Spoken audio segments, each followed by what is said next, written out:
it be but me, your man, Louie Tee. You know what it is. When you see this panel, you already know. Super Friends Unite. As a wise man, one of the best trash talkers I ever heard in my life doing this YouTube shit used to say, often imitated, never mother effing duplicated. It's the Super Friends back in their full splendor. 6 weeks into the season. It's gone well for some, not as good for others. However, we're here to talk about the NFC East. Obviously, to the victors go the spoils. We start with my guy, Lord Brunson. You see what he did to his name? Y'all already see he's starting this shit early, right? Oh, one of the Eagles fans. Oh, my God. Rub it in. You see what he's doing already, right? Listen. Doing, right? Lord Brunson 6-0. Okay, I hear you loud and clear. My guy, LB. I want to thank y'all. I want to thank y'all for having me. If you hear paper folding and shit like that moving in the back, it's what you call a receipt book. That's a receipt. It's not a lot. It's only 6 games. It's not a lot of receipts to pull out. It's not a lot. Hold on to that receipt then. It's some things that we're gonna have to clarify. That's all I'm saying. I love it. Well, I'm here for all the smoke. I know I got a lot coming. It's pretty thick, but I'm a man about mine, so I'm gonna stand on my 10 toes down. But down below, Bad Dog Sports, my guy. Look, man, Bad Dizzle. Oh my God, who would have thought we'd be sitting here 6 weeks into the season and he's in second place? Let's go, Giants fans! I get to talk tonight. Oh yeah, I get to talk about my damn team. Hey, no garbage bags tonight, right? That's long gone. Long gone, baby. You know how I feel so betrayed by the Giants, right? Because I feel like we went into the convenience store together. We always pull this same bit, right? We go in the store. I go in first. Bad Dog comes in second. And I go to the register. And the clerk grabs my wrist and says, I got you. And Bad Dog's in the back of the store hiding. I'm like, hey, man, come out. They got us. And Bad Dog's like, they got us? No, they got your ass. I'm out here trying to win some football games. I ain't messing around with you. It's so nice when you got company at the bottom. Man, it's lonely when you by yourself. Yeah. And then listen, I like having company at the top for damn change. Well, you know what? View's nice up here. Hey, look, used to it, I'm gonna talk about that in a second because my heart hurts, man. Because I wanted that more than any of y'all on this panel. I talked about that the last time. I said I want this division to be good. And I want to be the one that wins it when it's good, but I want it to be good like it used to be in the old days. And it's killing me that I'm not a part of this conversation. But anyway, not last but not least, my guy, Law Nation Sports, excuse me, our guy Law Nation from Law Nation Sports, holding down the Dallas Cowboys, who, and look, 4-2, third in the division right now. Yeah. Not that bad. Could be worse. Could be worse. No Dak Prescott for the last month. But Cooper Rush came in and put a rush on the rest of the league. Putting a rush on me. But I like to know you better, baby. I wanted to know Cooper a little bit longer. I was like, hey, Dak, you can take another month off. He was like, nah, no. We good. After Sunday night, we good, man. Got as much as we could get out of Cooper. What's going on, Law? Man, them Eagles, man, you know, now you got right above me right here. And it's crazy because I don't think we're going to go with the sweep, the early sweep. We got the Washington team out the way. We had got the Giants out of the way. And then here go Brunson and all of his minions. Every single day, they would not allow me. They would not allow me to just have a casual conversation because they say, hey, here go the Cowboys with all of their excuses. But it's okay, man. Third place, you know, hey, we fighting for something. Hey, Louie Tee, there's 11 more games in there. It is. You saw what my backup quarterback did, and I heard your quarterback out. You never know. Hey, we feeling good about where we at, man. Look, I know that may sound crazy. Nobody wants to be 2-4. Okay, let me clarify something. I didn't expect to be 2-4 right now having this conversation with y'all. Clearly, okay. However, there are a lot of positives with this team right now. There are some things we have to clean up, and there's some things we just won't be able to clean up, and we just gonna have to deal with for the remainder of the season. But as we sit here 6 weeks into the season, there are some things we can hang our hat on that we feel good about, things that we can build upon. And I think that there's a chance this weekend will be a huge game for us to tell whether we're going to try to make something of our season or if we're going to go out like some little bitches. So yeah, and then you got your running back, man, 50 Cent, the dude that got shot up, man. So that's he scored a touchdown, right? Yep, he's been back. He scored the game-winning touchdown. Well, he just came back 2 weeks ago against Tennessee. Oh yeah, I know. I know he got at least 2 games under his belt. Yeah. So he's back, and now we got a full backfield, and I think they're going to kind of build the offense around the run game now. So we'll see what happens. But any event, I know I want to set the tone for the night first before we get started. So these gentlemen, all right, were nice enough, kind enough to bless us with their time tonight. But we're not gonna monopolize their time, okay? Just like Washington and the Bears on Thursday night, we're gonna get in and out, man. We ain't trying to eat nobody time up. These guys are going by 11 p on the East Coast, okay? So if you got super chats that you want read, go ahead and send them. We'll get to as many of them as possible, but send at your own risk because at 11 o'clock, I'm letting these dudes go. However, go Yankees! Sorry, I had to throw that in there. Yeah. Oh man, that pisses me off too because my Braves are already done. Harrison Bader just hit a homer. Yankee you know what? Yeah, you know what? I've been congratulating Bad Dog the last couple of weeks. You're looking a little too happy. You're looking a little too happy for me. You know you're my guy. I'm glad you're happy, but you real happy. I wish y'all played. I deserve it, Brunson. Come on, I've been miserable for 5 years. Hey, look, I wish y'all played a lot sooner, man. No telling what's going to happen. No, December. That ain't that far. Man, it's a while away. It's what y'all don't play them until what, week 12 or 13? No. December 11th. Away. It's a ways away, man. No telling what happens between then and now. I think it's like December 11th. It's like around the 11th, and then we play in the last week of the season. Yeah, there's no resting, no starters, man. It's gonna be a good one. I hope so. I would love it. I would love it to come down to the Eagles and Giants. We owe the Eagles. Is that last week? We owe them a couple. They've had our number for a few years. Is that week 18 game at home or is it in Philadelphia? It's at home. It's in Philly. The last one's in Philly. The December 11th is in New York. Okay. All right. Cool beans. So we already see where we all are. I want to start off with the panel first before we get to some of these super chats that are starting to come in. I want to start with the panel and talk about the start to the season. You know, I thought that this division could be where it's at right now because of the schedule, because of the teams in the division and who we were playing this year. Now, what I couldn't account for is the NFL is drunk this year. I mean, the New York Giants are 5-1. The New York Jets are 4-2, right? Like, this is a crazy season. The Rams, the Bucks, and the Packers all look like different teams. Not what we expected before. Bengals, too. Bengals are a little Bengals are there. I kind of expected that from them, honestly. I thought they would have a bit of a Super Bowl hangover, but nonetheless, they're still competitive, right? They're still they're 3-3, right? Like they're not terrible. Like I think the Rams, the Packers, and the Bucks, they all look disgusting right now. Like the Eagles are the best team in the NFC, which is hard for me to say. Like it's cringeworthy even fixing my lips to say that, but it's because nobody in this conference looks like they're worth a damn right now. And I couldn't have anticipated that.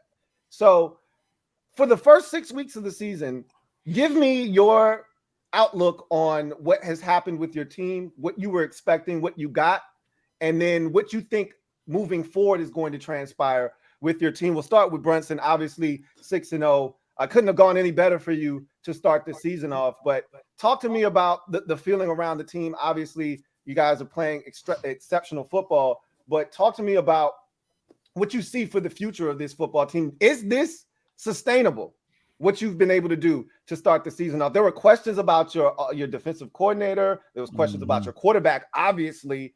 There were questions about, the defense as a whole. Talk to me about how you feel about your team after starting the season off the way that you have. Well, I'm going to start with what I expected. Everything that's happening is exactly what I expected. I said we were going to have, a top 5 defense. It's not hard to, predict that once you see the pieces that were put in place. Once we got Bradbury and Gardner Johnson, I knew it was going to be something similar to a no-fly zone. The pass rush sometimes bothers me, but the back end is just so good. It just really doesn't matter at times. I expected this defense to be exactly who they are. Now, the turnover differential, I think we're like 12-2. I didn't expect that. That's ridiculous. And one of their turnovers was because of a dumb screen call that Sirianni called. But I expected this team to be good from top to bottom. I've been saying it all offseason. What I expect moving forward, though, is we haven't played our best game yet, in my opinion. I don't think we put our best total game together.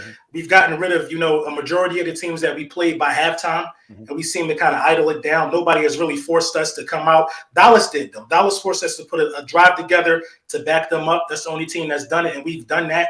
I don't think that's sustainable. I think if you want to, beat good teams when it comes down to these cold winter months, I think you got to kind of, be able to keep your foot on the gas for 4 quarters straight. I think everything we're doing is sustainable. We're not asking Jalen Hurts to do too much at all. But Jalen Hurts is playing within a system that he's comfortable with. And Jalen Hurts is also making throws that a lot of people said he couldn't make. The run game is looking good. Arthur Juan Brown is a top 5 receiver right now. You know what I mean? Everything is looking good. Devontae Smith is involved. Dallas Goedert is emerging as one of the best tight ends in the game. I mean, I ain't got no complaints at all. I expect us, I can't really put my finger on who's going to be the first team to beat us. I know it's an L monster somewhere looking at us, but I can't tell you who that's going to be. I think because a lot of these quarterbacks that we got on the remaining schedule, they're not going to be able to withstand this defense. Bad Dog. Well, I'd be lying if I said I wasn't shocked at our record. I figured the first 6 games are the toughest part of our schedule. I mean, we had Green Bay in London. We had Baltimore. We had Tennessee. I mean, we played the number 1 team in the AFC and NFC from last season in our first 6 games with a new coaching staff and a wide receiving core that nobody would know if you weren't a Giants fan. I mean, who the hell knows who Richie James and David Sills are? Nobody knows who that is. Who would have expected a 4th-round pick and Daniel Bellinger to be our leading touchdown scorer? Wink Martindale's defense is bent but not broken. They've made big plays and they've had to. Giants have taken care of the ball. And, I mean, to me, I look forward to the next 4 games. There's no easy game for the Giants. I mean, there's no gimme. We're still the New York Giants. Nobody respects us still. 3.5-point underdog to the 2-4 Jaguars after we just beat Green Bay and Baltimore back-to-back weeks. So no respect, which I like. I like that the Giants will not be able to believe their own hype because nobody's hyping them up. Everybody thinks they're still the same old Giants, so they're not. Coaching is such an important aspect. There's so many things that go into a team that don't show up in the box score. People are killing Daniel Jones. Oh, he's only throwing this many touchdowns. He has 4 game-winning drives in the first, in 5 of our wins. The kid has showed incredible toughness and resolve that I didn't think that he had. His pocket awareness is so much better. And I'm going to tell you, Louie, and I tell the chat, tell you guys, the biggest key to me, the thing that set the tenor and the tone for this season was when they went for 2 in Tennessee. Coach Dable said, I believe in you guys. I'm going for 2. I believe you can get it done. And that set the culture. Winning builds culture. Players don't build that. We don't have Kenny Golladay. Guy makes $72 million. We don't have Kadarius Toney. I haven't had him all year. Kadarius Toney has as many receiving yards as all of us combined. I mean, he has 2 catches for no yards this year. And yet the Giants find a way week in and week out. They're tough. They're gritty. I equated it to Rocky too, man. When Apollo's corner man is talking, when he says, when Apollo says, what are you so afraid of? And the guy says, I saw you beat that man like I saw no man get beat before. And the man kept coming after you. That's the Giants. They get down. You think you got them buried, and they just continue to fight. They're starting to believe in themselves. We don't need to believe in them. The ESPN don't need to believe in them. As long as they believe in what they're doing, they believe in one another, they play for one another, they're going to win a lot of football games. They're out there doing their job. They're not trying to do somebody else's job. And all you got to do is look at what Saquon Barkley did at the end of that game when he could have easily scored a touchdown. This is a free agent season for Saquon Barkley. Statistics could get him paid. That touchdown could get him paid more. And he said, I'm not taking the touchdown. I'm taking the W. It all starts with coaching. And from top to bottom, man, this Giants team, like I said, they're not the most talented team on paper. But damn it, they find a way to do it every week. And if you're a Giants fan, you got to be pretty damn happy because we haven't won more than 6 games in any season since 2016. We've won 5 out of our first 6. And the next 4 games are very winnable for us. One game at a time, but I like the direction this team is going, and it's going a lot faster than I thought it would, that's for sure. And I want to piggyback off of that real quick because everything you said is true, especially the coaching piece. Like that aspect cannot be oversold. But I keep waiting. I think most people watching the Giants keep waiting for that infamous Daniel Jones gaffe, right? You get in the red zone, he's under duress, and he throws it to the wrong color jersey. He did that in Panthers game. Yep. And Brian Dable tore him up. Oh, he did ain't it done again. it since. Yeah. He did it in Tennessee. First game, he threw a bad interception. Yeah, Amani Hooker. On Saquon, threw it right to the defender, and Dable said, "No, Yeah. what are you doing?" And ever since then, he's been really good. And like LB said, I don't think the Giants have played their best game yet.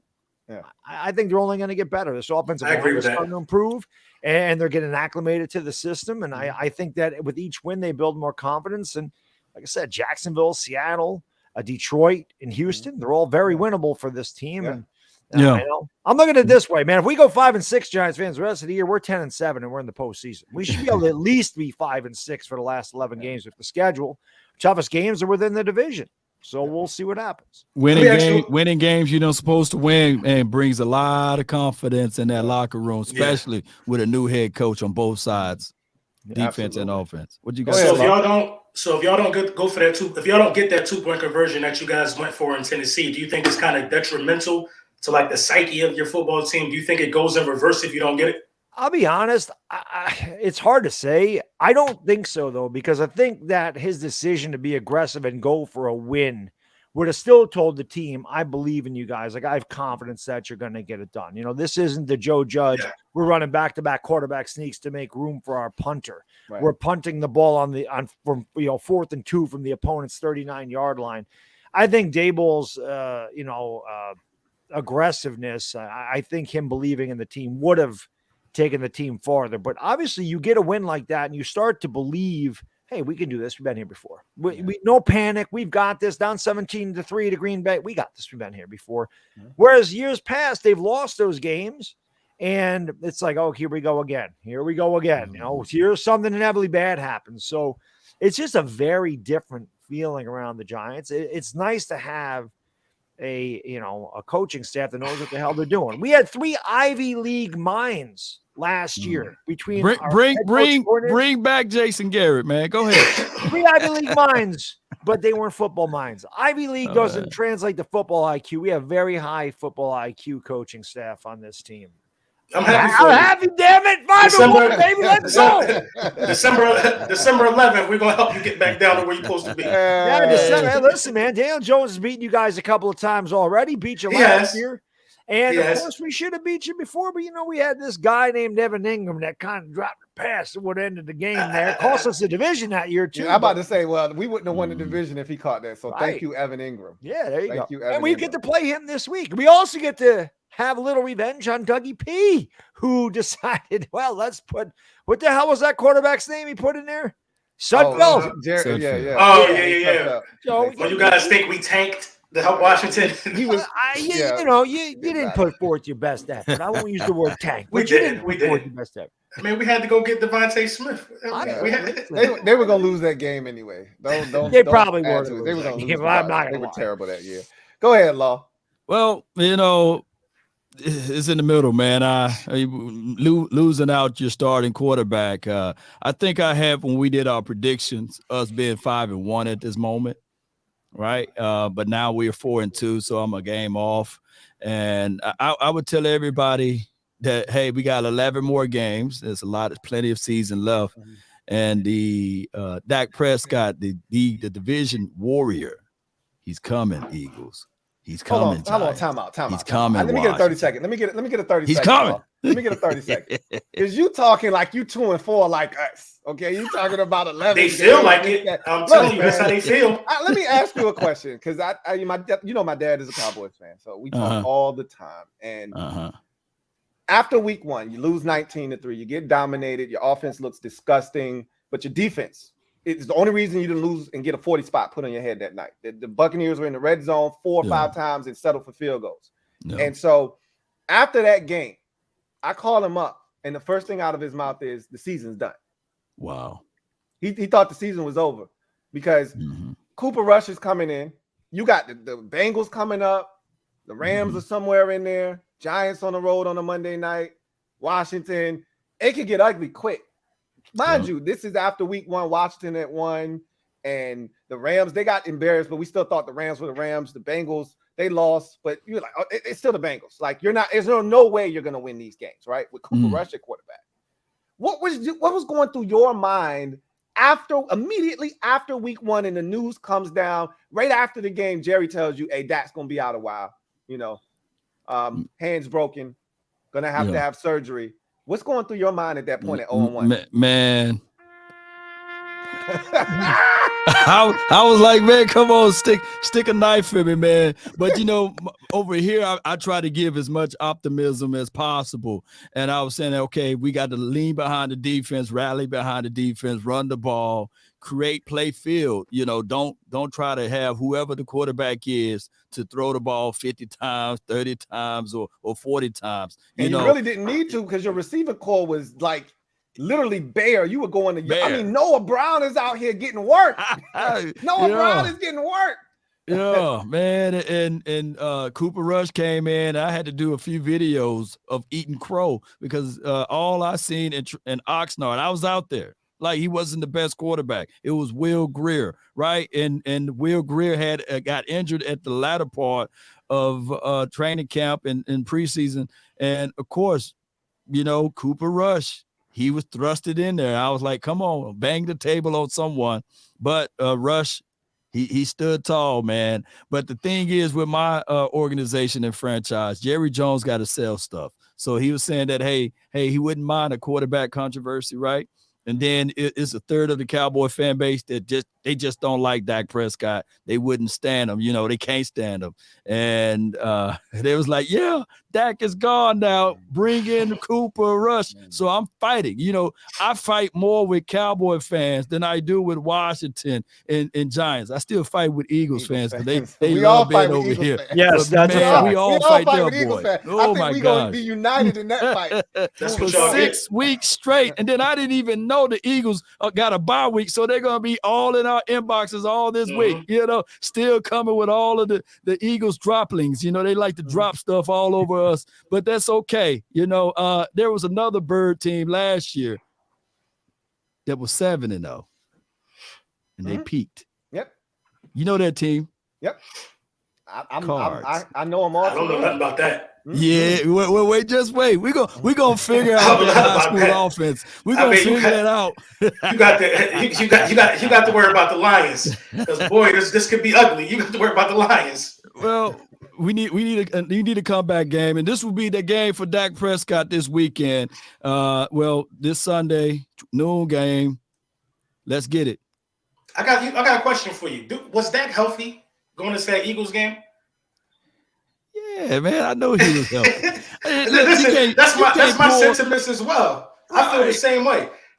Right. I seen it. Ain't no way in the world the night before, like, it was a debatable whether or not he'd be on the active roster or not, right? If he was hurt or wasn't cleared to practice or wasn't cleared to do anything. And then the next day, like, your bone gonna heal even more in 1 hour. I mean, in one day, come on, man. I know. So who was scared? Was it Dak or the staff? Somebody had to be scared then. The staff, you got to understand, there's a war within the war. Everybody, mama, uncle, cousin was talking about, hey, in Rush, we trust, right? Cooper Rush era. It's finna begin. They was talking about Cooper Rush compared to Joe Montana, Dan Marino. Hey, his first starts was better than Dak Prescott. Hey, he could be the next Tom Brady. They was literally saying that. And Jones family, they probably caved in and said, hey, let's see. And that's why the game plan versus your Eagles changed, because there's no way they thought that Cooper Rush should throw 35 to 40 times almost to beat the Eagles. Ain't no way.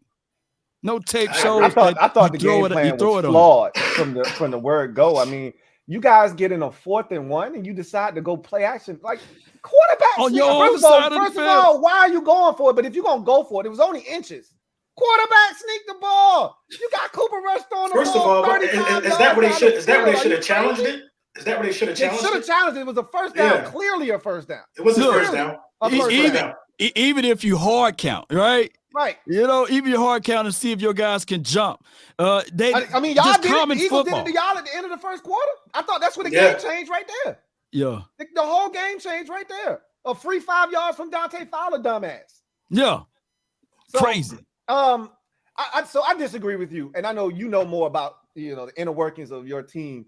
I just think it was more along the lines of we just want to make sure he's fully healthy, because I heard from people that were there that said that looked great in pregame warmup. Like, ain't no way he couldn't have played. Like he was ready to go against the Eagles, and I think they stepped in and said, put it like this, Louie. If it was the Super Bowl, he would have played. He would have played. Right. If this game meant the playoffs or you go home, he would have played. True. They see this as an early season game. Yeah, we want to beat the Eagles. They're undefeated. It's prime time. All of that good stuff.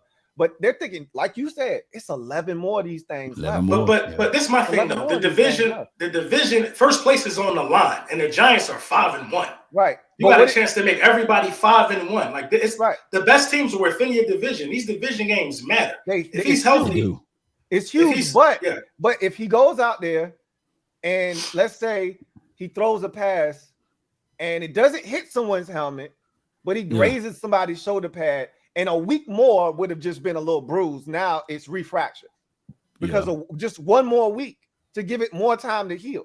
Like, he's in a good spot. He could have played, but they're thinking about, is this one game worth risking him for the next 11 potentially? And that you got to think about that. They got both sides of it for sure. Straight wins out of Cooper Rush. Like, they were playing with house money, if we being honest. It's house money, yeah. So at that point, they were thinking, if we win this game, great. If we don't win this game, Cooper Rush went 4-1. Yeah. 4-1. I don't think it matters if Dak Prescott play either. That's just me. I mean, the game ain't as lopsided the first half, but Dak Prescott ain't played since week 1. I think he was going to be rusty regardless. I say this. I'm going to say this too. I was telling my dad, I said, this is the thing that scares me when Dak comes back, because having Cooper Rush as your quarterback forces you to run the football. You're not putting it on Cooper Rush's shoulders.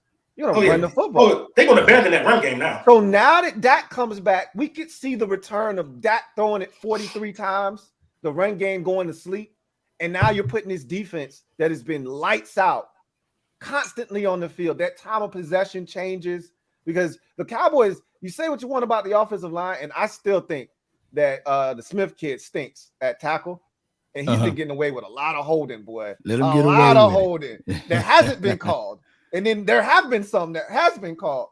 But at the end of the day, they've been running the football. Louie, with all of that maroon and gold on, I see a little blue in you, dog. I see a little blue, man. Don't get it twisted. You're sounding really good over there, man. Look, I keep my friends this close, blue you talking my about? enemies Cowboys even blue. You closer. know a lot of Cowboys I blue. can tell y'all a lot about y'all teams because I'm watching y'all just as hard as I'm watching my own goddamn team. It's not so much the running for me though. I feel like the takeaways really helped them too.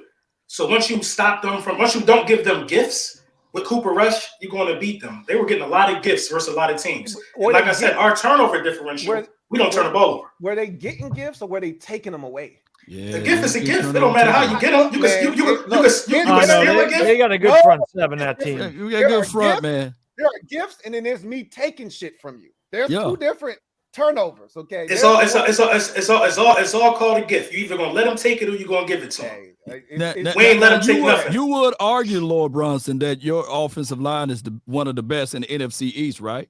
It's the best in the NFC East. It's the best, and we got we got 4 sacks. We got 4 sacks out of you. I mean, y'all not trash. Y'all got a good front. Y'all got a good front for sure. I mean, y'all have a good front. I'm not going to sit here and act like the Dallas Cowboys are not a formidable opponent in terms of defense, but that's going to happen though. That's going to happen. And your boy and your MVP candidate was 15 for 25 for 155 yards as well. MVP candidate. Stop. He ain't no MVP candidate. Oh, well, let's go. Let's talk about it.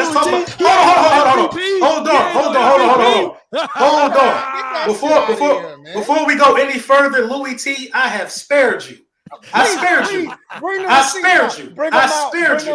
Listen, I ain't gonna bring no receipts out because you know what you could be wearing for 10 weeks. If I wanted to accept that bet, I have spared you, sir. I have spared you. Now Jalen Hurts, I thank my guy JC. I said, man, you blessed me, bro. You saved me. When I was not worthy, you saved me. I could have been wearing You was blind. As much football as you know, you drank from that Carson Wentz chalice that I told you it was forbidden. It was forbidden. I warned you. I warned you. Understand. Y'all, you Eagle fans were right. Okay, so it's time. A double O. It's a double O time. Okay. I was wrong. All right.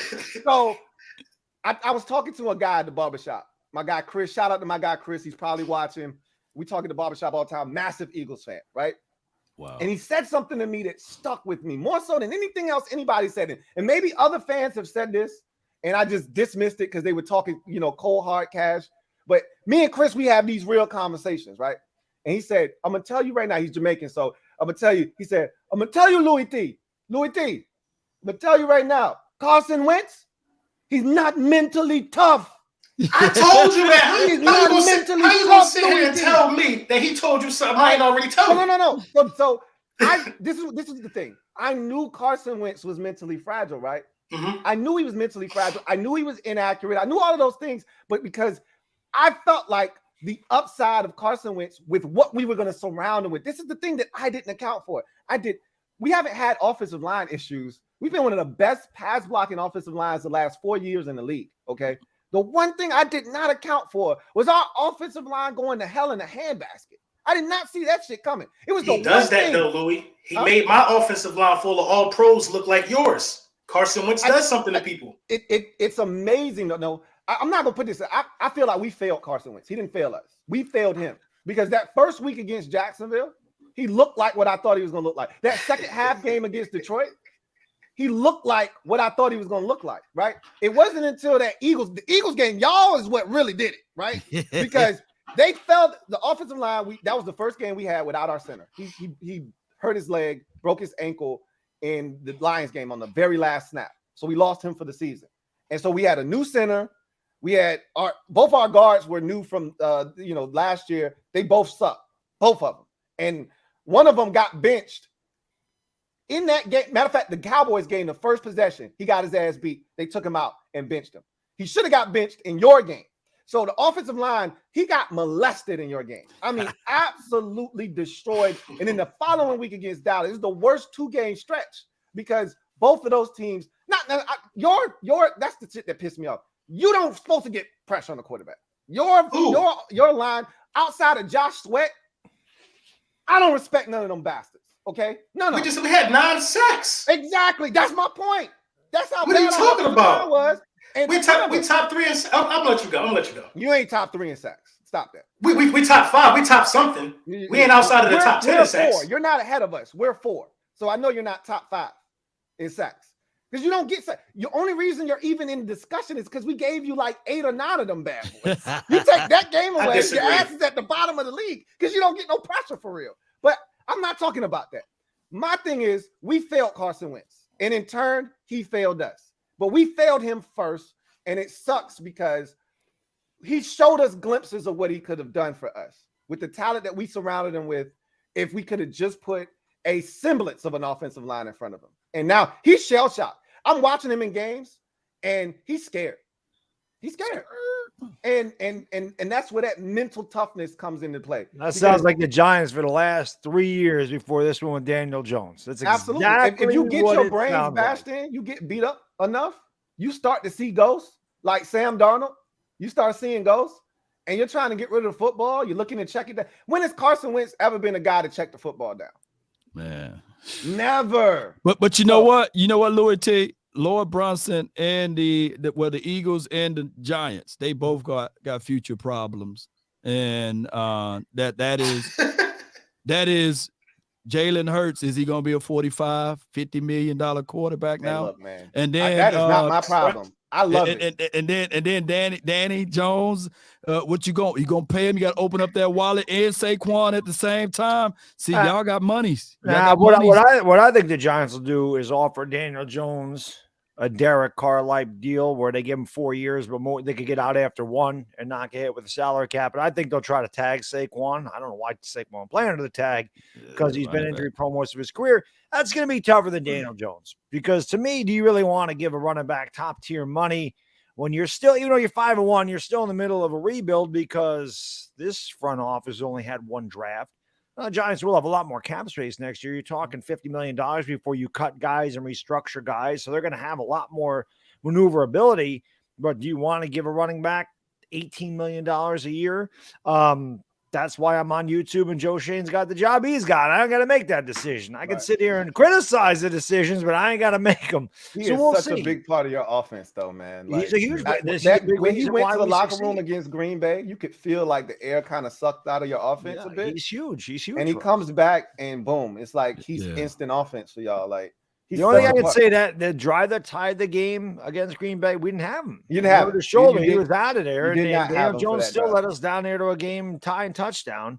So I don't know. I mean, it'll be interesting to see what they do. But again, I think Daniel Jones, I don't think they're going to give him like, a massive amount of money. But I think that something like a Derek Carr deal where they offer him 4 years, $64 million, but they can get out after 1 or 2 years. If it doesn't work out, I think that's something that they could offer him because I don't know another team that's going to give Daniel Jones 5 years, $150 million. It's going to be Jones' his first big contract. So that was Carr's second, right? What's that? Yes. No. I think that was Carr's first, right? Or was it second? He came in the league in 2014. So that was his second deal. That was his second. So he was willing to bend a little bit. Jones going to want some money, Jones, remember Derek Carr wasn't the first round so he'll test the market. I mean, we'll find out. But at the same time, when you have a new GM and a new front office, a lot of times they want to draft their own quarterback. So we'll see which direction they go. But it's still a lot of football. They'll figure it out. This isn't Dave Gettleman in the front office anymore, man. Yeah, it's a lot of football. Good, young, innovative mind here. We got 21st century football minds now. He could be horrible the rest of the season. He could revert back to the old Daniel Jones for all we know. So what about MVP Hurts? What about MVP Hurts? What he going to do? No. That's why I want the conversation to go back to where it belongs. He's going to get paid. What he's going to get, who knows? He may try to take something a little lesser than what's offered to him because he wants to keep them pieces around. It's a lot of mouths that got to get fed on the team now. So he's going to get paid. I don't care about what he's supposed to get money wise. I want to talk about this MVP shit you talking about. That's what I want. I didn't say that. I didn't say nothing. Hold on. He's seventh in passing yards. Okay. He's 6-0. What quarterbacks are playing better than Jalen Hurts right now? Only thing you can say is Josh Allen. Okay, and who else? That's it. Stop it right there. No. Stop it right there. I can keep going now. He top 3. No, if you're going past them two, it's cap. It's completely cap. I'm not capping. I'm just going to tell you. I'm just going to tell you that when it's all said and done, Lamar started off at a blistering pace. His last 2 weeks, he's calmed down a bit. Yeah. But Lamar started out. We were talking MVP again for Lamar. So he's still gonna get paid though. So when we're talking about MVP, Lamar running away from the bag, man. God dog, he gifted the Giants that game. Look, that Giants game, the way he ended that game. Murray got paid. You know what he's doing? Was horrific. The dogs at I'm telling you right now, Jalen Hurts, like you said it perfectly. Like, don't overstep the boundaries of what you said earlier. You said it perfectly. He's playing within the confines of the system. They're not asking him to do a lot. It's amazing that when they asked Jalen Hurts to drop back versus the Cowboys on Sunday night, man, that lead evaporated damn quick. And when that's not what happened. That's not what happened. Exactly what happened was the game plan changed. Lane Johnson went out the game, and now Michael Parsons has been able to run free now. That's what happened. Michael Parsons was able to take control of the game. Look. What happened to just running at him? What happened to we gonna read Michael Parsons? Because Lane that happened in the fourth quarter during a 13-play drive that took 7 minutes off the clock. But you don't remember that. That's my point exactly. Is you had to run the football. You had to take the ball out of Jalen Hurts' hands. So when the ball has been in his hands enough, he's 7th in passing. He's 7th in passing, Louie. In passing because of 6 touchdowns rushing, 6 touchdowns. It's always I don't make excuses for success. I do not make excuses for success. I'm not looking to make excuses. Titans fans will tell you, AJ Brown is a slant machine. All y'all doing with AJ Brown is running slants. It's not hard. I don't care. I don't care. Stop it. Somebody please come out and stop it on Sunday. Somebody come out here and stop it. Man, I watched him in our Y'all ain't stopping. I'll give you an example. Because we're trash. Okay. But listen to what I'm telling you is Y'all ain't stopping when we ain't have AJ. In our game, we had 3 opportunities. I told the fan base, I said, if we had Trayvon Diggs, and I can't stand Trayvon Diggs, okay? Jalen Hurts would have had 3 picks in our game. He threw 3 balls. What? I was there. Yeah. Do you know what the hell I'm talking about then? I don't, because Devontae Smith had 160 yards at halftime, and Jalen Hurts threw for 300 yards on y'all. So I got the film. If you want to know, do you know the team that Jalen Hurts got the most 300 passing yard games on against? It's y'all. On YouTube. Multiple 300 passing yard games on y'all. The film is on the channel. I went through the film with everybody. I showed you the plays where he threw it right to defenders and we couldn't catch. Guys didn't turn their heads around and look for the football. They're hitting them in the back. Okay, that ain't my problem. That's good. That's good timing on an incompletion. That's what we call that. Good timing on an incompletion. It's a good job. So it's luck. Don't necessarily tell the entire story. Is what I'm trying to tell you. He's still limited as a passer. Like that hasn't changed. How many? What you've affected? We're just talking about his MVP case. The man is playing exceptional football. This is what Eagles fans, because y'all got wax in y'all ears. Okay, y'all hear me? Oh, he's hating. No, I'm giving you the reals. I'm giving you facts. The man is playing exceptional football. Another double O that I got to offer up. Okay. I was wrong about Jalen Hurts. I thought this man was going to stink. If Eagles fans would take the wax out of your damn ears, you remember me saying the Eagles have the schedule that's the closest to Washington. If Jalen Hurts doesn't suck in everything that I based my record prediction, I do 9-8, okay? With Jalen Hurts stinking. He was supposed to be trash, and you were 9-8. I said, if Jalen Hurts isn't ass, this is a 13-win football team because of the roster. So nothing you've done to this point has surprised me. I didn't expect you to be 6-0, but it wouldn't have shocked me if you were 5-1. So nothing we done didn't surprise you, but you didn't expect Jalen Hurts to be this good. Other than Jalen Hurts. Don't leave that part out. Don't leave that part out. I don't respect your defense. I respect your second. How you don't respect our defense? How? I don't respect your defense. I respect your secondary. Your secondary is the most. That's part of the defense. What are you listening? I'm listening, but it ain't making sense. It ain't making sense to me. All right, so let me explain it to you. I don't respect you walk. I don't respect your toe, but I respect your thumb. What? Okay. It's a part of my body, ain't it? No. Make it make sense. No. Because I can respect your thumb. I don't have to respect your whole goddamn fist. Okay. Well, then until you get punched in the mouth on Sunday, you're gonna start then you'll respect it. What I'm telling you is I respect the Cowboys' entire defense, top to bottom, their whole defense. I don't respect your entire. That's what we different at. I don't respect the Cowboys' defense from top to bottom. I respect Michael Parsons. Okay. Wow. So their defensive line is as deep as it gets in the league. What are you talking about? They have a good defensive line. I already clarified that. The defensive line is not to be slept on. But once you take 11 and you get a game plan for 11, you could beat them. We proved it. Did you watch that film? Oh, you probably missed that. Well, we ain't play. Watch what film? We ain't play y'all. The film on how we beat and how we neutralized Michael Parsons. Nobody else has done it. So I thought that was a poor job of coaching by them, because what I would have told them, if they want to do this read option shit, Michael, your job on every single snap is to hit the shit out of Jalen Hurts. I don't give a shit if he keeps it. There you go. He gives it. I'm going to smash his ass until they decide, do I really want my quarterback taking this abuse every single snap? Because you're not going to keep reading me on the edge, and I'm going to just stand there and watch the shit. I'm going to smash your ass, and you get it to Miles Sanders. That's when I'm going to have Leighton Vander Esch scrape and make the tackle. But he's not going to sit here, keep reading me, standing there, freezing. You're going to come A.J. Brown across motion from the other side of the field and get out into the flats. I'm smashing Jalen Hurts' ass on every single snap. How many times you going to keep doing that shit? Is that a dream? Because that's not what happened. Well, I'm just telling you how I would have done it. That's why I said you got away. Maybe. I don't know what they be doing. But hold on. This, you know what? This would kill me, though. What killed me is we talk about the Dallas Cowboys defense, and we talk about their defensive coordinator like he next level. If you could come up with that plan, why didn't he? Dan Quinn is. The reason he next level. He 4-2 right now is because of Dan Quinn. If he's not there, they're 1-4 or 1-5 or 2-4 right now. We're gonna sweep y'all and we're gonna sweep Dallas. Oh, I can't wait. That's it. I can't wait till we play y'all again. I hope y'all undefeated. I hope y'all undefeated. Eagles fans, hear me loud. Hear me loud. Hear this. This is what I think of y'all Eagles fans. You the last, and I mean the last. You hear that? You hear that? You hear what I just said? You hear that? Listen to that. We hear it, Louie. These soundbite guys, man, they kill me. You hear that?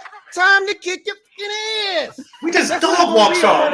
We just dog walk y'all. You got the audacity to play some film. We spotted y'all 24 points in the second quarter. Y'all ain't scored points in no other quarter. That's been the story of your season. You score in the first half. You sorry in the second half. Somebody come back and beat us then. Somebody come back and beat us then. Somebody is. I hope nobody beats you. It all relies on the Giants because y'all two ain't do it. I want to be the one to do the honors. I want to break the seal and show everybody how to do it because Jalen Hurts, we neutralized his ass from a running standpoint in the game. And then what he do? Throw for 300. Right, because we suck in the secondary. You know how you neutralize sucking? That's a lot of excuses for our success. The quarterback. What's the next question, sir? What's the next question, sir? It's a lot of excuses for our success. So what I'm trying to tell you is we've gotten better over the last 3 weeks because our defensive line is starting to play like the first round picks that they are. And we're only going to get better when we add Chase Young in about a couple of weeks. That's what I'm telling you. So by the time we see y'all, we're going to be a complete defense up front. I can't speak to the back end. All I can tell you is the up front, we shut down your run game when we played y'all, and we shut down Jalen Hurts' ability to use his legs. I want him throwing the football because, again, we had our opportunities in that game. We didn't take advantage of it. We should have had 3 picks. All I want is him. I want him to do the same shit he did last game. I want him to throw the football. And if he's successful, I tip my cap to him. But I don't want y'all running the ball on me. That's what I don't want. Hold on. You first of all, don't ever talk to me like that again, B. We 6-0. Yeah, you're at the bottom in the basement. Look, bad dog. I can understand bad dog talking like this, but you are in the basement. Okay. You are under our chancleta. You are under our slipper. You gotta lower your tone when you talking to us. We 6-0. We just beat the dog shit out of you. Hey, look, how dare you talk to us like this? It took you too long to say that shit to me. You should have been saying. I was just letting you get your piece. I was just letting you get that off your chest. You ain't supposed to be saying shit. You supposed to be telling me, shut your ass up. We smoked y'all ass in week 3. You supposed to be putting me in my place a long time ago. Anyway, I thought we did it on the field. The audacity of you. All right, let's get to the comment section, man. See what y'all got to say in the comment section. All right, we got a super chat here from my guy Mark Walls. Thank you for the super chat, Mark. Greatly appreciate you. Thank you for being a member of the MOBB.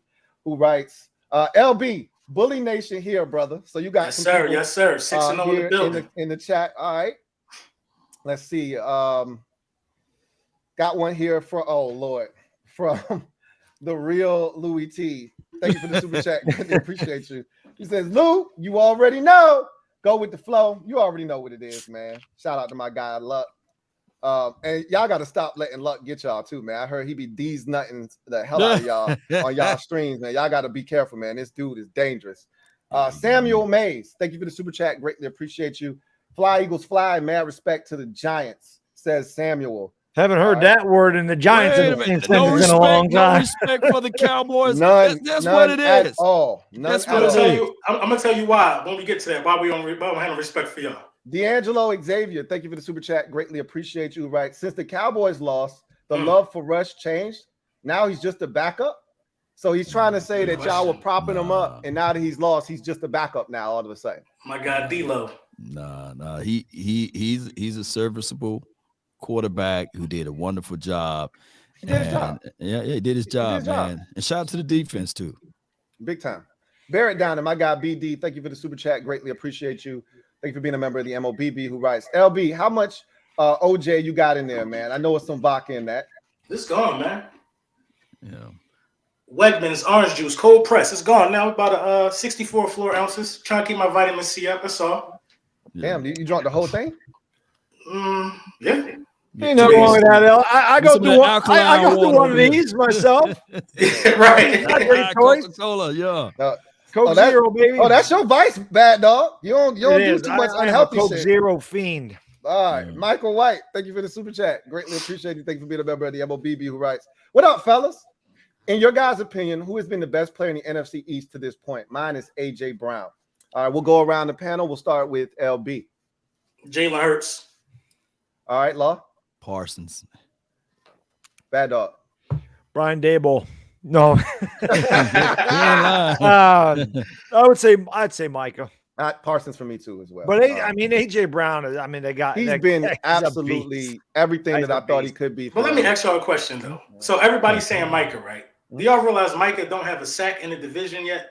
That's okay. That's fine. That's one point that out. That's because we worried about him, and DeMarcus Lawrence had like 6 of them against us. Yeah, but do y'all think that's because we know him more, like we played more against him, so we would kind of know more?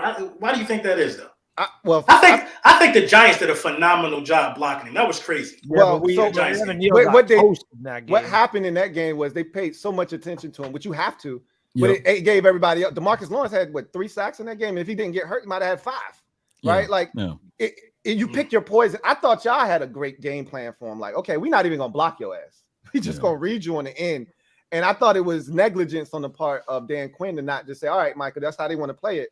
Just hit Jalen Hurts on every hit him. Every time they pull it, they try to run read option. I don't care if it's RPO or read option. If he's a part of the play, it's legal. Go hit his ass. Yeah, and another thing is they got him dropping in coverage. I think that the Cowboys, to be 1,000, we probably another linebacker away. We need just one more linebacker. Hopefully it'll be Damone Clark, down the line. He come back in and solidify this defense. But if Parsons rush more and drop less, then we'll see those numbers more as far as against the NFC East opponents. So you want him to just stay at edge rusher? I think that's where he should just stay, if you're asking me. He should just rush the passer at all times. Just not too cute, though. Not too cute of dropping off in coverage, though. He's good, though, man. Like, he's good, against the Eagles, he dropped into coverage. I'm not saying it should have been a pick because it wasn't as close as they made it out to be. But it was a great play, though. You were like. Against Dallas Goedert? Yeah. He that was a good play. Away. He knocked the ball away. I watched him when we played against them. He's covering. Now, I thought it was a terrible route, and I thought it was a terrible concept. But Terry McLaurin runs out against him, and he's right in his hip pocket. And I'm like, what are we doing? Like, if you get Michael Parsons in space, you running an out? Like, if anything, you should be running a slant over the middle of the field where there's a ton of space. That's what confuses him. Because when he was off the ball with us, we was hitting him with a lot of mesh concepts and shallow crosses, and he just didn't know who to guard. Right. That's what you got to do. You got to throw different stuff at him. But throw spices at him. I think, with guys like him, with his kind of talent, less in coverage, more going after. Absolutely. Less thinking, man. Let that man hunt. Absolutely. K80 Tick, thank you for the super chat. Greatly appreciate you. Thank you for being a member of the MOBB who writes, I hate the Eagles, but damn, they've been making me some big bread on DraftKings. He said, look, I can't stand them, but they helping me eat over here. Trevor Patch, thank you for the super chat. Parlays. Greatly appreciate you. Thank you for being a member of the MOBB who writes, LB, asking for a friend who is in a similar situation as y'all 5 years ago, who designed and manufactured that statue of Doug and Nick. We are trying to place a similar order. Thanks for coming. So he's been pretty much saying that we're trying to do, Washington's trying to do what y'all did. It's not happening. First of all, remember when Wentz got injured, they were like 11-2 or something like that before, Nick took over. Wentz was good. Wentz was good at one point. Right. Yeah. He and it's crazy because if you look at his numbers, they're not terrible this year, but if you Carson Wentz is trash, Louie. We're not going to do this. Yeah, but no, I'm not that guy. I'm not that guy. He hasn't been playing. He hasn't been playing well. I'm not going to defend him. I feel like we let him down, but he hasn't played well either. There's a lot of holes in his game. Period. There's nothing to talk about. Spence Khalees, thank you for the super chat. Greatly appreciate you. Thank you for being a member of the MOBB who writes, as a Washington football team fan, as a Commanders fan, right? He says, watching this makes me feel like the kid brother that is just happy to be included. Mad props to the NFC East. We missed the memo. It was crazy. I don't know if y'all were watching. Most of y'all probably were watching the Dallas game, and they showed the Dallas Eagles game, all of the different times where the division started off this hot and over the years. And in every one of those situations, we were in it. We were one of the teams that started off hot. And this is the first time that we weren't a part of that. And I was like, man, I was jealous. I'm not going to lie. Watching that Sunday night game, like the energy, Meek Mill performing before the game started. And I'm going to tell you right now, if Darius Slay get one more damn pick and run it over to some Philadelphia legend, I'm going to slap somebody, okay? Sick of this shit. Like James Harden don't deserve no goddamn football. Don't be giving him shit. You know, you want to give Nick a ball, fine. I don't mind. James Harden is ass. Yeah, they were saying, man, Slade picked the ball off and handed the ball to Law. I was like, no, that is not me. You know, you get that all the time. Though. I get it all the time, man. Clarence Phillips, thank you for the super chat. Greatly appreciate you. Clarence writes, LB, text me ASAP. It's an emergency, like now, please. Okay. That was the first attempt at some D's nuts. Actually, I'm telling y'all, he got me. He got me. They look. Yeah. They not only look. You don't understand how deep this thing runs. Not only did they get you, they cut that shit out. You know, YouTube now allows you to cut out clips of videos. Right. They cut that shit out and they were sending it to everybody. They had it in the Discord and all kind of stuff, man. Y'all gotta watch out. I heard he got you too, bad dog. Ooh, yeah. The D's nuts. I don't even remember that. But look, Eric, look, they come back because he tries to get me every time, and they come back and tell me, "Oh, I got LB, I got Law, I got Bad Dog." I don't even know who the hell that is. I don't even know who you're talking about. You'll never know because he's a comedian. You never know. You'll never know. He'll change his name 15 times. Yeah, and send you money to read it, and then exactly, read it, and then blaze you. LT, thank you for the super chat. Greatly appreciate you. Writes, can the division agree Jalen and DJ are franchise quarterbacks? So we can take this around the table. We'll start with Bad Dog. Are Jalen Hurts and Daniel Jones franchise quarterbacks in your estimation? I'm not gonna say that Daniel Jones is a franchise quarterback yet. I mean, I had this question before. I don't know what constitutes a franchise quarterback. You tell me, what is a franchise quarterback? Is a franchise quarterback a quarterback that wins? Mm-hmm. Is a franchise quarterback a quarterback that just puts up great statistics like a Phillip Rivers but never won anything? Mm-hmm. Like, what exactly is a franchise quarterback? Is it just a guy that plays his whole career with one team? That's what I would think a franchise quarterback is about, all things being considered equal. I wouldn't say that either one of them are franchise quarterbacks yet. Are they making strides to be that? Yes. So, I think Jalen Hurts is closer because I think the Eagles have a better overall team. That, like I said, this is the best question. Hold on before you finish. So are you saying that Hurts is better than Danny? This is what I was going to say. When we compare Daniel Jones and Jalen Hurts, if Daniel Jones is on the Eagles, are the Eagles any worse than 6-0? Yes. They are. So Daniel Jones beat the Packers, the Ravens, and the Titans. And he's 5-1, throwing to Richie James, David Sills, a rookie right tackle, a beat up, middle of the tackle center. I mean, we have a bunch of backups in the interior line. He's throwing to Marcus Johnson, who's a practice squad wide receiver, a 4th-round tight end, and he's 5-1. And you think that if he was on the Eagles behind that offensive line, throwing to A.J. Brown and Devontae Smith and Dallas Goedert, you think that Daniel Jones is losing one of them games? I do. I'm gonna tell you why.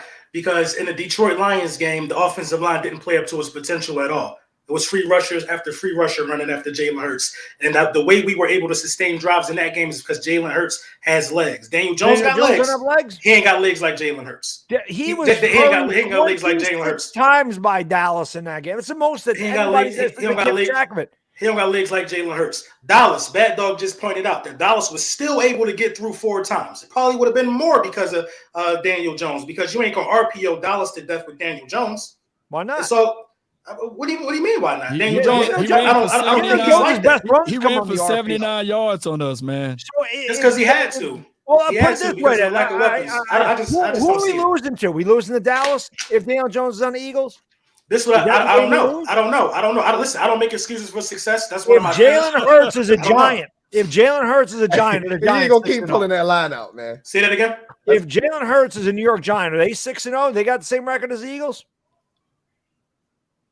I don't know. It's hard to say. Yeah, no, he's not. It's hard to say. That's the comparison. You look at the squad, and I'm not taking anything away from Jalen Hurts. He has played a lot better than I thought he would. I don't like that one. But look at the talent that Jalen Hurts has compared to what the hell Daniel Jones has. It's not close. It's not close. Who is your 3rd wide receiver? He'd be number 1 on our team by a mile. Quez Watkins, huh? Yep. And Quez Watkins probably be our number 1. And Quez been asleep. Okay. I mean, our best receiver is Richie James. Wrap your mind around that. Like I said, if you're not a Giants fan, you know who the hell Richie James is? Rick James, bitch. He ain't that guy.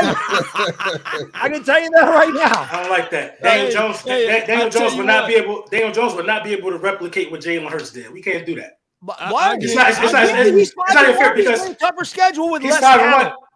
He's 5-1, but he hasn't done the things that Jalen Hurts has done. He has 4 game-winning drives in the fourth quarter. What the hell else does he need to do? We ain't need to do that though. You see what I'm saying? I don't know. We average. So Daniel Jones. You said Jalen Hurts is playing within a system. Daniel Jones is playing within his system. They ain't asking Daniel Jones to drop back 45 times, though, because we got no offensive line. And anybody who watches the Giants still knows that the kid is running for his life every time he drops back. So what I'm saying is this. I would say Jalen Hurts, like I said, he's closer to being a franchise quarterback than Daniel Jones is. I think they've both taken steps forward. I think they've both been better than I would have given credit either one for going into this season. But I don't think that I wouldn't say that Jalen Hurts is going to be an Eagle for the rest of his career right now. He may be. And I would say the same thing about Daniel Jones. I'm not going to say Daniel Jones will be a giant for the rest of his career, but going into this year, I thought Daniel Jones had no chance to return. Now I think he has a good chance to return. I guess we'll see what happens. But they are arguing over here on my chat that y'all got Saquon Barkley. So he's the one that's winning. So you got to switch. Give Jalen Hurts Saquon Barkley, and you guys have Miles Sanders. Shit, the Eagles fans told us Miles Sanders. I just did. I said if Jalen Hurts was a New York Giant, are they 6-0? Oh, you never said move the whole. Just replace the quarterbacks. Okay. Just switch the quarterbacks. We're not switching anything else. So give Jalen Hurts the Giant, throwing to Richie James and David Sills and Daniel Bellinger and Marcus Johnson, but he can hand off to Saquon with that beat up line and a rookie right tackle. Jalen Hurts took a bad team to the playoffs last year. Well, Daniel Jones might be taking a bad team in the playoffs this year. Wow. Y'all ain't bad no more, though. I thought Coach changed that for y'all, though, right? We're an underdog to the 2-4 Jaguars. Who's saying we're good besides Giants fans? That's because nobody believes in y'all. Nobody believes in y'all. But you are who your record is. That's who you are at the moment. Right, so how are you a bad team last year if you just went to the playoffs? How's that a bad team? How do bad teams go to the playoffs? What, say that again? How do bad teams go to the playoffs? You said he took a bad team to the playoffs last year. Because we started the season off bad. He was able to dig his team out of a hole. I've never seen Daniel Jones do that. Daniel Jones has dug his team out of a hole 4 times this year. What are you talking about? We're down 17-3 to Green Bay. This is a hole that I'm talking about, Bad Dog. Being down like 3 games, having a bad record, and then turning that around. That's what Jalen Hurts did. Daniel Jones has had bad record When has he turned it around? With him here, and arguably we have lesser talent. When has he turned it around, though? He was here. When in the middle of the season has he took a bad record, turned it around, and finished strong and made the playoffs? He hasn't had the opportunity to. He's had 3 opportunities to. Wait, he was hurt all last year. He was hurt. Okay. All right. So let me say this. Let me say this. To your point, Bad Dog, I think the question when you ask what is a franchise quarterback, I think most teams look at it as a guy that consistently wins, right? Alex Smith, Andy Dalton, look at their careers, look at guys like that we never looked at those guys as quarterbacks you could win a Super Bowl with, right? But they were winners, guys that you could win a lot of football games with. Ryan Tannehill. Phillip Rivers. Yeah, well, Phillip Rivers is a Hall of Fame quarterback. I feel like you disrespected Phillip Rivers with how you throw. Well, he didn't win anything. You did jaded Phillip Rivers. He really did. Like Phillip Rivers didn't play a playoff game and win with a torn ACL. Like, let's not act like Phillip Rivers is trash. Okay. 0-9 against Tom Brady. That's fine. That's fine. A lot of people have that stat. Eli Manning ain't got that stat. Not Eli Manning, right? But Phillip Rivers does. Okay. However, Phillip Rivers is going to be a Hall of Fame quarterback when it's all said and done. Yes. Andy Dalton will not be. Derek Carr will not be. Okay. Alex Smith and Ryan Tannehill won't. Was Andy Dalton a franchise quarterback? Yeah, they gave him a contract in Cincinnati. He brought something to my attention. How far is Eli from Danny Jones? You don't put tremendously far. You don't put them in the same sentence. Yeah, Eli got 2 Super Bowl VPs, don't he? If I got that right, 2 of them. Yeah, but Eli didn't do that with the coaching staff that Danny Jones had. What do you mean he did it with Tom Coughlin? I mean Tom Coughlin. You said Tom was a horrible coach. No, Tom Coughlin Tom was a good coach. Tom Coughlin was a Hall of Fame coach. The bottom line is that they don't belong in the same discussion. No, okay. I get it. Eli Manning's a Hall of Famer. Daniel Jones is just starting to get on the map. So do you think they're franchise quarterbacks? Like I said, right now, if you're asking me on October, what is today? The 20th? 19th. Whatever, the 21st, whatever the hell today. What the hell is today? 19th. That's what happens when you work your ass off for a living. You don't know what the hell day it is anymore. It happens. I'd say it's still up in the air. I don't know what they're going to do. I think they're both closer, but I wouldn't sit here and go, yeah, I think that Jalen Hurts will be an Eagle for the next 12 years and Daniel Jones will be a Giant for the next 12 years. Yeah. I don't think that's what constitutes a franchise quarterback, because a franchise quarterback is a guy to me that you give a second contract to. I think Derek Carr got a second contract, right? Yes, I think they're both getting second contracts. So Carr's a franchise quarterback, right? Yeah, he's a franchise quarterback. It's basically Derek Carr. It's basically somebody that the organization believes in. It don't matter how much the dollar amount is. If they pay him enough to keep him around, it's a franchise quarterback for the time being. From another contract, to me, that's a franchise quarterback. You didn't necessarily have to take it, but if they offer you a contract, they feel like you're good enough to get the job done. Then yes, I believe both of them are going to get offered contracts when their contract's up. What about you, Law? Yeah, they franchise quarterbacks. I would love to see them for multiple years down the line. Yeah, me too. I hope both of them get long-term deals. Give them 55. Yeah. Give them 50 years. 50 million. Don't even have a quarterback in Washington. I don't want either one of those dudes though. I ain't got shit. I got a friend, right? Mm-hmm. He's single, and he wants kids, all of that good stuff. And a wise man once told me, those who play hard to get don't get got, right? But if you wait this damn long, right? Why the hell are you gonna settle? I've been waiting for 30 years for a damn franchise quarterback. You think I'm gonna wait for a Jalen Hurts? You gotta be out your damn mind. I don't want no damn Jalen Hurts. Jalen Hurts. Damn long. I want something legit. Or I'll keep wandering through the damn wilderness. Jalen Hurts is gonna get a Kyle Murray contract, right? I don't think so. He beat him head to head. Kyler Murray. I think Jalen Hurts is better than Kyler Murray, period. I said that last year. So he's going to get a bigger contract than Kyler Murray, right? I mean, listen, the number is the number. The player don't dictate the number. The number is the number. Talent-wise, it's not close. Kyler Murray is the better quarterback. But Jalen Hurts, this is why it's hard to not like Jalen Hurts. I wish he wasn't an Eagle, so I didn't have to hate on the man so much. The dude is a tireless worker. He cares. But right? here's the thing, though, before you go into that. Kyler Murray is 3-11 versus winning teams. Well, Kyler Murray's already showed you his ass already. Okay. Yeah, but he got 200 million. Man, shoot. That man. the running joke is, they were talking about Thursday Night Football and how it's been terrible the last 2 weeks because there haven't been any points really scored, right? Then they show Kyler Murray and the Saints are playing, on Thursday night, and everybody's like, "Well, that game's gonna be trash too." Call of Duty come out this week. Oh wow, I didn't know that. Yeah. And so Kyler Murray might be game headed up. To hell with the game plan. I got to get my game up. So Kyler Murray's already showed you. Now they do get DeAndre Hopkins back this week. We'll see if that makes a difference or not. And Anderson, Robbie Anderson is a funny ass dude. LB, those are two franchise quarterbacks in your estimation? Yeah. I think the organization. Well, the Eagles believe in Jalen Hurts. I think Daniel Jones is winning people over. Winning cures all. Jalen Hurts, what is this, like his 10th straight regular season win, if I got that right? So he wins. You know what I mean? Daniel Jones is winning. So that gets you another contract. He's a franchise quarterback. Now, all they got to do for Daniel Jones is get rid of that guy that they got from the Lions and get somebody else. Pair him with a good wide receiver and see what happens. Yeah, it's not worth the risk. Number one wide receiver would be nice. Right. It's not worth the risk to start over for either team, if you're being honest. I give you Jalen Tolbert, our third-round draft pick from this year for Kadarius Toney. Heads up. I'd rather see what Kadarius Toney. Kadarius Toney ain't costing us anything. We need a little bit more than that. Take a second-round pick for Kadarius Toney, though. You want to give us a second-round pick? Nah, I ain't gonna squeeze no second, though. You mean he was a first-round pick? Right. He's like, I got to draw the line somewhere.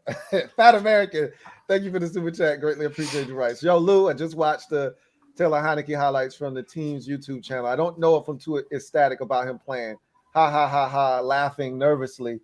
I don't think any reasonable fan is overly excited. I think we feel like he's going to run the offense better, if nothing else. He'll give us a better chance offensively than Carson Wentz was on his way out. Them boys for life. Thank you for the super chat. Greatly appreciate you. Writes, Law, why you block me? Make, bet, and duck me.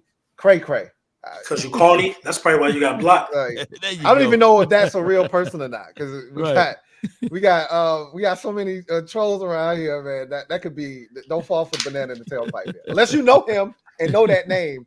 I don't know. Yeah. Well, he can block this.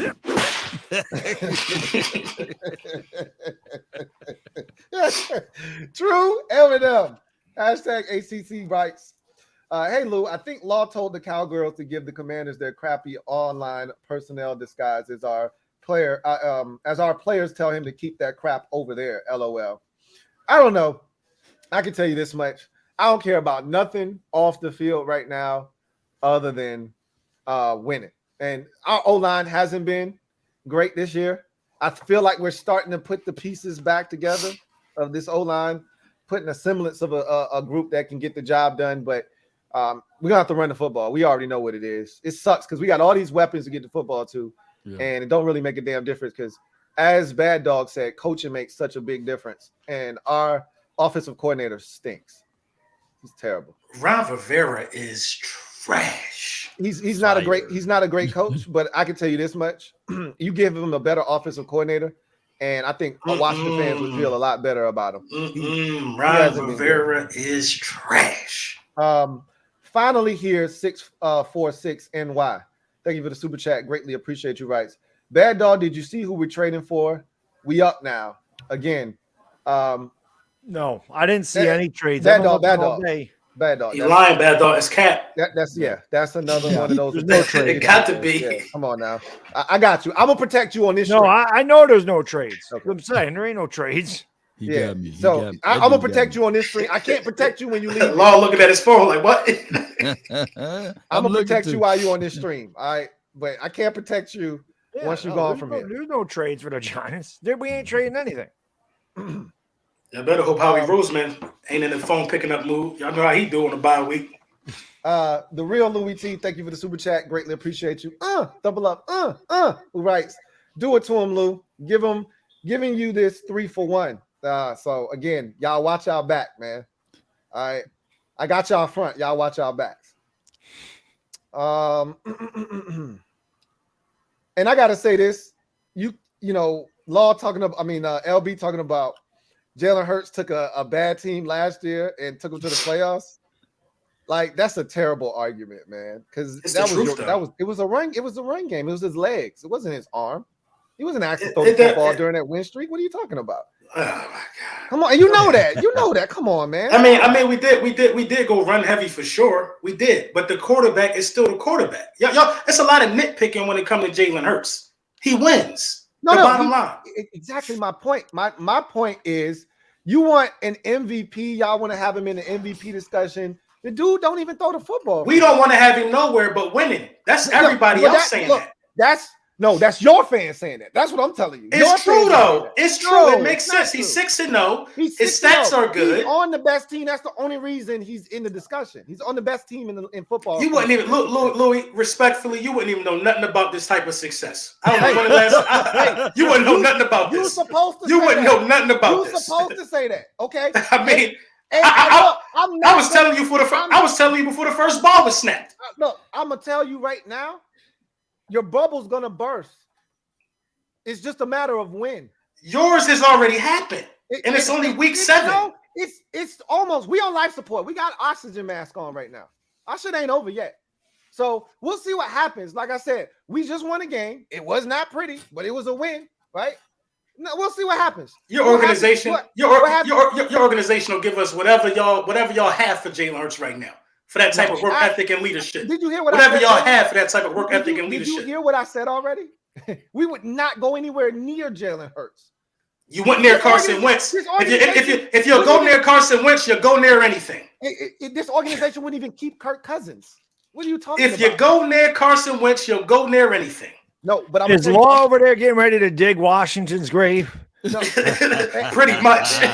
It's already look. The holes are the grave's already dug. It's just are we getting in? And are you It's bodies in there. It's a body in there already. All right. So the question now is, so this is the thing. I'll tell anybody to listen to this. It ain't shit y'all can say to me that ain't already been said. Like all your jokes and all of the stuff on social media, I just laugh at the shit. It ain't nothing. My team has been trashed for 30 years. I did the number crunching. We've been trashed for 91.7% of my life. Okay, wow. It ain't shit you can say to me. But I'm happy because we this close to the rid of our owner. We this close. Okay? This close. Yo.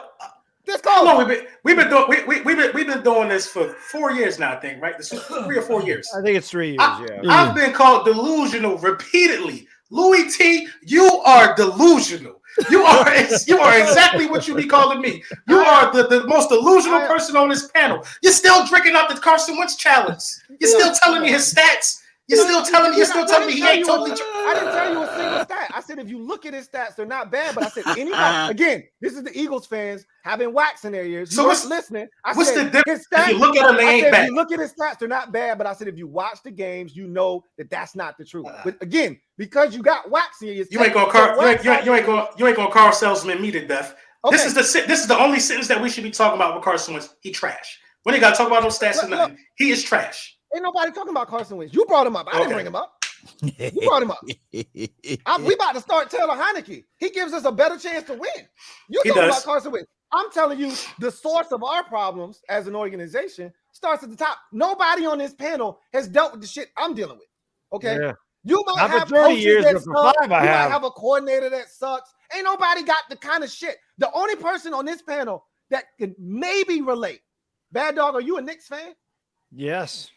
That's the only person on this panel that knows the kind of pain that I've gone through. It's James Dolan with the Knicks. They ain't never win shit. No, listen, John Mayer's been that guy for 5 years. Actually, a better part of 10 because we had one good year in 2016. We've sucked since we won the Super Bowl last. But the Maras aren't the same as Daniel Snyder. No, nobody's the same as Dolan. Okay, exactly. Dolan sucks. If that's all I'm saying is if we get rid of his ass, then we might have a shot. That's the hard thing. I don't see the shit happening personally, but we'll see what happens. John Perez, thank you for the super chat. Greatly appreciate you. Who writes, welcome back, Super Friends, especially my man, the Laker dog. What are your thoughts on the Dan Snyder situation involving him possibly being forced out? I think everybody kind of feels, I can speak for the rest of the panel because don't nobody else give a shit about Daniel Snyder but us. No, I hope he stays there forever. Exactly. That's how you should feel. If you're a rival of this team, you should be like, look, remember when we used to say protect Gettleman at all costs? Remember that was the running line. Protect him very well. Protect him at all costs because he's going to keep the Giants as a mid. I'm say one thing about Gettleman. I think Gettleman's problem, free agency and bad coaching decisions. Like he picked the wrong coaches in the wrong court because his draft picks really ain't that bad with good coaching. But his free agency, oh my God, that's like nobody's worse at picking a free agent than him. But the draft picks are actually playing pretty well. Well, that's a big part of being a GM is you get to pick the coach. Right. And that's what I'm saying. He picked the wrong coaches. So if you can't pick a coach, then if Brian Daboll was there when Daniel Jones was a rookie, there wouldn't be a question if Daniel Jones was a franchise quarterback. He probably would have had a second contract. It's a big deal. It is monumental. Just being a Giants fan, and any Giants fan that's been around for the last 10 years, or at least since McAdoo, you cannot understate how important a good head coach is, good coordinator is, good football minds, getting your team to believe. There's so many intangibles. So many people want to look at stats. I say this shit all the time on my live streams. There's so many people this day and age, especially younger people, that are so into fantasy football and playing Madden. And everything is stat driven. Yeah. They don't understand the intangibles that go into football players. At the end of the day, these guys are human. And one thing that doesn't show up in a box score is confidence. And I don't give a damn if you're a football player, if you're a plumber, if you work for the state like I do. I don't care what you do in life, if it's working out, whatever the hell it is. If you don't have confidence in what the hell you're doing, you're not going to do it as well as if you had confidence in what you do. If you believe that you're going to do it, you'll do a much better job than not. That's the coaching staff. The coaching staff is supposed to Build the game plan around the players' strengths and give them confidence that they can go out and execute. Dable, Kafka, Wink Martindale have brought that here really quickly. So I can't underestimate how great they good head coaches. Giants, man, we had Tom Coughlin, we had Bill Parcells, we had Bill Belichick as defense coordinator. We've seen great coaches. I mean, Jesus, you go all the way back to the 50s. Tom Landry came from the Giants. Vince Lombardi came from the Giants. So some of the best coaches in the history of this game, Bill Belichick, they've all come through the Giants organization. Having a good head coach goes a long way in this league because I don't think teams are really that far apart because of the salary cap. So it obviously makes a huge difference. It does. It's not, and I'll take it a step further. Count the team. I can tell you that. I'll take it a step further.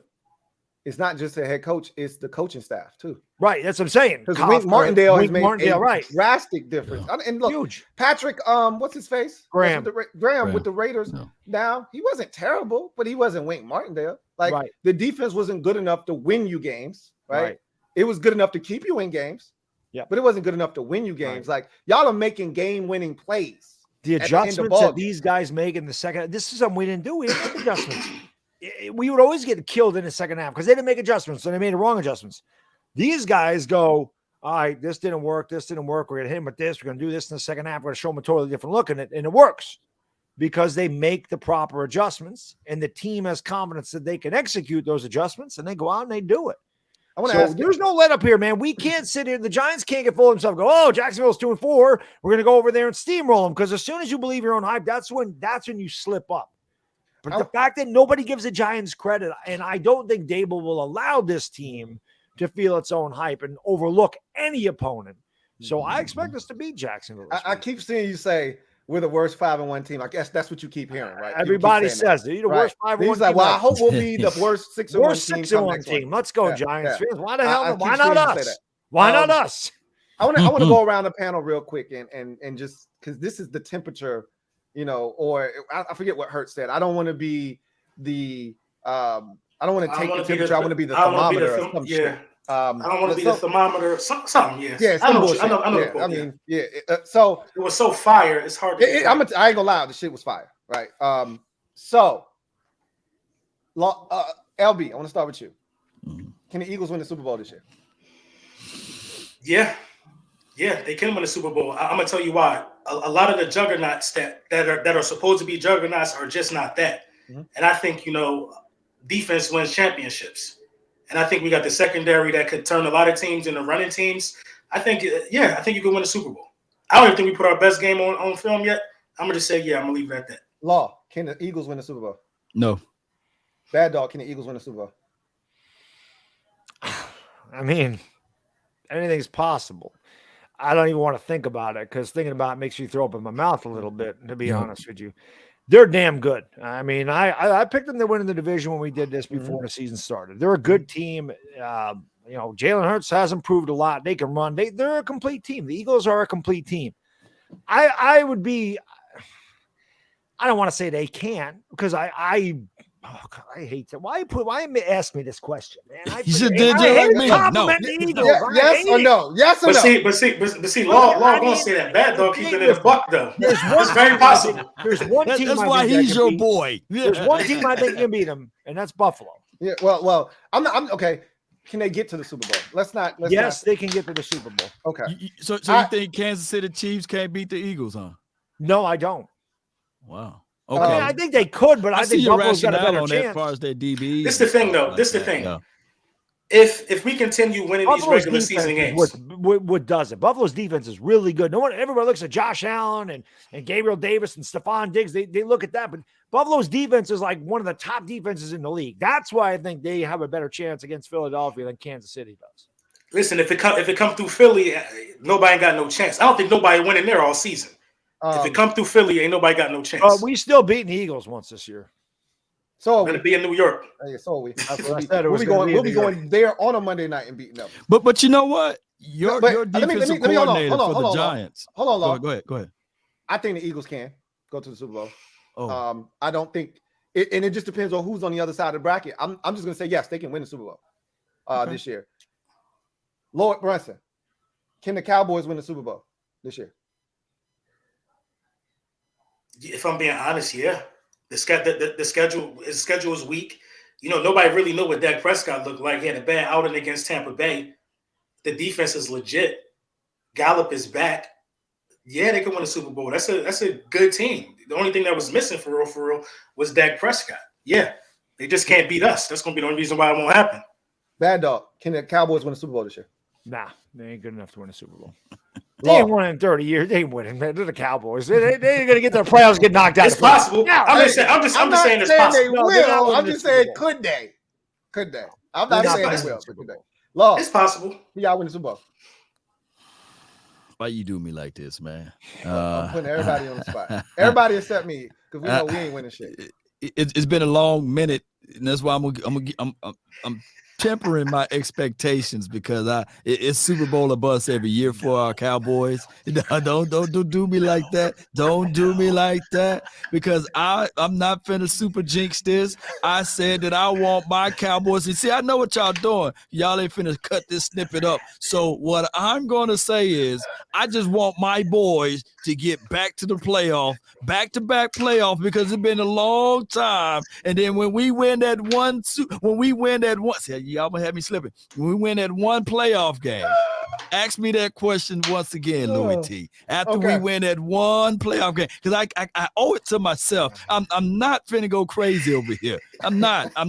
The Dallas Cowboys will never win the Super Bowl, and nobody lifetime on this damn panel. TBA. I don't believe y'all even believe what I said. The Dallas Cowboys will never win the Super Bowl in my lifetime. If you're an Eagles fan out there, instead of that Sunday's best picture y'all put in the LB to troll everybody, put that shit right there that he just did. Go ahead, screenshot that and put that shit up there. What? That was hilarious. All right. Oh, when I was looking at the camera? Yeah, absolutely. Look, honestly, I think Dallas could win the Super Bowl. I'm not gonna jinx it, or at least go to the Super Bowl. I don't know if they can win it, but with that defense, anything's possible. You want to know why I'm gonna say why? I don't think they can win in Philadelphia. I don't think they can beat Philly in Philly. I think you get them Dak Prescott. I think it could be a different outcome. Yeah. I'm gonna tell you why I know for real. So we're not a plus 10 points, Bulldog, a bad dog. You ain't plus 10. We ain't a plus 10 points if Dak was out there. Yeah, but I don't think the Eagles take their foot off the accelerator. Whoa, bad dog. The game plan changes. If Dak is out there, see what we did was we played man to man and made Cooper Rush beat us because we know he couldn't beat our safety.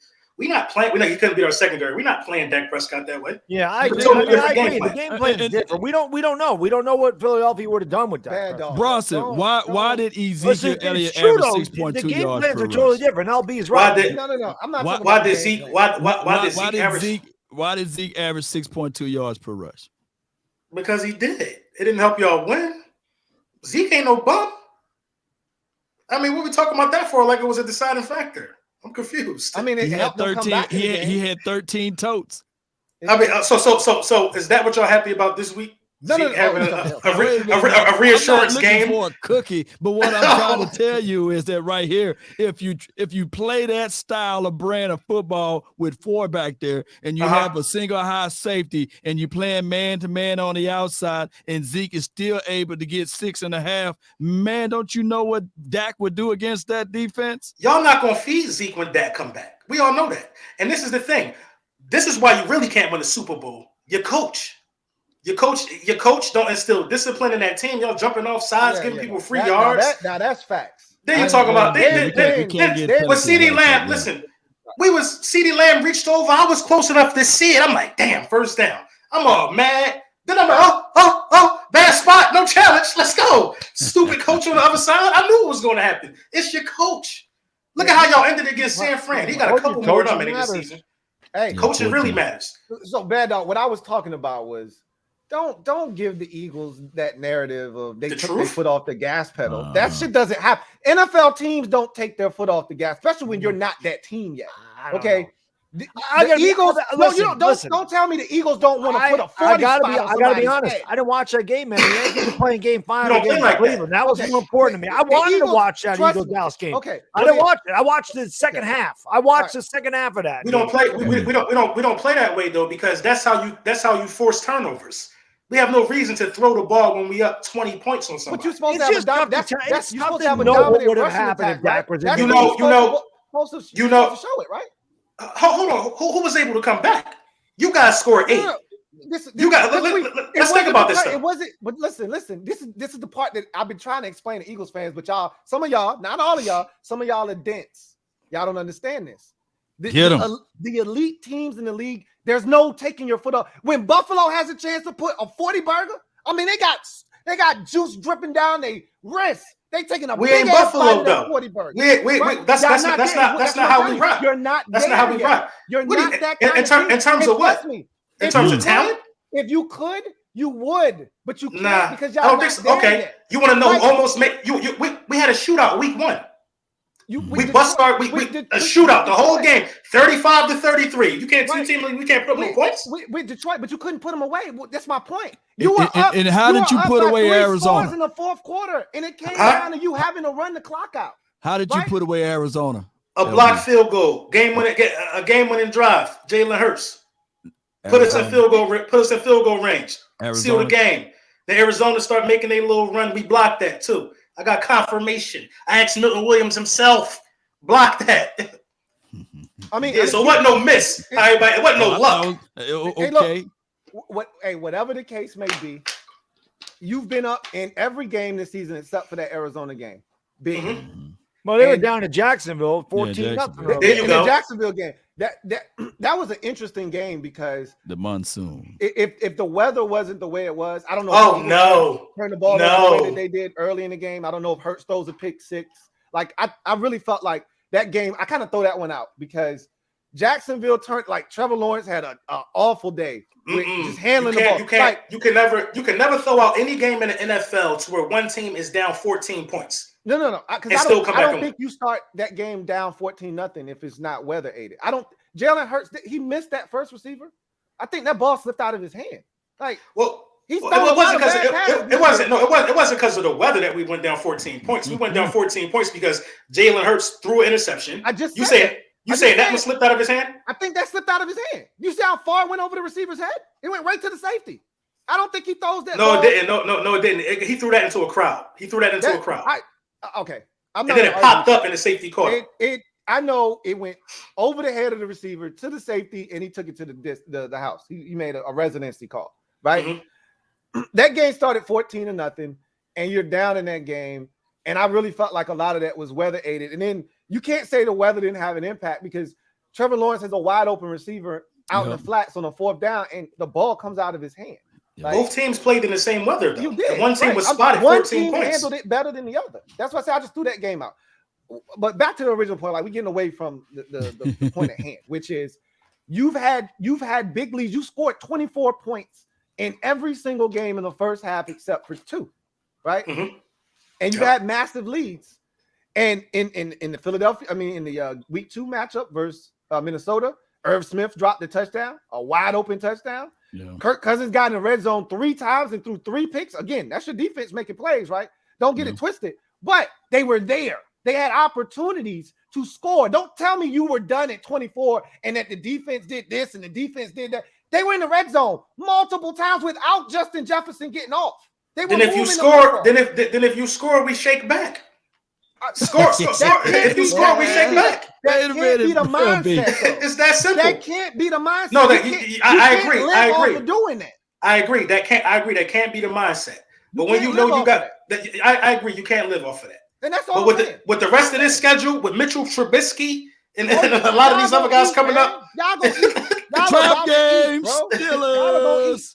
All right, one more for the panel. You got Kenny Pickett. Kenny Pickett's going to play against you. Bad dog. Can the Giants win the Super Bowl this year? No. We just don't have the talent. I think the coaching staff and the front office, I think the Giants have a bright future, but no. Can you make it to the Super Bowl this year? They can't win a Super Bowl. Can you make it to the Super Bowl? Can they make it to the Super Bowl? I mean, I would love to say yes, but I mean, I don't. I'll have a better opportunity. I'll know better when we play the Eagles. I mean, we couldn't beat the Cowboys. You know, they beat the hell out of us on the line of scrimmage. You may not play them though. Yeah. You probably going to have to play Philadelphia. It's tough. We haven't won in Philadelphia since Matt Barkley was the damn quarterback. Like, it has been that long. Hey, wise woman once told me all good things must come to an end. I agree. And I would love it to come to an end week 18 and we could take the division from them sons of bitches because we owe them one. Nobody knows the Giants future, have. though, They're not complete enough to win. We don't have a number one wide receiver, man. If we had an AJ Brown over here, and I might think differently. If we had a better offensive line and an AJ Brown type receiver, I think our defense is good enough. We haven't been healthy all year. We have still not seen Azeez Ojulari, Kayvon Thibodeau, Leonard Williams, and Dexter Lawrence, who's played like an all-pro, mind you, this year. We haven't seen all four of those guys in the field at the same time. We might get that this week, but we just got Leonard Williams back. That makes a big difference in how we're able to stop the run. Thibodeau has 1 sack. Obviously, it was a huge sack. But if you watch him play again, this is the statistic thing. He is a disruptor. He gets in, he gets penetration, he tips balls to the line of scrimmage. He's getting a lot of pressures. So as this team gets more acclimated to Wink's system and they get healthy, I think the Giants they're going to be a tough out, but I don't think they have just talent's going to win out eventually. And when you get into the playoffs and you're playing teams, I know the Rams have been bad. When you're playing the Rams and you're playing the Eagles, when you're playing the Cowboys, teams have more talent than you, eventually it's going to win out. So I don't think this is the year, but I do. We're a lot closer than I thought we'd be. That's for damn sure. The fact that we've been having that conversation tells you all you need to know. LB, Giants. They're a couple pieces away. They're a couple pieces away. Yeah. What about you, Law? Giants? I'm not gonna. I just need. See, I can't say this. Once again, and if I had a time machine, oh my God, if I had a time machine, just answer the question. He did this before the season started. We asked him for a record. I gotta go to Oxnard first, and I gotta. He did say that. You keep putting me in this box, Dante man. Fowler Jr. and I gotta see this deep. Just answer the question. I can't because I'm gonna. You answered ours really fast. Very fast. They you didn't asked ask about me. no time machine. There was a Louie Tee in 2007 said, "Hey, will the Giants beat the Cowboys?" I said, "Hell no." There was no YouTube at the time, and then all of a sudden I looked up, the Giants beat my Cowboys. So if I was to ask Bad Dog that same question in 2007, he would say, "No, there's no way." No, that's not true. No, that's not true. After we played the Patriots the way we did week 17, I said this it's been way before that game. Oh yeah, week 6. Week 6. It's a tough question. You see, it's a tough question. Yeah, I'm thinking in multiple ways, man. I'm like Dr. Strange over here. It's gonna, early for that question. Many things can happen. Injuries happen. Just for the sake of the conversation, I'm gonna say no. No, that's all we looking for. No, ain't nobody gonna hold you to this, right? We not kill you. Let's ask the real question, Louie. All right. What's the real question? Let's ask the real question. This the real question. Did the Eagles peak? y'all so mad at us in Dallas, man. I hate this for you. Right, I hate this for you. Did the Eagles peak? I hate this for you. Are they peaking? Are you mad about what happened Sunday? I don't like this for you, Law. Of course we didn't peak. Of course not.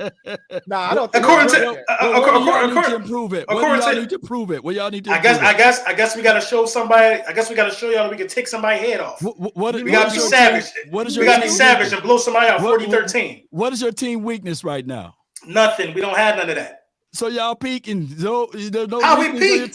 We ain't got no. I mean, what y'all need to improve on? We're not playing our best ball, and I don't really see a weakness. What I'm saying, it's another level. I vehemently disagree with you. It's another level we can go. You have a weakness. What is it? He pointed out. It's the defensive line. The defensive line is the weakness. You can run. Your run Philadelphia defense is Eagles, probably bro. your weakest part. You can run. That winning is like cologne, man. It's like cologne. It covers up. You take a bath. Listen, it's different. It's different when Dallas can run on us a little bit. Dallas has always been able to run on us. Look, y'all can't run on us. We ran on y'all. We had success on y'all. When? We had success running. Our problem was we would get in the third and short, and we couldn't convert because we got sacked. Let me look this up. So let me hear you say it again, Lord Brunson. Y'all don't have no weakness. That wasn't the real question I wanted to hear. I know that DeAndre Swift had a field day on y'all. Yep. Did he not? I mean, did he not? We're talking about. He did. Yeah, he had a game. He had a game. All right. But everybody want to throw the Jags game out the window. I'm more inclined to throwing out the first game of the season. For a lot of teams. I gave a lot of teams passes on that. But you can't do that because you used the first game. They said second half scoring is their weakness. You used the first game as an example of y'all scoring points. So you can't. Yeah, because we did score points. Right. Well, again, so you gave up rushing yards in that. We ain't give up no more. We ain't give up that amount since. You probably have it because you've been up. Teams got to throw the football. Teams got to throw the football against y'all. I think teams shouldn't consistently. No, the real question. I thought we had one more question. Can Washington win the Super Bowl? We already know the answer to that. Oh yeah. I don't. We got to go around the panel. Let's go around. Yeah, for that. Let's go around. We the only team under 500, man. It's an echo. Hey, can anybody hear us? No. Usually the Giants would be right there. Yeah, I got a lot of blankets I can lend you for being down there where it's dark and cold. I'm gonna tell you right now, that's part of what's got Washington fans hot right now. It ain't the fact that we suck. It's that the Giants turned their shit around so goddamn fast it'll make your head spin. And we over here running in circles, and we're like, bro. And Rivera's keep trying to tell us it's this and it's that. We like, no, it's you. Yeah. Hello, running success on us. It's y'all. Yeah. Your highest rusher had 12. Don't hurt my feelings, though. Yeah. Your highest rusher against us, Louie, had what? I seen this story before, Louie. I seen when the Eagles got rid of Chip Kelly. I was like, no, I didn't want them to get rid of Chip Kelly. No. Y'all ain't have no running success on us, Louie. Your highest rusher had 12 carries for 38 yards. Yeah, but what was the total? Again, if you watch the game, we averaged 4 yards a carry. If you total up all the yards in that game, we averaged 4 yards a carry. That's because Carson Wentz averaged 7, but he only had 3 carries. What week y'all played the Eagles? All of that shit, Jalen Hurts rushing yards matter, right? Like that shit goes in the total, right? It does, but Jalen Hurts ain't out here with 3 carries for 22 yards. We ain't gloating about that. Right. And I'm not telling you that your run defense is trash. You said you had no weaknesses, none, no blemishes. You can run the football on the Eagles, is what I'm trying to tell you. But I'm trying to tell you to not use y'all as an example because y'all ain't do that. We're not the gold standard for nothing in this league. Nothing. Okay, so we got that right. Nothing. We're not the gold standard. Okay, so when you don't try the shit that you like to do, which is, hey, don't pay attention to what's going on over here. Look at this. We trash over here. Okay, I'm fact checking. You said y'all had success running. This is the substance over here, not this shit you're doing over here. Y'all can be run on. That's all I'm saying. Don't talk about y'all ain't running. I said we had some success. I didn't say we killed y'all on the ground. I said we had some success running the football. That's why we didn't punt a million times 3 and out just like that in the first half, because we were actually sustaining a little bit of offense. It's when we had to drop back and pass, that's when y'all kicked our ass. That's all I'm saying. I'm not telling you we were running it down your throat. I'm just telling you can be run on. I've seen teams. I saw my guy for the Arizona Cardinals, James Conner, running a football on y'all. I'm just telling you can be run on. He was having a good game until he got hurt. That's all. I agree. We can be run on. That's it. Which is always well for us because it just wasn't by y'all because you said y'all had the success. But as I said, I've seen teams run on y'all. So you do have a weakness. It's not a glaring weakness, but it's a weakness. It's something we could tighten up. Maybe we'll address this. You know, we got the best GM in football. Maybe we'll address this week. Kill me. You just argued with me for 5 minutes and then told me I was right. No. You're still wrong because you said y'all had success. Y'all did not. We had a little bit of success. Now it's a little. It was none. Okay. I just looked at the numbers. We can move on. But you know what? LB? You know what, LB? The Giants holds really good against you guys if that's the case, because I'm looking at the Giants and I'm looking at Wink and I'm looking at he used to be the defensive coordinator and I seen what he did against Lamar. It may be a situation. No, just the Giants. I've always taken the Giants serious since the start of the season. He might actually match up well with the Eagles. They match up well. Like they showed us that last year when they beat us that they can match up well with Hurts. And now they got some more additional pieces. And Saquon being healthy, Saquon will be a real test for us. A real test in the running game. By that point in the season, because the team should be better. So Saquon will be a real test. Like Zeke gave us a little fit. I ain't gonna lie. It'd be nice if we had Kadarius Toney by then. I'm hoping. Hey, I'm just happy to see Wan'Dale Robinson show his face last week. Okay, Wan'Dale Robinson already more touchdowns than Galladay and Toney combined. That's crazy. How about Daniel Bellinger, man? Damn it, I love him. I love Daniel Jones. Just one of the most popular tweets I had was talking about how underrated he is and how solid he's been. He's like Kevin Boss, man. We don't ask him to do too much. He catches the ball. He's a great red zone target. He can block. That's what you want in your tight end. This is a 4th round pick, man. So I think he could throw too. I think then you guys call like a play where he was looking to throw reverse, and he was going to throw it. And he ran it in the end zone. He ran it in. He ran it for a touchdown. Like, what the hell, man? That's not what Daniel Bellinger is supposed to be doing. He was taking a pass and running in the damn end zone. D'Angelo Xavier, thank you for the super chat. Greatly appreciate you. Who writes, I bet Louis wishes he has Hurts. You bet wrong. Damn wrong. You could be further from the truth. What about Dak? I'll take Dak in a heartbeat. Okay. All I wanted to know. What about Cooper Rush? No, I'm good. Cooper Rush is I call him a basic backup. He came in, he did what he was supposed to do, but we picked Cooper Rush off twice and had him called back for penalties. Okay, Cooper Rush is as basic as it gets. However, I will give him credit. That's what you want your backup quarterback to do. Anybody around the league will tell you, if my quarterback's gone for 5 weeks, give me 3-2, man. Just keep me afloat. The man went 4-1. Cooper Rush did his damn job. Yeah, and the Cowboys didn't even have a backup quarterback when the season started. You know what I'm saying? So I got nothing but respect for Cooper Rush, man. Nothing but respect.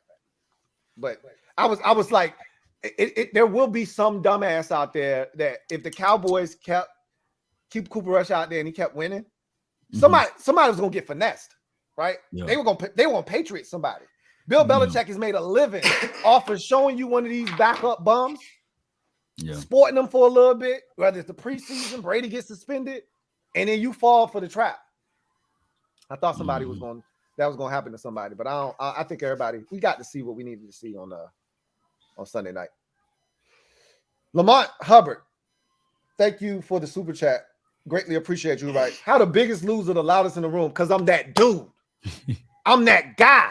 That's why. That's fast. I told LB, I said, look, if I was 6-0, you wouldn't be able to say shit. You give him more. You definitely give him more respect to Cooper Rush than you are the guy that's 6-0 though. I gave him his respect for what he is. I said he's basic. Jalen Hurts is not basic. Okay. Again, Eagles fans hear what they want to hear. I keep asking y'all, just do me a favor, take the wax out of your ears, man. The man has played above expectations for me. Y'all might have set those expectations for him, and y'all are not surprised. I am absolutely floored at what this man has done so far. Okay. Yeah. You can call it great coaching. You can call it whatever you want. He's playing well, way better than I thought he was. But make no mistake about it. He's still Jalen Hurts. Okay. That's all I'm saying. He's still Jalen Hurts. There's still limitations. Okay. AJ Brown makes a huge difference. That's another 0-0. Okay. You were right. He's the best receiver in the division right now. LB, what's the weakness on your offense, man? On my offense? He ain't got none. He told you earlier. They ain't got no weaknesses. He came in for the defense. I'm trying to get sometimes the weakness on my offense sometimes could be play calling, not attempting to stretch the field to keep defenses honest. Okay. It could be play calling sometimes because the first 3 games of the season, it was 50-yard bombs for multiple people. You know what I mean? As teams start getting closer to the line of scrimmage, we stopped doing that. Okay. I do think y'all need to stretch the football field because it's becoming where everything is a slant. Like I look at Jalen Hurts, he doing all this shit at the line of scrimmage. Hey, they running a goddamn slant to AJ Brown. Damn, you know the shit coming, and they still run it. And that's why we gotta overcomplicate this stuff. You don't. I tell people all the time, football is only as complicated as you make it. They ain't stopped this shit yet. That's what y'all was doing to us. I'm like, hey, dummy. Did all this shit? No, we did a lot. We put a vertical. He doing all of this. He doing all of this. He throwing a slant to AJ Brown. We put a vertical. We put a vertical. No. You keep using y'all as an excuse. We put a vertical beating on y'all, Louie. No. I'm telling you what the man's been doing. Tennessee Titans fans will tell you the same thing. He's and you said this when y'all got him, and I'm like, you're right. He's a yak monster. So what do? You take a big body receiver and you say, hey, put your body in between the defender and the football and see if they can stop it. It also helps when these dumbass corners playing 8 yards off and giving the man free access. If you're going to give me free lunch, I'm going to eat. That's what Minnesota did. I never saw a team play so far. Oh, they were so soft. Man, God, soft the entire night. Made me they played over 15 yards off. I don't know why they did that. They just didn't even try for real. They even tried. It was like, yeah. Okay. Metaphor. Thank you for the super chat. Greatly appreciate you. Thank you for being a member of the MOBB who writes, don't worry, Carson back in 3 weeks. No. To spank the pitches. No. I don't want to take him to Philadelphia. Oh, go to Philly. He will soil himself. In that environment, oh, no, I'm good. That Joker had a 12 QBR. 4 weeks will take us through Philadelphia. My hope is Heineke plays well enough so he doesn't get his job back. That's my hope. But we'll see. Let's see. Got another super chat. This one is from Tommy B. Thank you for the super chat. Greatly appreciate you. Tommy B writes, sounds like someone is a closet Cowboys fan. I think he's talking about me. Couldn't be further from the truth. Like I told you, I keep my friends close and my enemies even closer. I can tell a lot of y'all, most of y'all know y'all team. Okay, but there's a lot of y'all that are fair weather fans. Y'all don't know shit for real, right? You watch First Take, you get all your information. I can tell you more about your damn team than you can your own damn team. So I know a lot about the Cowboys. I know a lot about the Eagles. I know, first of all, I cover the whole league. That's where a lot of y'all are specialized. Y'all just care about y'all team. I watch the entire league, but I specifically watch this division. And with a fine-tooth comb, I go through every goddamn thing they out here doing. Because I know in order to get where we want to go, we got to beat these bastards. So I know a lot about your goddamn teams too. So, yeah, you can say I sound like a closet Cowboys fan. That's because I know their roster in and out. I know the Eagles roster in and out. I know the Giants roster in and out. I know what these teams are doing on a weekly basis because I'm watching their ass close as hell. That's the closest you're going to get to feeling what a winner feels like. There's a lot of winners in the division. It's a lot of winners in the division. Y'all. I was going to say, you watch us close as hell, but you're getting farther and farther away. right. They're not taking notes, man. They're not taking notes. No, they're not. Well, that's because your owner is trash. You guys got to get your new stadium, man. They on your body, Louie. They on your body. I told you, I want all the smoke, man. I've been dealing with this all year long. McNabb, Fab 5. Louie a whole bitch. Hey, look, man, I'm here. Hey, y'all ain't gonna be able to run me out of nowhere, man.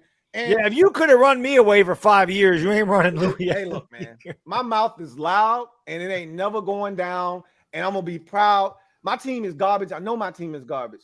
I'm just waiting for the 1 year that they not this because when you got an owner like me right now, like I got 1 year where we're not garbage. Oh, look, it's coming. I don't know when. I thought it was this year. I'm just gonna be honest.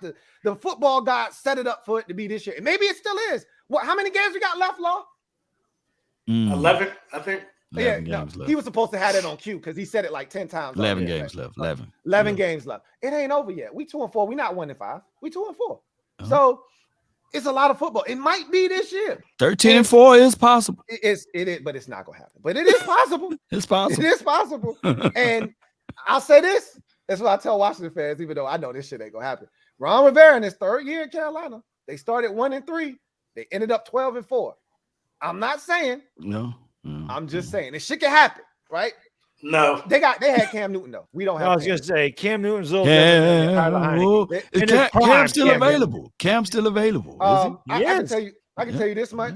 Cam. The Lord is he's moving, right? He's working with me because he said the shit you were gonna do if y'all were good, ignorant to the umpteenth degree. Oh, I had some shit loaded up. Oh, you think Eagles fans hated me now? My God! What are you talking about? This bro, a parallel universe. It might have happened. If the shit had went down the way that I had orchestrated. So what you telling me? So what you telling me right now is I'm being too easy on you. Way too easy. You're okay. Hey, say less. Say less. Hey, look, bro. You're say Charmin. Less. You're Charmin soft over there, man. Say less. You're Charmin soft, bro. Say less. If I was in your position. Because this the thing. Listen, I'm kind of used to winning and beating y'all. Used to it. Don't say that. How am I not? How am I not? You're not used to it. When the last time you won a division?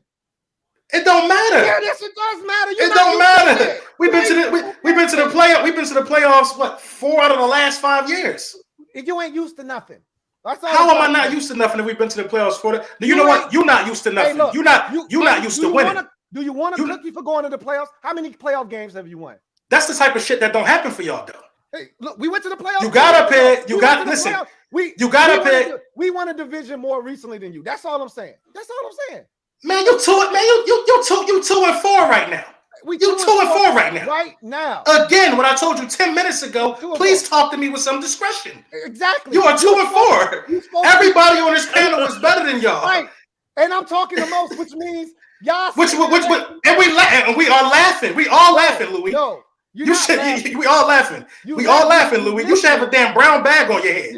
You should have a brown bag on your head with a hole cut open so you can have your mic like that. You should have a damn brown bag on your head. I would have let Louie borrow the bag, but I threw it away. Please mail him the brown bag. I don't want any of your Giants germs, okay? You keep that shit over there with you. Nah, you might want some of our germs now. I don't want any of your germs, okay? You should have seen it. You should have seen it. You should have seen it week 3. Commanders fans are pathetic. The whole area. I was there. It wasn't a damn red jersey in sight. Y'all ain't even come to your own game. How did you expect to beat us there? That ain't got nothing to do with what. It ain't got nothing to do with Eagles. It's about our owner. The second game, Louie, you think third game of the season? Come on, man. The second game between us two. You think you're gonna win? You think you're gonna beat us in Philly? In Philly? Yeah. Right now, hell no. Okay. No. Right now, no. Come back. I thought you said that earlier. And I'm talking shit, man. Because I ain't gonna lie. I want to put a bag. I want to put a bag on your head this time. I want to take that back this time. I want to put a bag on your head. I want to put a bag on your head this time. Listen, you just said talk about some Charmin soft. You don't know how dark I could get. I've been being nice. I want to put a bag on your head. Okay, well, good. That's what I want. Because I'm telling you, if we were ever in your position, the energy is going to be reciprocated. You will not be. Hey, be careful. Watch yourself. Be careful. You will not be. All right. If we ever get rid of Daniel Snyder's ass, look out. That's all I'm going to tell you. Because everything that has happened in this organization can be traced back. The origins can be traced back to Daniel Snyder. The reason we're sitting here in the position that we're in is because of Daniel Snyder. So be careful. If Washington lose out, do y'all have a chance to get Bryce Young or CJ? Obviously, if we lose out, we would. But again, would you want that for your organization? The only thing that could change this organization without Daniel Snyder leaving is getting a franchise game-changing, franchise-altering quarterback. A lot of people forget how bad the Indianapolis Colts were before Peyton Manning got there. They were terrible. They were a laughingstock of the league.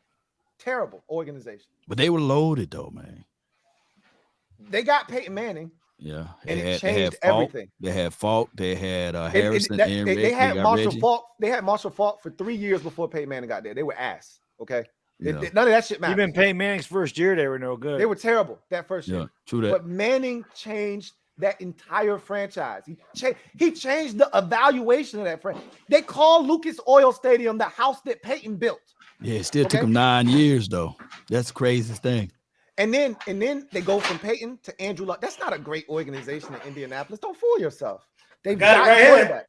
Oh shit! He got a bag for whenever you want it. I'm good. Okay. We 2-4. We ain't 1-6 or 1-5 or 0-6. I don't need the bag yet. Next time we meet up, 13-4, man. Next time we meet up, I may need that bag. I may not need that bag. We might. I'm gonna fold it. You gonna keep it there? I'm gonna keep it for you. Okay. You might need it for yourself. You might do like the Cowboys do and get to the playoffs and lose your first game. Oh. All this disrespect.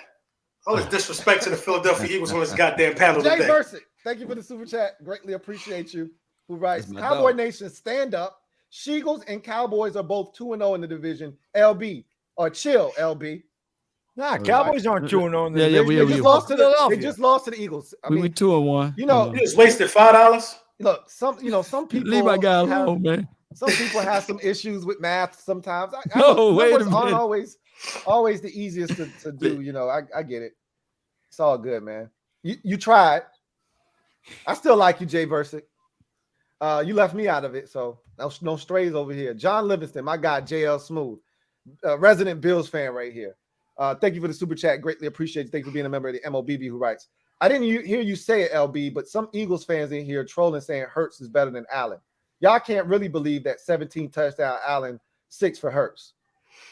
Well, first of all, of course, I think Josh Allen is probably the better quarterback right now. Okay, good. I mean, the arm talent is, come on, man.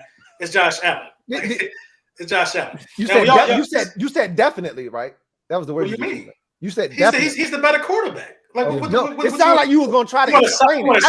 You don't need to even say nothing else. It's sort of like the Phillip Rivers thing earlier, where it was like when Law brought up.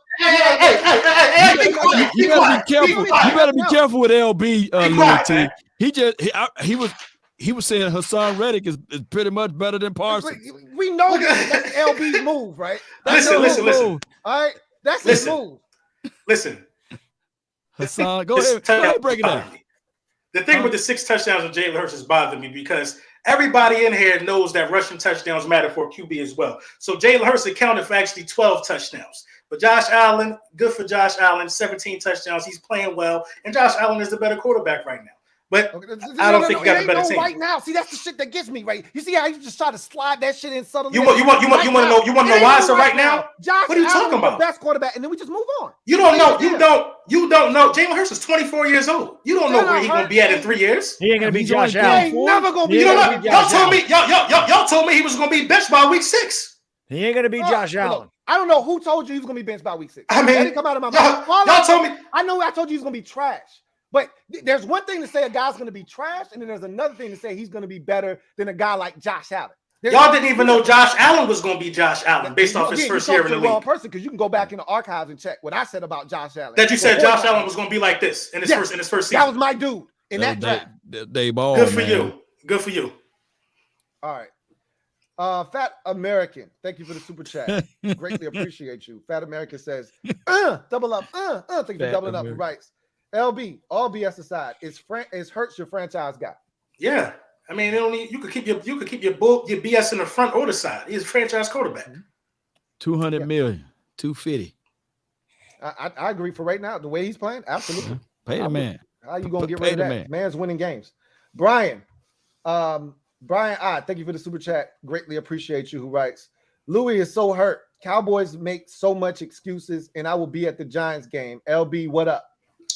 I'm gonna be there December 11th. I thought you said you won't go into more games. I already paid for that one though. Oh, okay. That's already been done. No, you can't go to that, LB.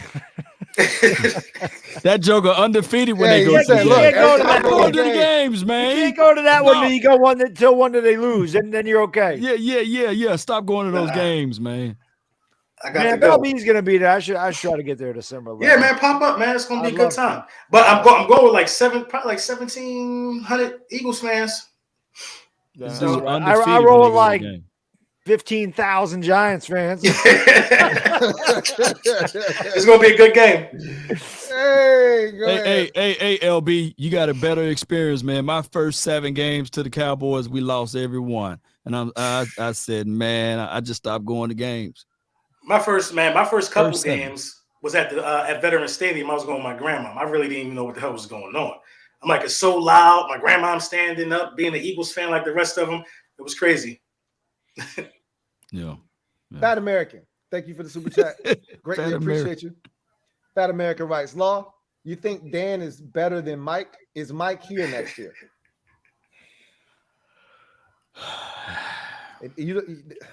That long pause isn't necessary.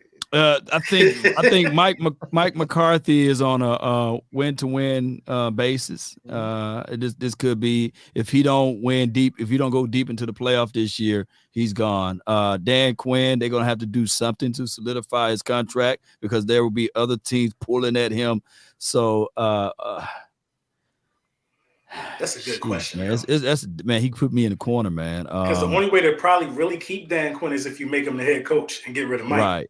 And the thing is, I don't want Dan Quinn as the head coach. I think he's better with hands-on, working with these guys and individually helping out our players. I don't like him at the capacity of head coach because he would be stretched out too far. I don't like the fact that if they would elevate Kellen Moore as the head coach either. It's a pickle. I think if the only way Mike McCarthy stays here, we got to win multiple playoff games or Super Bowl. If not, damn, man, I don't know, man. Would you rather have Kellen Moore or Dan Quinn as your head coach? You had to choose between them. I would rather have Kellen Moore as the head coach. Understandable. I some guys are meant to be coordinators. Some guys are meant to be. I don't think Dan Quinn would be a great head coach. I think he's a good, like Wade Phillips. Wade Phillips was an okay head coach, but not nearly as good as he is a defensive coordinator. Rex Ryan, same type of thing. I think Ron Rivera. There's a lot of guys that are meant to be coordinators. But you know what? You know what's crazy? I don't agree with that though. If we make Kellen Moore the head coach, right? And if we finally go out there and get a real offensive coordinator and just have Kellen Moore to be a walk-around guy, you really to go don't, for you really don't think inches. he's going to call the plays, though, if he's the head coach? He's going to call the plays. Most offensive dudes that get the job want to call the plays. Like, I'm trying to figure out a way. That's a part of their DNA. Until you get to a point where you realize, I don't need to do this shit. I can let somebody else do it. Yeah. That's why I love Nick Sirianni, man. He figured that out in 8 games. I'm just let somebody else he was effing up. Yeah. He was like, let me let somebody else do this shit. Yeah. And let me just take over the whole squad. I just love his energy, though, man. I love, like, at the end of that game against Dallas, when Odigizua tackled, who did he tackle at the end of the game? Kelsey. Oh, and the fight almost broke out. And Nick Sirianni was like, yo, do they... They wouldn't want their business action with Osa. I said, y'all Eagles fan might have won the game, but we won the body slam, baby. We won that body slam. Y'all want these hands? I would have got Osa about that life, baby. No, he ain't. No, not that building. It would have got dark for Osa. Hey, look. All I know is it got ugly at the end, and Nick was ready. That's all I know. Look, you don't want to fight a man with a gap in his mouth, man. Ask that about Michael Strahan. You know, you got a big gap right there, man. Them boys fight all night, man. And that's another one of my takeaways, man. You know, the 15-yard penalties on some of the stars for Dallas during that game. It just it happened to the stars. You know what I mean? True. It's like they're just missing some discipline. Parsons got one for taunting. Absolutely spot. That's the best thing you said all night. You spot on with that, man. You go back 2 hours and said it's a lot of gems, and that's your problem, Lou. You don't be listening, and then we got to come back. You got to eat all this crow. I heard everything you said. That's the best thing you said all night. But I can tell you that Sirianni probably grew up a Cowboy fan because all he do is talk Cowboys. Come on, man. How about them Eagles? Who says that? You know, he won. Because why is it? How about them Eagles? We didn't get to this. What? You know, he liked the Cowboys. Y'all have been gloating. Y'all have been gloating about beating our backups. The last game of the season, the whole summer, we put up 90 on the Eagles. 90 on the Eagles. One of the games was against Minshew because we already clinched the playoff spot. When you do stuff like that, and then when we see you after we re-up and get some big guns, I don't care. It's a wrap. When we see y'all, we're gonna sweep y'all too. I want you to be clear about that. We're gonna sweep y'all. You know what I mean? Can I give you your flowers though? While we please. We made fun of your hurt season hats. Talking about all of that shit. Can everybody on the panel give? I don't want it. No, I don't want it right now. Please. No. Give me that man his flowers, man. I don't want it. I'm gonna tell you why I want it. Give that man his feathers. Here we go. It's a lot more football left. No. Y'all won the Super Bowl. Y'all won the Super Bowl. Come on. When was the Super Bowl? What Super Bowl did we win? No. The other night. No. How? Y'all was there. Y'all don't go to games like that. Come on, man. Y'all was coming about beat Dallas. We won Dallas. Y'all don't go to Super Bowls. That couldn't have been a Super Bowl Sunday. Y'all don't be in them games. Hey, wait a minute. You said y'all wanted Dallas. Y'all got it. Hey, look. You got your certification. You know how you get that good one? Yeah. I'm not talking relax. I ain't talking about Hurts. I'm talking about AJ Brown wearing your hat. Nick you talking about that? That's what I'm talking about. Yeah. That was definitely major. Shout out to AJ. Yeah. I'm talking about your hat walking through the building with prominent people rocking your hat. I ain't talking about this shit. I appreciate that. I ain't talking about that shit. I'm talking about you moving units over here, bro. Yeah, you moving stuff, man. I definitely appreciate that. I went to the game, the Dallas game, and I had like 5 different people ask me where I got the hat from. Yeah. That's how you know. It ain't even about. It ain't got nothing to do with me no more. Bro, like I'm just. It don't have nothing. It's bigger than you now. When the Yeah, shit it don't end got up nothing on to do with me no more. when it end up on ESPN Yeah. and Max Kellerman is talking about your hat, Yeah. your shit is bigger. Yeah, it was a but see, life of his own. So that could have been risky though. That could have been risky though, because if we didn't play well, if they didn't play well, I believe backfire. But I believed that ain't your problem. Yeah. So shout out to you. Shout out to you for that. I though, appreciate that, fellas. I definitely no appreciate doubt, that. man. Yeah. I'm gonna wear the Hurt season hat though. You know, the one that you sent. I'm gonna wear it. Oh yeah. It's blue and white too. Just blue and white. I'm gonna wear it. I'm gonna wear the hat. I'm gonna wear the hat. Yeah, I don't think you could pay me to wear that. I'm good. No. It's not happening. Not happening. I ain't wearing no Eagles. Man, I put my pride on the line last year with the worst Giants team I've ever seen in my life. Thank God. You escaped narrowly. What's that? Hey, bad you escaped narrowly when you won that bet, bad dog. I don't give a damn how narrow it was. I never wear that Eagles jersey. He couldn't as narrow as my hairline. I don't give a shit. I want to wear that. Hey, he couldn't get me to wear that filthy green though. It's gonna be in my colors though. That would have been tough. That would have just been the worst. That would have just been ice. But your boy got one. He lost a bet. Philly 500 be making these. Yeah, he had to wear the Bavaro jersey. I told him blue looks good. No. I'm talking about Mark Holmes. So when we beat the Eagles, Mark Holmes, his first season had on the way. He got wear it for like a week. There you go. Wow. Man, could have been me. No, Louie, your bet was outrageous. I just couldn't do that. So I was like, I can't do that to nobody on this panel. I told my guy JC, I said, hey man, you looking out for me, bro. Matthew, thank you for the super chat. Greatly appreciate you. Thank you for being a member of the MOBB, who writes, rank team, player, talent, and coaching staff in the order in each of your opinions. So he wants you to rank the best players. So I guess roster, the best player talent. So that's the roster, and the coaching staff talent in the order of your liking for this division. We'll start with LB. Rank the rosters in this division after 6 weeks of football. The rosters, I'm going to go with the Eagles, Dallas, the Giants, and Washington. Okay. Coaching staff. Coaching staff, I'm going to go with the Eagles, the Giants, Dallas, and Washington. Okay. Law. You said roster talent. First, right? Yep. Talent. Roster talent. Don't even start. Don't even cap. Don't cap like Cowboys. that. Dallas. What? No. I was saying Cowboys. Oh, man. Damn. I'm going with that. He said Cowboys, Dallas boys. Cowboys, Dallas. We them boys. All right. Cowboys.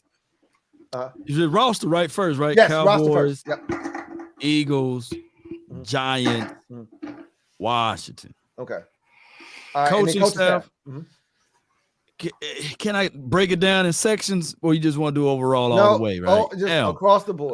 Because I know there might be certain, parts of your because my defensive staff, man, I'm just putting them up top, you know. Yeah. But the head of the snake is trash. Yeah, exactly. Yeah. Let's see what shoot. I'm gonna be biased in Cowboys, Eagles. No. The Cowboys. I kind of like what the dude doing down there in Giants. Cowboys, Giants, Eagles, Washington. Okay.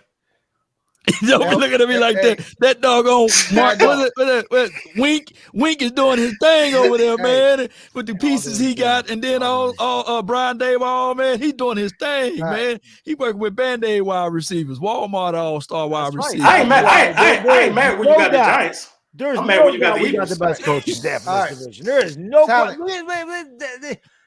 it's like Jesus. They're turning water into wine over here with the Giants. I've been drinking some victory scotch. I drank more scotch through the first 6 weeks of this season than I did all last year.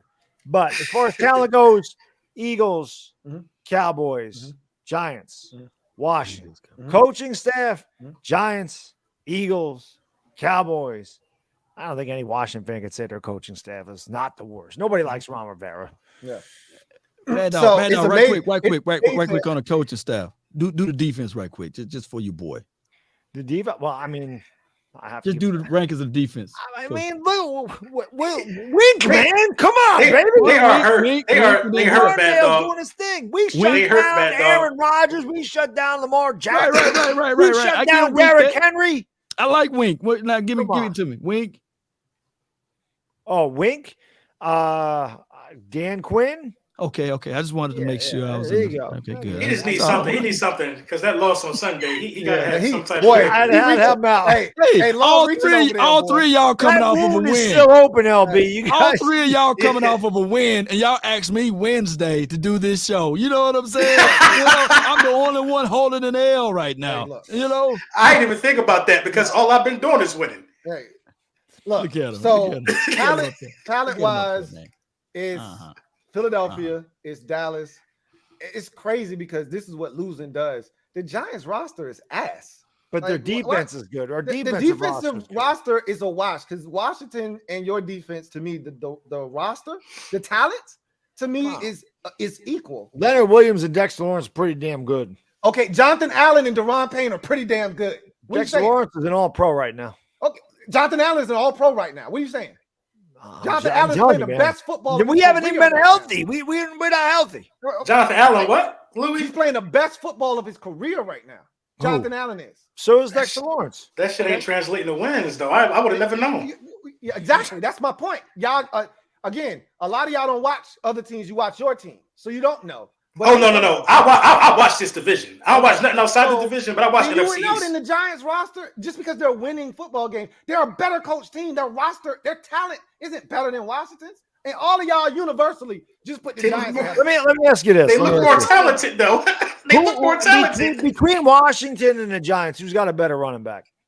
You guys do. Okay, who's got a better quarterback? Who's got a better quarterback? Who's got a better quarterback? Yeah. Daniel Jones is better than anything we got right now. Okay, well, those are the first two. Now your wide receiver. I mean, anybody's wide receiver core is better than ours. I'm not saying nothing about our wide receivers. Everything else on the they tight end. The Giants tight end better than yours. Their tight ends are not better than ours. Not better. That fourth round pick is playing better than every tight end on your roster. Well, who's first? They don't have a first round pick tight end. The fourth round pick, the tight end guy. He's catching touchdown passes. He's playing well. He's not better talent. We're talking about talent. Okay, he's not more talented than Logan Thomas. He's not more talented than Cole Turner. Cole Turner just played in his first game the other day. He's going to be a really good player. We've already seen flashes. He's not more. Their tight end room is not more talented. If he's only played one game, how can you say he's more talented than Daniel Bellinger has been there all year and has 3 touchdowns? That's like saying that Patrick Mahomes. He played one game. How can you say he's better than somebody started all year? He's more talented. I'm telling you. We can look more at talented. He's talented or not. Hey Lou, we might got to get it out for you, Lou. You tripping, Lou? You tripping, Lou? I'm tripping because again, you just told me that your coaching staff is coaching up receivers off the street. I told you our receiving core sucks. So our receiving core by itself trumps everything on your offense, including your running back and your quarterback.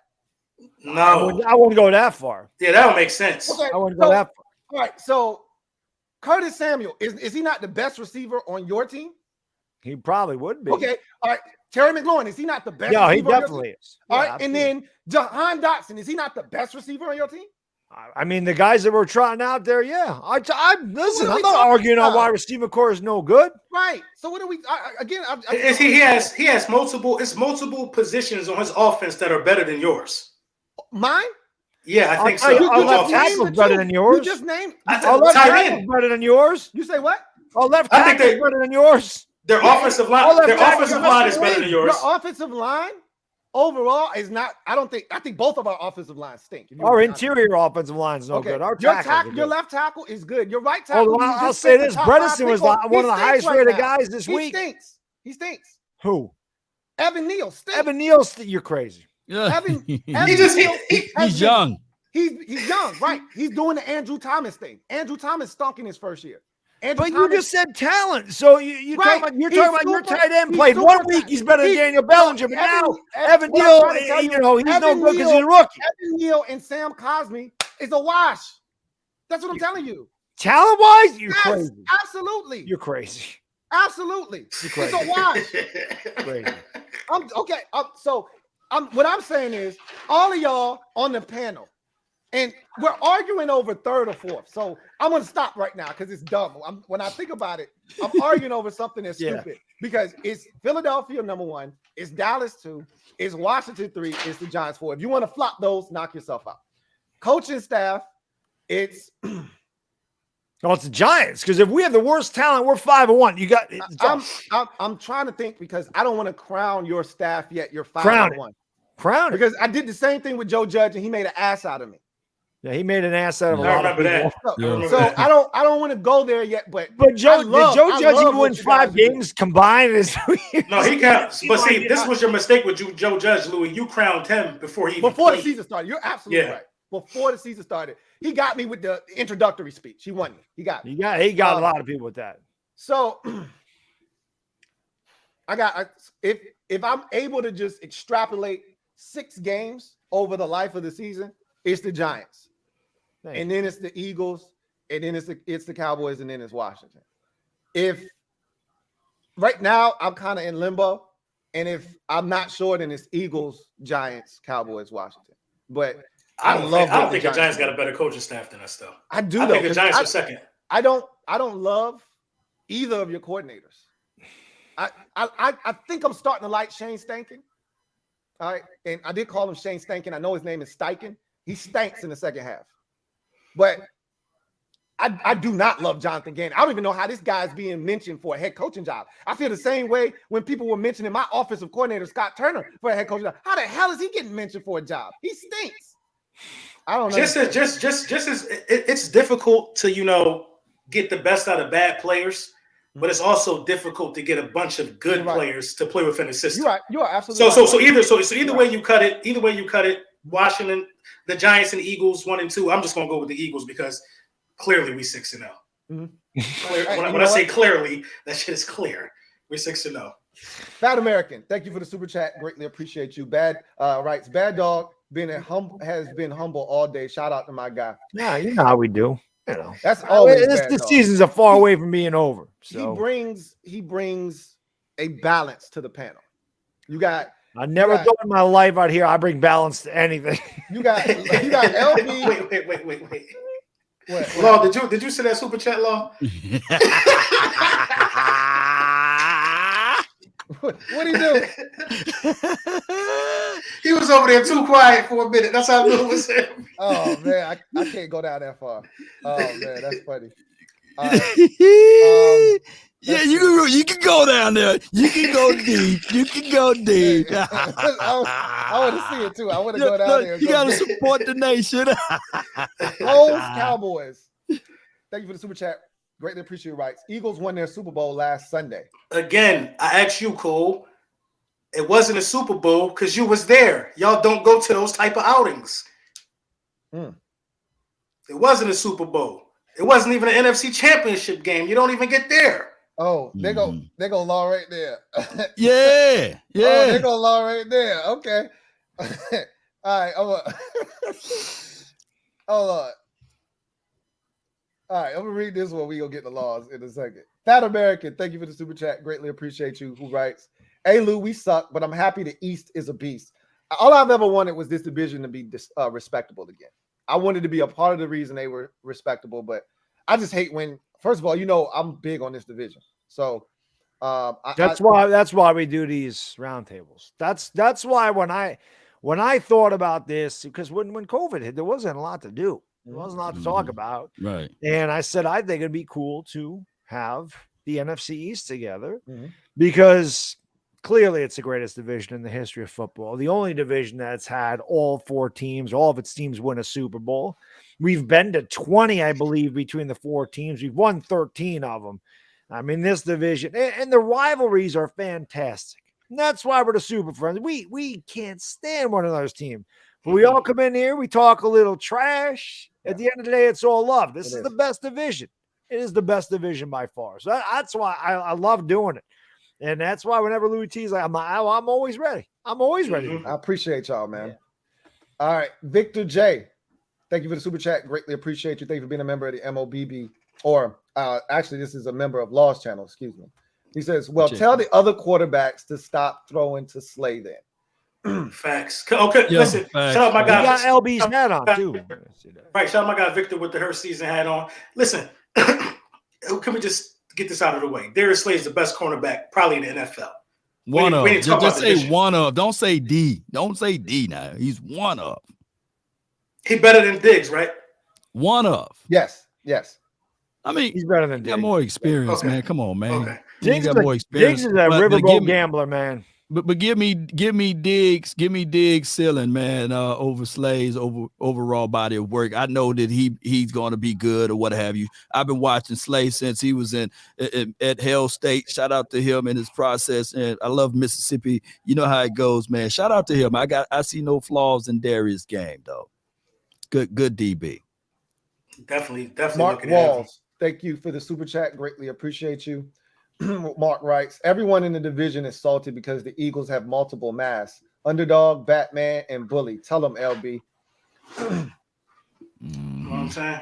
What you want me to put it on? I can put it on. The dark. Y'all thought y'all was Bane. Y'all thought y'all was Bane on Sunday, Law. Y'all thought y'all was Bane. Y'all ain't no Bane.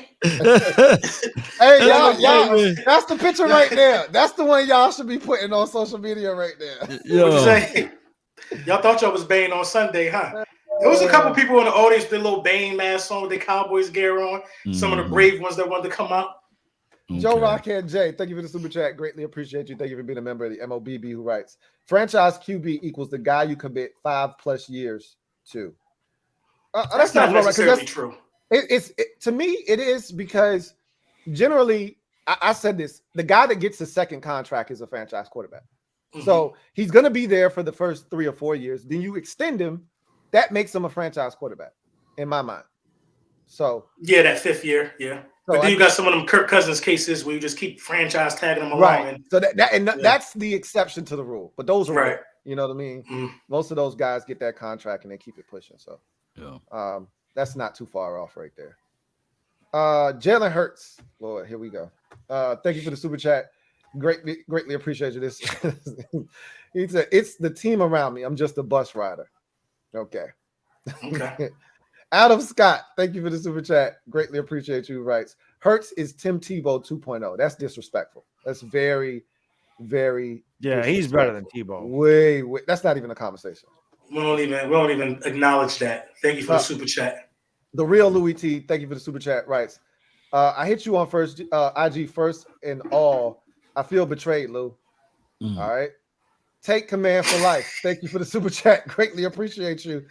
Thank you for being a member of the MOBB who writes, just got off work, Lou. You know I'm turning up. I appreciate you. I need all the support I could get. I know it's a lot of these nasty-ass Eagle fans in here. So y'all hold it down. Abel Ambrosio, thank you for the super chat. Greatly appreciate you.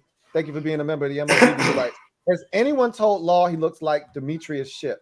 I have no idea who that is. I don't know who that is. That's first one for me, you know. You know who that is, LB? Or Law? No, I don't even know. You know, I get Denzel Washington's son and James Harden and what's the guy? That's another guy named Jalen Brown every now and then. You know. Yeah, you do look like Jalen Brown a little bit. If he had if his beard was that big a little bit. Duncan Wright. Me and him been going back and forth since the offseason. Thank you for the super chat. Greatly appreciate you. Thank you for being a member of the MOBB who writes, so you're saying Hurts is a great quarterback, but since he's an Eagle, you won't give him some love. No, that's not what I said. Again, clean your ears. I said it makes it hard to root for him. That's what I said. I said I would love to root for him. He's got all the intangibles. He works hard. He cares. He's trying to be the best version of himself. There's a lot to like about Jalen Hurts. I just don't like him because he's a Philadelphia Eagle, period. But understand, if he played for the Tennessee Titans, I'd be rooting like hell for Jalen Hurts. If he played for the Minnesota Vikings, goddamn, I want Jalen Hurts to succeed. But he's an Eagle, so I can't stand him. Ain't never one time you heard the word great come out of my mouth. Not once. So I agree with you. If he played for anybody outside this division, man, I'd be rooting like hell for him. I mean, I'm a Sooner fan, so I he's a good kid, man. He fights. He's a good leader. He's got good instincts. I hate that he plays for Philadelphia. I said this a number of times this panel. All the damn seasons end up on Dallas or Philadelphia. It just pisses me off because then I can't root for him. And then they end up being really good too. Or if you're a guy like DeMarco Murray, you play for both of them. Double whammy. Yeah. Metaphor, thank you for the super chat. Greatly appreciate you. Thank you for being a member of the MOBB who writes, run heavy, LB. Y'all went run sumo. Should have lost to the COVID Commanders, if not twice, at least once. And we have won the tiebreaker for the playoffs. You lost me at shoulda. I ain't no excuses. It was only $5. I will be making some. I've already went down that road. I don't need to go down that road again. King Solomon, Philly 215. Thank you for the super chat. Greatly appreciate you. Right. Man, you delusional. The Commanders are basura. Look, basura. Man. That's Spanish for trash. Oh, basura. Wow. Okay, excuse me. I don't speak different languages over here, man. Basura. Basura. Okay. Basura. I'm learning something. I might have to take that one. Basura. And my guy, shout out him. My guy had the Hurt season hat on too. It's my guy Silas. Metaphor, thank you for the super chat. Greatly appreciate you. Double up. Thank you for doubling up. Who writes? That's not wax, Lou. They got pigeon duty in their ears. That might be the case because they damn sure can't hear. That's the one thing I do know. I don't know what the hell is clogging up their hearing, but they damn sure can't hear. It's all these damn excuses. Maybe those shit's clogging up your ears or something. All right, but y'all definitely can't hear. Y'all hear what y'all want to hear. Take command for life. Thank you for the super chat. Greatly appreciate you. Thank you for being a member of the MOBB who writes, all this talking just to be first round exits. I don't know about that this year, man, to be honest with you. It could happen. Style make fights, but if the season continues the way it's going, the rest of this conference, I've already gone through it with you guys. This conference is trash. Yeah. So I don't know who's stopping who, but that don't mean that these guys can get hot. You are talking about Brady. You are talking about, you know what I mean? Yeah, absolutely. You're not wrong about that either. Right. Anything. I mean, I'm not counting none of these teams out. Rodgers, Brady, even the Rams, even though they look like they're flawed, they get Van Jefferson or Odell Beckham decides to sign there or something. Who knows? They could turn it around too. Take command for life. Thank you for the super chat once again. I appreciate you guys. That last one was targeted at the Pigeon fans. Oh, we know who that was for. And you weren't wrong either. You weren't wrong. Take command for life once again. Thank you for the super chat. Greatly appreciate you, Rights. Run up the likes. I love this panel. We should enjoy it while we got it. NFC Beast is legit right now. It is. I'm so I can say this, even though I can't stand any of your squads. I'm so proud of the fact that y'all your teams are doing well. Like, I told y'all before the season started, and trust me, I'm not rooting for any of y'all teams on Sundays. I want y'all to lose. But at the same time, in order for this division to get back to where it was, teams in the division have to be good. You know what I'm saying? So the only one that I'm shocked about right now is the Giants. I didn't see this shit coming. I don't think anybody saw this coming. Not 5-1 after the first 6. I know there's Giants fans that had us winning 10 games this year, but I don't think they would have had us 5-1 because, again, this is the toughest part of our schedule outside of playing the division teams at the end of the year. But like I said, you look at our next 4 games, they're all very winnable, 1 week at a time. But, you know, I mean, the combination of Jacksonville, Detroit, Seattle, and Houston is certainly not as tough as Tennessee, Dallas, Green Bay, and Baltimore. Right. You know, so this year you never know. You really don't. But you looking at it on paper and you're saying, you know, absolutely. This is where I thought we were going to start winning some games. I thought we were going to start off 2-4 because of those tough teams, and I thought it would take some time to get acclimated to the coaching staff. But like I said, this is happening way faster than I thought it would. So it feels damn good. I can tell you that. Oh, I know it does, man. Yeah. Boy, Jacksonville gonna beat y'all this week. LB just got to throw salt on it all. Jacksonville ain't beating us, man. We win that game 24-17. Big pain. We got to go right there again. It's going to be like 17-17, 6 minutes ago. Daniel Jones is going to do what he does, just drive us down. Listen to Bad Dog. Daniel Jones going to do what he does. Daniel Jones on the first guy. He made a believer out of me, man. He's growing on me. I don't know what to tell you. Daniel Jones going to do what he does. Daniel Jones has done it all year. Why not? I love it. I would love Daniel Jones. Listen, there's still Giants fans that hate on Daniel Jones because they don't put up big numbers. I would love Daniel Jones to throw for 340 and 4 touchdowns, but that's not the way we're built. I would really like to have a nice game where we win by 2 touchdowns so my heart ain't in my throat at the end of the game. Y'all ain't there yet. But, yeah, y'all ain't there yet. That takes time. It does. Big Pain, thank you for the super chat. Greatly appreciate you. Who writes, LB, tell me the last time a team was undefeated in 6 weeks, but with a top 5 pick and another first rounder. We have the biggest Super Bowl window right now. I agree. That's all the power of Howie Roseman. Everybody, was so hell bent on thinking that, that the first round pick was for a quarterback that we stashed away and didn't seem to even think about what if Jalen Hurts pans out. Now you could go get you like a stud edge rusher. You could do anything. You could also trade that pick and get more draft capital. If someone needs exactly, and and it's a Saints pick. The Saints are sitting everybody this week. Yeah. They already basically admitting defeat on Thursday. That's going to be a top 10 pick for sure. Yeah, it could easily turn into one. We'll see. That division stinks, so anything can happen. Again, it's early in the season, man. So they don't even know who they're going to play at quarterback. They talking about benching Jameis Winston for Andy Dalton. So we'll see what the hell happens with them. Jalen Hurts, thank you for the super chat. Greatly appreciate you. Double up. Who writes, if the first read isn't open, I run. I'm a fraud. Get out of here, man. Get out of here, man. Take command for life. Thank you for the super chat. Greatly appreciate you. Writes, if Dak is out there, the Birds lose 110%. But what that got to do with you? You a Commanders fan, right? What happened when y'all was out there with us? Hey, look. You told me the same thing when I told you. I said, bro, why you keep talking about us, man? Keep us out your mouth. When was this? Earlier in the season, when every chance you got, you was taking shots. I was like, bro, we ain't even playing y'all this week. Oh, because I remember what you was telling me. Yeah, I remember what you was telling me. I was like, bro, why you talking I about remember. us? We can talk about y'all, right? That's what you told me. Hold on. I remember what you told me about our Thursday night game against the Texans.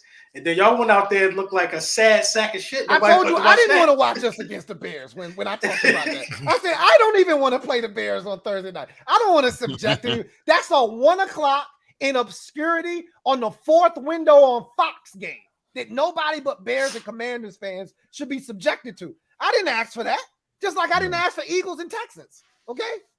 I didn't ask for Broncos and Colts. Okay, Thursday night games have been horrible, man. Okay? Yeah, they have. Don't get it twisted. It wasn't just about y'all. I was saying I don't want to watch us against the Bears.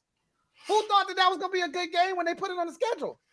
There's a lot of games they could have choose from to put on Thursday night for us because everybody gets a Thursday night game. That was not the one I would have done. But you know what they were thinking? Hey, we're going to kill 2 birds with 1 stone. 2 bad teams, get their ass out the way. We ain't got to watch neither one of them again. Touche. I ain't got no problems with it.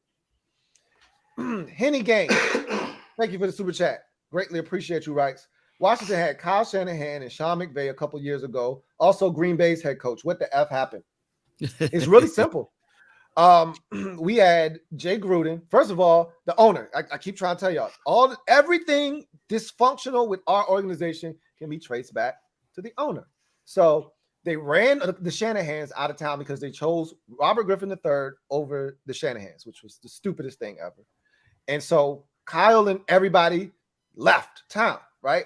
So that's the Kyle Shanahan piece. McVay, it was either him or Jay Gruden. And it's easy in hindsight to say, well, duh, you take Sean McVay. Jay Gruden was coming off of 2 straight. Well, he was coming off of a playoff season. And then we went 8-7-1. And so it was the first time, and we should have won. That's the year the Giants beat us in week 17, and they had nothing to play for. They had already clinched the playoff spot, and we couldn't even win a goddamn game against a team that had nothing to play for. You barely score in that game.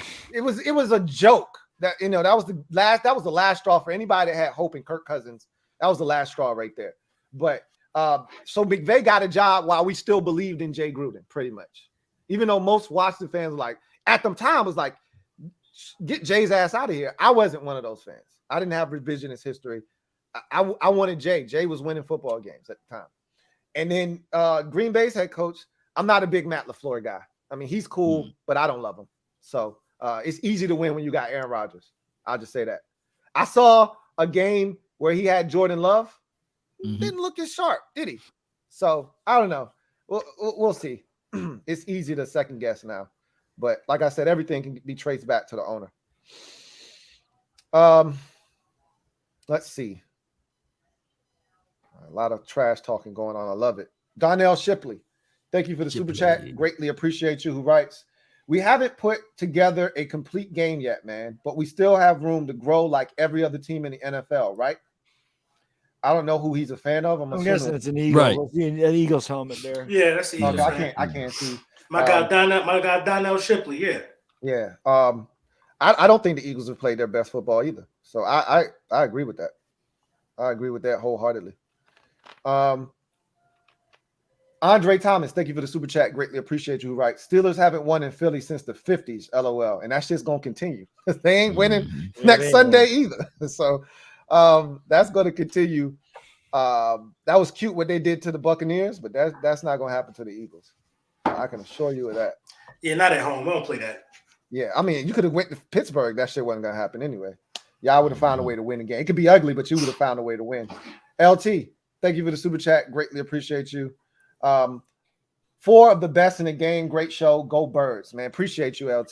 Thank you for that. My man LT is eating some of this too. LT. Yeah. LT's eating the Knicks ice cream. That's right. Yeah. Hey, did we beat y'all tonight or what? I hope we did. We gotta get off to a good start. I gotta check. Make sure we took care of business. Who? I'm a Grizzlies fan. Oh. Grizzly. Oh.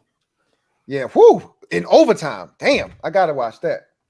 Beat you 115, 112. I thought you were talking about the Astros. I was gonna say, yeah, they handled the Yankees, which I figured they would. I'm rooting for the Astros to beat you. I'm rooting. Yeah, they will. The Yankees don't have anything for that team. I'm just rooting for Dusty. The Yankees be lucky they win one game. I don't know, but I think John Morant. I think the MVP might come to him this year. Hey, that boy is bad. If he can just stay healthy, man. You gotta stay up. We got one. We got one. Either him or Luka. Yeah, we got one. Luka sure, legend. Man. We ready to make some noise in the playoffs too. We ready.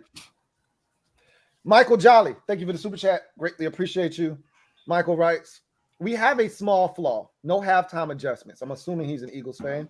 We come out flat in the second half, particularly in the third quarter. I can get with that. It's not really flat though. When you look at the numbers, we just run the ball more in the second half. We basically just trying to run the clock out because we know that other teams are forced to pass most likely because when you put up 24 points in a half, like a lot of teams not going to be able to keep up with that.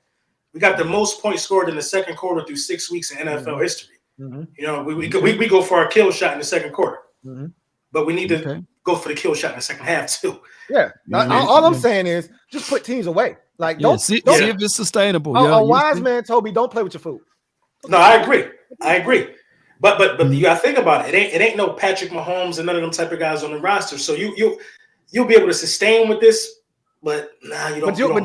This is what I'm saying. Don't create bad habits. So when the opponents get better, you don't have that in you. I agree. I agree. Create the habit now of putting your foot on somebody's larynx and crushing their windpipe. I agree. See y'all doing that yet?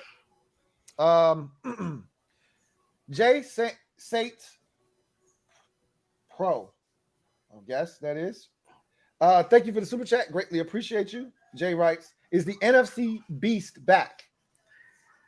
Yeah. That's we just got one kitten in the basement, but everybody else is full blown beast right now. One kitten in the basement. And normally when it's like that, my Cowboys will win it. It's how it was in the 90s. So come on. I got to go all the way back to I don't know yet. I'm hoping it's not a one-off. We've seen this division do this before for 1 year and then go back to being trash the next year. I don't know. When was the last time that happened?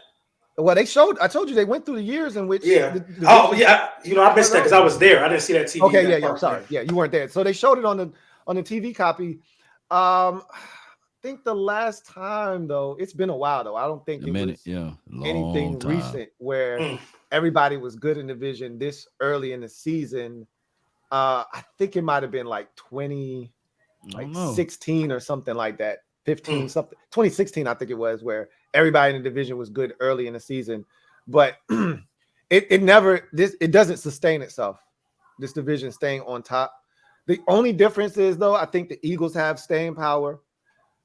Cowboys have Dak Prescott. As long as they got Dak and he's healthy with their roster and the way they continue to build it, they should be fine.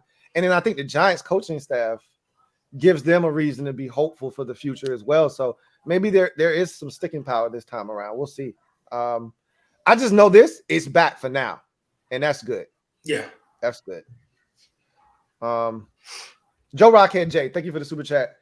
Greatly appreciate you. Who writes, That's what's annoying about Cowbum fans. They're a bunch of bandwagon sheep and think everybody aspires to be sheep. I don't even know where that one came from, but that one was sharp. That one was sharp. Yeah, it was kind of sharp, man. Let's see.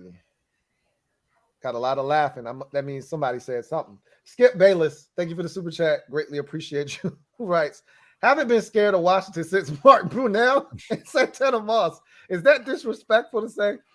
Absolutely not disrespectful. We've had some quality teams since then. It just so happens every year that we're half decent because we've never been dominant. The rest of the division is ass usually. 2012, nobody else really was good in the division. I think because we won the division 2012. 2015, when we won the division, nobody was good again. That seems to be the only time we can win the division, which is frustrating. So you could say that, but there have been years where we've been okay. But hell, even that year with those two guys you mentioned, we weren't all that great either. It was our defense that was good that year. Phila Unite Bird Gang take flight. Thank you for the super chat. Greatly appreciate you. Writes, Washington won the division with 7 wins while the rest of us were in shambles. Mickey Mouse title. Again, you're not wrong. And nobody was bragging about the way we got it. We just got it. That's it. That's all I'm saying. I found it. It took me a minute. Go to 2008 NFC EAST standing. The Washington Commanders were 8-8. Were we 4-1 to start that season? Y'all finished that season 8-8. Yeah. Cowboys 9-7. Eagles 9-6. Giants 12-4. 2008. That was solid. That's a solid year. That was a competitive. Yeah, and we were terrible. Honestly, that was the Jim Zorn year, and we started out like 5-2 that year. We should have won a damn Super Bowl that year. Freaking Plaxico Burress never forgive his ass. We were 11-1 before that happened. That was the best Giants. Is that when he shot himself in the foot? Yep, that was it. We lost 7-1. Games, got knocked out. Y'all was 7-1 at home. Yeah, we started 11-1 that year. Damn, that's good, man. And we didn't make the playoff, and we was 9-7. Yep. That's crazy. King Leaf, thank you for the super chat. Greatly appreciate you. Writes, my guy Leaf, what up? The Washington, cuz a hater. He got to chill. Hurts has higher potential trajectory than Allen. Look at his IQ development. Bro, just causing drama. I wanted to give your comment. I could tell that's your boy. That's he my sounds guy. Just like you. Wow. You told me delusional. Yeah, this guy is delusional. Nobody can look at those two quarterbacks and think Jalen Hurts. He doesn't have the skill. Nobody's got the skill Josh Allen has. Nobody has that. And he's my man talking about the IQ. Hey, you know that Josh Allen has IQ? His IQ ain't better than Josh Allen's.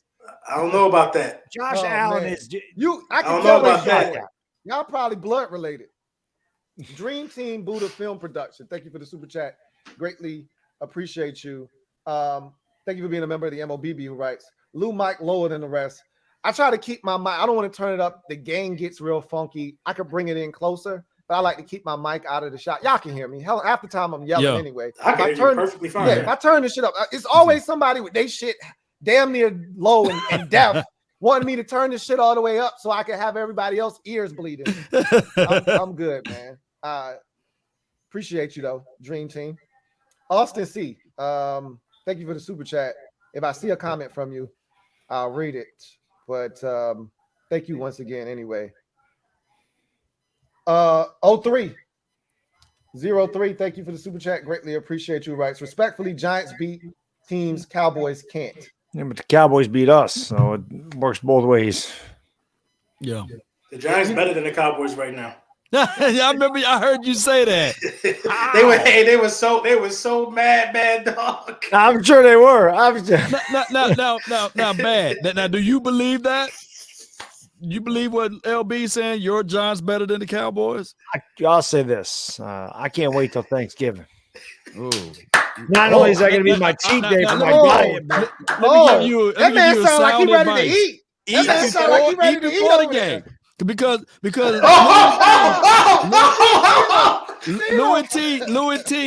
Louie Tee That time we played the Washington team on Thanksgiving, it was terrible. And then Louie gonna get all on the TV and everything, and let me know that my Cowboys lost, and you and your dad was just like me that day, man. I mean, your dad was like, damn. So you got to eat before the game, though, on Thanksgiving. I'm glad we don't have to play. They used to put us on Thanksgiving almost every year. It felt like it's not a good feeling if you've never had that experience. It's the first time we've played during the day, and I know we played Washington Thanksgiving night. Right. That was a terrible game. Yeah, it was a good game for us. I think was that the game Larry Donnell had like 3. We beat you like 45-14 or something. No. That wasn't that time. Was that the time Larry Donnell had 3 touchdowns in the first half? No, that wasn't that time. We beat y'all on that Thanksgiving night. It was a terrible game. Well, I do know the last time we played and during the day was 19. Dallas be getting spoiled, man. How they get Thanksgiving and Christmas Eve? Because they Dallas. They Dallas. I don't know if that's spoiled. I got to stream those games, man. I'd rather be sitting there shoving my face full of food. I gotta cut it off early. Yeah. But Christmas Eve it's early. Then I can party. Hopefully we win those games. Make it better. But regardless, I'm going to still eat before the game. It's going to be good as if you win. If you don't, it's going to ruin your Thanksgiving. Yeah. Regardless, I just eat before. I will have already eaten, so Thanksgiving will be okay. But anytime I lose to Dallas, it ruins everything anyway. I was about to say it'll turn your stomach open. Yeah, it'll turn my stomach for a while. It does. I'm telling y'all, I'm gonna say this right here. Either one or two things are gonna happen, or they both gonna happen. Jacksonville gonna beat the Giants, and Dallas is gonna lose to the Lions. One of them gonna happen, or both. Louie, trust me, Louie. I know I'm not saying nothing. I'm outside. I'm telling this season is drunk. Anything can happen. I'm telling you. Really can. I'm not. And Jacksonville beating Giants, it's not even. That wouldn't be like a huge deal to me. But the Detroit Lions, I'm telling you, it's not a huge deal to anybody. The Jags are favored in that game. Right. The Detroit Lions gonna beat Dallas. It's hard for me to believe. What's the score then? What's the score? The score? Detroit gonna put up 28. And Dak Rusty gonna come back 19. Because y'all gonna abandon the run. 28-19. Y'all gonna abandon the run.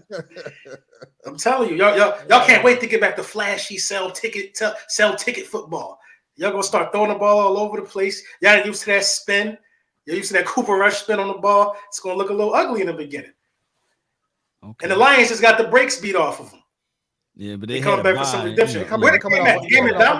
Game is in Dallas. They had a bye last week, They trying to cheat for y'all. It's in Dallas. That changed a little bit for y'all. Yeah. We got 2 home games. We got the Lions, then Bears. Yeah. Well, you both coming to Dallas. You guys play the entire. You play the entire NFC North next. Your entire. Yeah. We get them all out the way next. We had to climb up that slide, and now it's the fun part. We going right down. Wee. It's all gonna be too. But being a Giants fan, man, I don't take anything for granted. I'm not that confident. I think we can beat these teams. I'm not that confident going because there's no doubt this is the toughest part of our schedule. And when any Giants fan look, they go, okay, we got 4 winnable games here the next 4 weeks or next 4 games because there's a bye in there. But one game at a time, man. I know a lot of Giants fans are hyped up. I am too, but some Giants fans talking about 9-1. I said, let's get to 6-1. You can't get to 9-1 without being 6-1. So Absolutely. Let's get this dub on Sunday, and then we worry about our next opponent the next Sunday. Talking like a man who's been scarred. Listen, when you've been there, you're like, hey, look, I know, what are the I know, man. I've I've taken those beatings, so I know they're still fresh. Dream Team Buddha Film Production. Thank you for the super chat. Greatly appreciate you. Double up. Who writes, y'all boys bugging. Giants has the worst roster. That's okay. We got the better record, so I don't really give a damn about the roster. You have no. You got the better what? Record. Yeah. Oh. Yeah. He talking to y'all too. I was talking Washington. He talking to y'all too. I love it. The great Watumi. Thank you for the super chat. Greatly appreciate you. Thank you for being a member of the MOBB who writes. Thanks for the chat, guys. We appreciate you for checking in on us, man, for pulling up.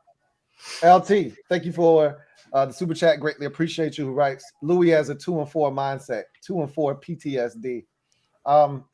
We've been here so many times, man. So yeah, I know what 2-4. I know what 1-5 looks like. Done it so many times, man. Know it like the back of my hand. Unfortunately, right there with you. Yeah. So this year's different. Yeah. I'm looking at the Eagles' remaining schedule. The only by Green Bay being who they are now. Damn, man, the only team that can give the Eagles fit. It's the division. It's Tennessee. It's the division. It's the division. It's the man, division. what the hell, man?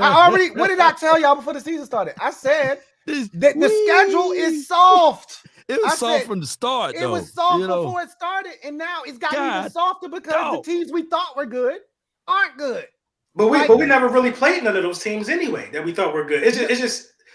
I told you had the schedule like ours. Yeah, right. I said your schedule was the most like ours, which is why I thought we could be good. And I said if Jalen Hurts is good, y'all are gonna be good. I just was counting on Jalen Hurts not being good. Which is why by that Minnesota game being on prime time.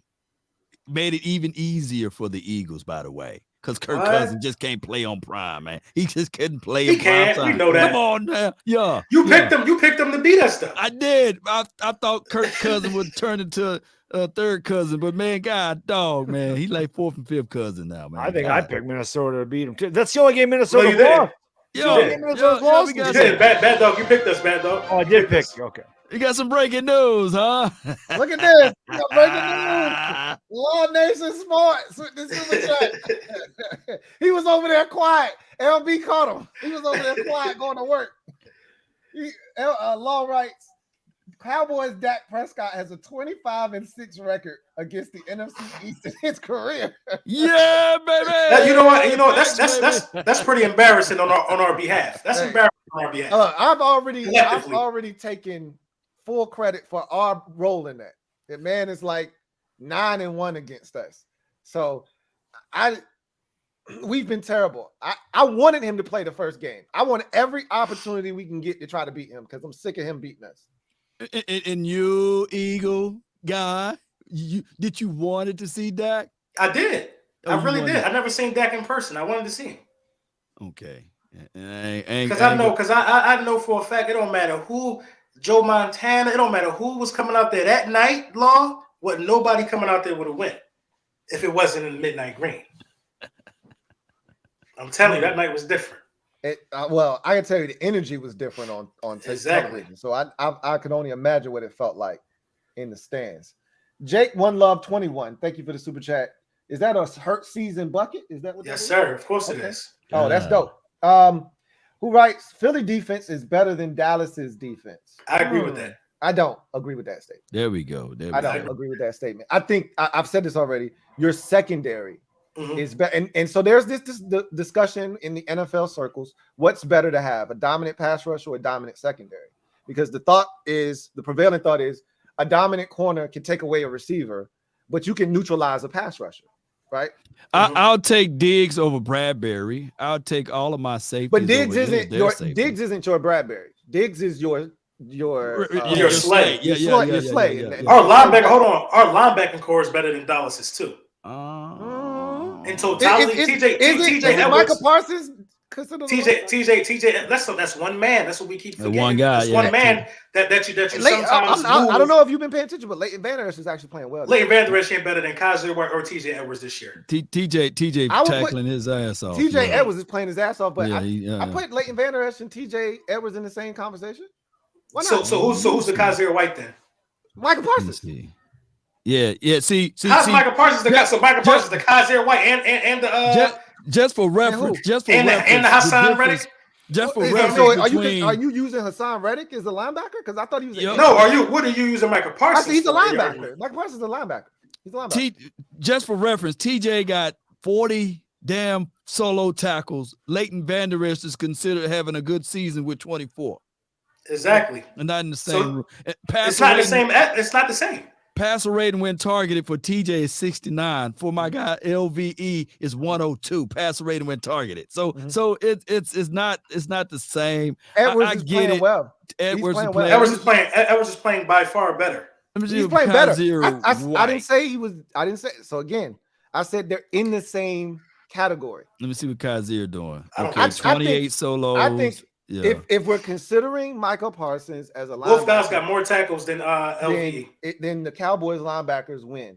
But I get a nod on my front though. I take my front. You get a nod on your front, especially because Michael Parsons does the most of his damage there. You know what I mean? I understand he's a linebacker, but let's put him where he does his damage. Yeah, but That's on that front. again, it's the depth of the Cowboys' defensive line. Like you're Listen, I'll give them D line, but they don't have secondary or linebacker. I won't argue with you there. Yeah, they don't have secondary or linebacker. This is the thing. It's not about the players. I don't love your coordinator. Yeah. That's keeping it a buck. I think they're better. I don't know how. I mean, listen. I think they're better coached than if you give Dan Quinn your talent. We're not even having this discussion. I don't think so. I think Jonathan Gannon is just letting these boys just go out and play because he's got talent. Nah, you gotta give him some credit, man. You gotta give him some credit. You're not doing anything exotic. You're not doing anything different. Like he's simplifying, which is cool. But I think you play against better quarterbacks. Mm-hmm. I think they'll take advantage of your defense. So overall, my Cowboys defense is better than the Eagles defense. No, it's not. We've played against better quarterbacks. Every quarterback that we've played against, with the exception of Dallas, before the Dallas game, was in the top half in offensive production in the NFL. The Dallas Cowboys. Listen. You played against Carson Wentz. You told me he was trash. You can't start using. But he is trash. But you guys move the ball. He's in the top half of the production. That was the best quarterback the Dallas Cowboys has played against until they ran into Jalen Hurts, was Carson Wentz, in terms of production. You guys moved the ball better than the Rams. You guys moved the ball better than the Bengals. Come on now. It's the facts. What do you mean? It's the facts. I understand what you're saying, but it's the Burrow and it's Stafford, man. Stop, LB. Joe Burrow. I'm not comparing the two. Joe Burrow and Stafford have bottom half offenses in the National Football League, 20 or lower. That's just the facts. I don't give a shit where they're ranked. It's Joe Burrow. Okay, so we gotta make it make sense then. Everybody makes it hard for Joe Burrow and Stafford. I'd much rather play against Carson Wentz. I don't give a shit where his offense is ranked. Everybody has made it tough for Joe Burrow and Stafford. Just not the Dallas Cowboys. What caliber of quarterback did you play on Joe Burrow's level? What caliber of quarterback did we play? I mean, the Vikings are 5-1. We're gonna keep it real. At the level of Joe Burrow this year. The Vikings are 4-1. The Vikings are 5-1. Okay, so what caliber? Okay, I'm not saying you're on the same level. We played better offenses than the Bengals. Okay. At the end of the day, it's apples and oranges. Either you're gonna believe Philly's defense is better, or you're gonna believe. I think Dallas has better defensive line talent and they're better coached. Okay, man. And I am a defensive line guy. I believe they may be better coached. You can affect the quarterback. I feel like you have a better chance to win. If you're a part of the secondary mindset, then you may feel a little bit different. These are the next three quarterbacks that the Eagles going to play.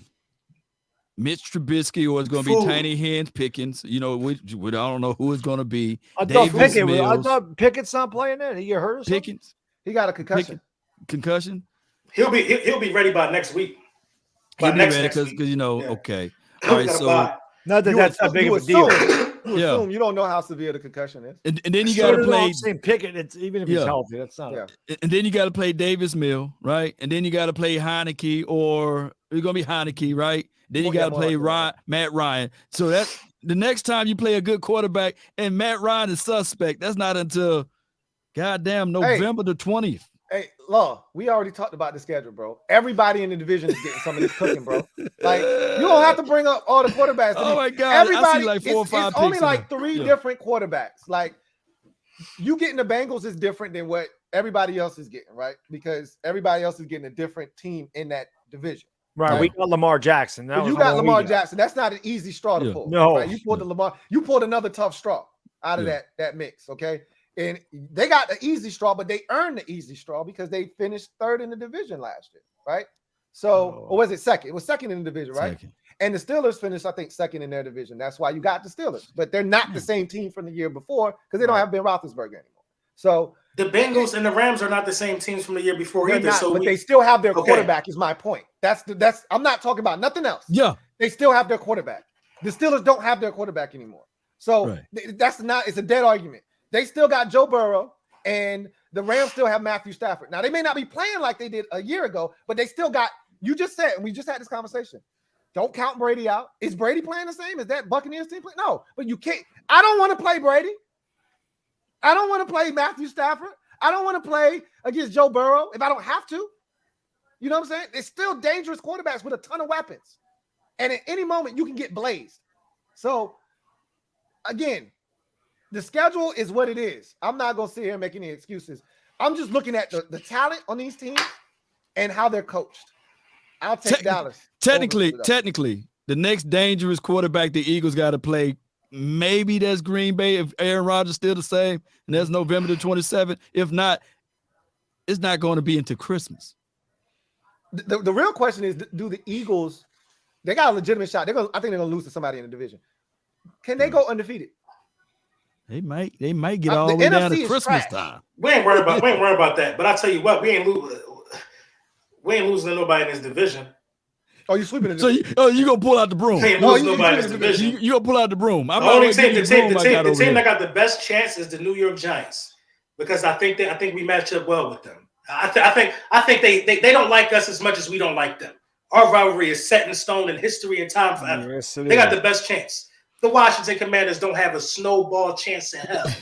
Y'all don't have a chance in hell. Y'all don't have a chance in hell. Timestamp that for me, please, gang. Out there, nobody even got to waste their time. They already know. The way the Giants going to beat the Eagles is not because of the quarterback. It's going to be because of the running back and sound defense and play the field. They will beat y'all if they do that. Yeah, that's the way we want. I can hear it.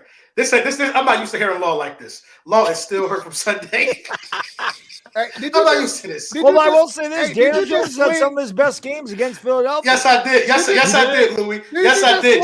Yes, I did, Louie. Yes, I did. Yes, I did. God damn it. Oh no. But in all honesty, though, the Cowboys got a chance because they feel some type of way. Like a revenge game is always different. Looking for revenge. It's in Dallas. It's in Dallas. So yeah, it's in Dallas. But Washington don't have a chance. A chance to rapper. MVP Heineke, baby. Watch he coming that thing, don't baby. tell him nothing. Don't tell him nothing. We swept them last year without weapons. Hey, look, man. We swept them last year without AJ Brown. I'm not going there with you. You know what last year was. You know what it was. Heineke goes on a run. We almost went in. We almost went into the link with what was the dude's name? We had a quarterback that night. I can't even remember his damn name. And we were up 14-0 in that game, or 10-0. I think it should have been. 14. Yeah, I was up 10-0, and we came back. Yeah, that was our COVID all squad, and we almost won. JP, thank you for the super chat. Greatly appreciate you. Who writes, name an underrated player on your team who isn't being talked about enough. For me, it's Montez Sweat in Washington. I like Holcomb, bro. Holcomb is a dog. Kelly. Who's the player for you, LB? For my Eagles or for Washington? For the Eagles. I feel like everybody getting a nice amount of love. Everybody different defensive player of the week type guys, but I'm going to go with. I think you already named him, honestly. Edwards. Yep, that's it. I think it's either Edwards or Epps. They both playing good. Yeah, Epps is playing well. Also, yep. They both playing good, so I'm gonna definitely go with Edwards. Yeah, because Edwards. Yeah, damn, I got 50 tackles in 6 games. Law. Offense, Terrence Steele. Defense, Dorrance Armstrong. Boy, Terrence Steele got a lot better, man. Damn, I remember when he first got in there. Whew. Pancake time, baby. When he pancake Fletcher Cox, I said, yeah. Everybody Fletcher old, but hey, look, everybody putting syrup on that pancake these days, man. That dog don't hunt like it used to. Yeah. What you got for me, Bad Dog? Offense, definitely Daniel Bellinger. I think he's been pretty awesome. Defense, man, Adoree Jackson. Adoree Jackson's had a great season playing like a number one corner and wing system, and everybody's talking about Kayvon Thibodeau and Dexter Lawrence with good reason, but I think Adoree Jackson's incredibly underrated and definitely not talked about enough for the Giants. For us, I think it's F.A. Obata. Like, we talked about all season long was who's going to be opposite of Montez Sweat with Chase Young out. And F.A. Obata has been playing his ass off. I mean, the dudes inside are playing at a ridiculous level. Payne is chasing the bag. Like, he going to force us to make a decision because the dude is playing out of his mind right now. Jonathan Allen, I didn't know he could play any better. Like, I thought he maxed out it last year. He's playing even better. And Sweat is just this is what I expected out of him. Like, he's up around the top of the league in pressures. He's one of those dudes that's almost there, but just don't quite get there for whatever reason, whether he gets held and it doesn't get called. He's just there a step late. He's your Leonard Williams. Is that what Leonard Williams has? Leonard Williams is a lot like this. Really close. Just never seems it. Never seems always a hair off, but it's Leonard Williams for us. One of the best run defenders, but F.A. Obata has been a pleasant surprise. He's been good. Surprise. He got the only sack we had of Jalen Hurts in that game against the Eagles. He's been exceptional. I've been shocked. I didn't think we would get this much production out of him in the season. So it only strengthens our defensive line when Chase comes back. The great Watubi, thank you for the super chat. Great. Now, look, fellas, it's past 11 o'clock. If you have to go, please, you have given us more than enough time. I thank you guys for coming on. If you got an exit stage left, don't hesitate. All right. Yeah. I might have to be the first one out this time. I was the last one to leave last time, but yours truly's had a long week, man. Hey, look, I'm burning the wick at both ends. You guys have given more than enough time. We are caught up on just about almost all of the super chats. We're at 10:28. We're not that far behind. So if you need to get out of here, please, by all means, I'm gonna stick around and read all the super chats. Again, if y'all gotta go, I appreciate y'all for coming out, man. So. Yes, sir. Go ahead and leave first. I'm gonna see which one y'all gonna leave first now. I'm gonna leave first this time. I stayed Bad Dog ain't playing with y'all ass, okay? But I am gonna answer this question. All right. Does Bad Dog think Daniel Jones will be the quarterback in New York in 2020? At the beginning of the year, I would have told you, hell no. But now, no. I do. I think he's gonna be here in 2023. I don't think unless there's an epic collapse. Which, listen, this is the Giants. Let's not rule anything out, okay? But no, I do. I think he'll be back here, whether they give him, like I said, that Derek Carr type of deal where it's 3 or 4 years, then get out after 1 or 2, or they tag him.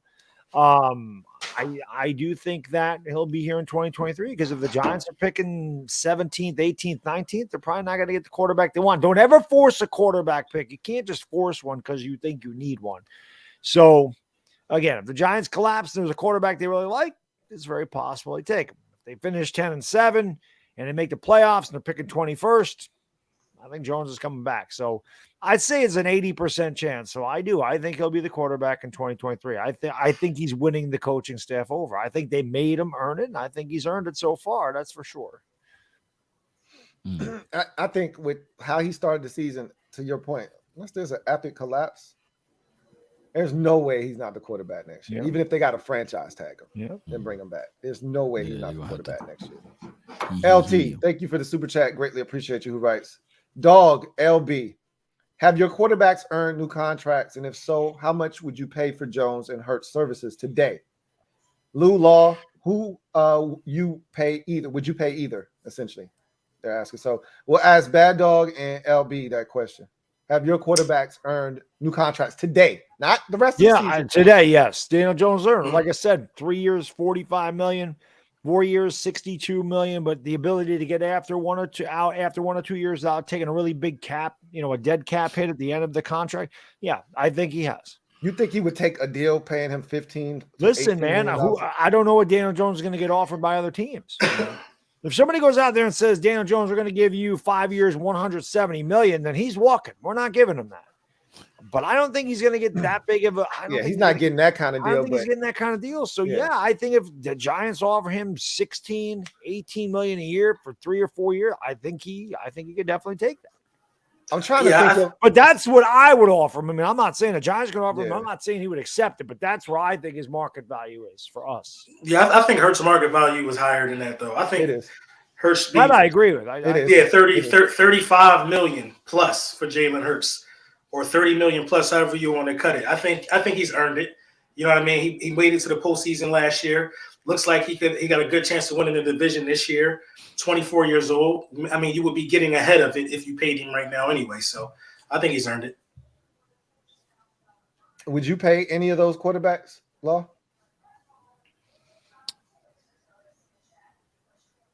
Yeah, they should get their money, man. I don't want to get in between a player and his money. Go ahead and pay him out. I wouldn't want, at now, if you look at it, the wise move would be to what you call that, tag tech. Was it franchise tag. But not the exclusive one. Maybe put a tender to see if you can get anybody to bite on that. But most of the time they don't do that. But just go ahead and pay those guys, man, for what they did for. Yeah, I honestly don't think we're tagging Jones because you can't move that money around. You're committed to that, so it just wouldn't make sense. Like I said, I think they're more likely to sign Jones and tag Barkley. I think that's because a running back's tag isn't near what a quarterback's tag is. Daniel Jones, the franchise tag, would be like $32 million. Right. Barkley would be like 12 or 13. So we'll see. That's the thing. That's the thing is though, what if you can't? Like you want them back and let's say you go 10-7, like you mentioned, right? And you offer him $18 million a year, 4 years, $72 million. And he's like, nah, I'm good on that. The guy just took you to the playoffs. And let's say you win a playoff game. Let's say you win a wild card game and you get bounced in the divisional round. You going to let him walk? No, I think he'd earn more. He wins a playoff game. I think he's going to earn more. But again, everything's in Daniel Jones's hands. Right, so, and that's what I'm saying is I'm posing a scenario in which he's the guy you want back, but he doesn't want the deal you're putting on the table. Are you going to let him walk, or are you going to? I mean, listen, they probably would. This is not their guy. This is not somebody that Shane and Dable committed to. It's pretty obvious. So yeah, I think they would just say, okay, well, we're going to put the money in other areas, and they maybe they like a quarterback like a Michael Penix out of Washington, who I think is a really good quarterback, but I don't think he's mentioned with the Will Levises and the Bryce Youngs and the CJ Strouds. I don't think, although I do think Penix is better than Levis. I do, but I think the sleeper of the entire, I don't know if he's coming out, is the Hall kid from BYU. Yeah. But anyway. No. Anyway, I just say wait. I mean, if Daniel Jones don't want to sign back here, then we wait 2 years and we get Caleb Williams. That's my guy. It's been my guy since last year when he was I freaking love that kid. He is so damn good, man. Caleb Williams is unbelievable. Caleb Williams, yeah. But yeah. So I don't think the Giants can commit that kind of money to Daniel Jones. If it was Gettleman, yeah, because he drafted him. If Shane drafted him, yeah. But the fact that they didn't, and he's asking if he's going to get, $30 million a year. I don't know if the Giants will commit that to him. It would be hard to say, nah, you just let, we were 10-7. But then again, that's what they get paid for. That's the tough decisions they have to make. And I just sit here and talk about the decisions they make, whether it be good or bad. That's just what I do. Before you go, and this is off the grid a bit. Venables is your coach at OU? Oh yeah, is it Brent Venables? Oh god, yeah, they're embarrassing this year. Yeah, it's pretty bad. It's because Caleb Williams went to USC. We lost all of our recruits because they all went to USC with Lincoln Riley. Okay, I figured that's what happened. So the quarterback he got injured too, right? Dylan Gabriel got injured, and he actually came back this week. And y'all won. They beat the juggernaut. The typical Sooner game, 52-42. That's the way we play. Right. Losing to Texas 49-0 was pretty damn bad. I think that was the worst beatdown in that rivalry. It is. Yeah, that was awful. That was rock bottom. So. But listen, guys. Man, get out of here. I'm gonna get out of here. Yeah, I'm about to take it down too, man. Next time we'll be doing this in 6 more weeks. Yes. So 6 more weeks. Do this every 6 weeks so that we can break the season up into thirds. And we'll have a better feel for I think the next stream will be the one because everybody will know who they are by then. Yeah. Right. Guessing, we'll be it's still we'll be like 11-0. Then we'll start to talk about. So to say, Lord, I smell an L over there. It's gonna say 11-0 next time. I hope we're just like 8-3. I'll take 8-3.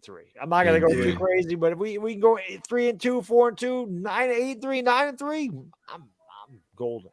Yeah, I'll take 10-1. Be 9-1, but I'm not getting ahead of myself. Yeah, we will only have these 2 losses. Dak is finna go attack mode, baby. Hey, look, everybody's schedule is starting to shape up. I expect we got that part of the schedule now. We gonna be Yes, I think that too, but there is no exactly. Because I just don't. Somebody said in the chat, I still got PTSD from what they did to me the last 5 years. So I'm cautiously optimistic because anybody can trip us up. Any given Sunday, man. Okay, because I see you. You got there are no easy wins in the NFL. I think we're winning this game. Don't get me wrong. So you got the Jags, Seahawks, Houston, Detroit, Dallas, Washington, Eagles, Washington. They try to set y'all up, baby. I know. So next time we meet, will probably right after we play Dallas. Boy, they set y'all up in a blizzard, man. Hey, Cowboys, Washington, Eagles, Washington. Boy, for them Giants, the G, man. Y'all got I can't wait. I'm glad those games at the end of the year are going to mean something for us. Why they do y'all like that, man? All right, y'all. I'm about to. All right, man. All right, y'all. I'm about to go, y'all. Appreciate y'all. Y'all all take it easy, and I hope all of y'all are doing way worse the next time I see you. Appreciate it. All right. Later, guys. All right, Salute. man. Take it easy. Shout out to all of the supporters, man. I'm out. All right, take care. Peace.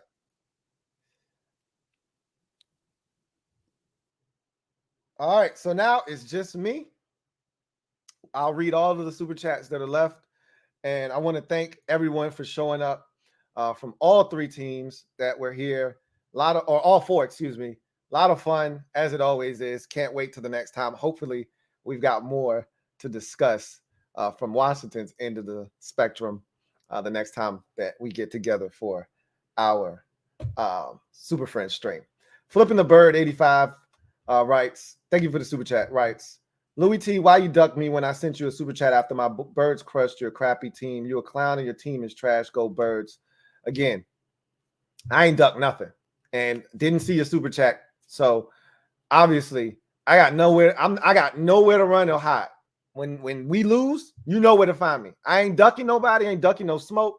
So again, if you got something to say, you know where to find me. Clearly, I didn't see your super chat. If you even super chat, a lot of y'all like to pull that shit. Oh, I said this, you ducking me. Shut up. See, 40 luck, right? So Washington is trash. DJ is 4-1 against the Commanders. LOL. 2-2 versus the Eagles. I got no smoke for Daniel Jones. He plays his best games against us. For whatever reason, we can't find a way to solve the Daniel Jones riddle. He kicks our ass every time, and he would be 5-0 if Dexter Lawrence doesn't jump offside. So you got nothing but respect for me there. Farrah Cody, thank you for the super chat. Greatly appreciate you. Who writes, Louis delusional saying our roster better than the Giants. LOL. It's all love though. We hate the Eagles. LOL. I'm not delusional for saying that. I think part of the reason so many people were upset at the Giants being so good is because our roster is better than theirs. It's not even up for a debate. And that's why people were so bent out of shape about looking at the Giants and seeing them 5-1 and looking at us and saying, what are you doing? We got way more talent than them, and they're 5-1. But again, it goes back to coaching. So I just think losing permeates the thought process. So you immediately go to, oh, y'all got to be trash because y'all 2-4. And you don't look at the coaching aspect. It's not for a lack of talent. What I'm not trying to do is tell you we're the most talented, because we're far from it. And I've already said the talent scale goes Eagles, Cowboys, and then Washington. So we got a ways to go. But what I'm telling you is we've got more talent on our roster, top to bottom, than the Giants do. The problem is the talent that we do have isn't coached well enough, and theirs is. So I don't think that's delusional, but again, to each its own. The Digital Print House, thank you for the super chat, writes, Daniel Jones doing what he does is wild, MD. Hey, look, man, you ain't never lie. This man said Daniel Jones do what he does, like a 17-17 game, and Daniel Jones is just going to take us down the field for the game with a touchdown. Daniel Jones is going to do what he does. Like, that is wild. Almost hard for me to wrap my brain around wild. Like, and he said it with a straight face and with the most seriousness of anything he said all night. Like, Bad Dog wasn't playing when he said that. He was dead ass. Hey, go ahead.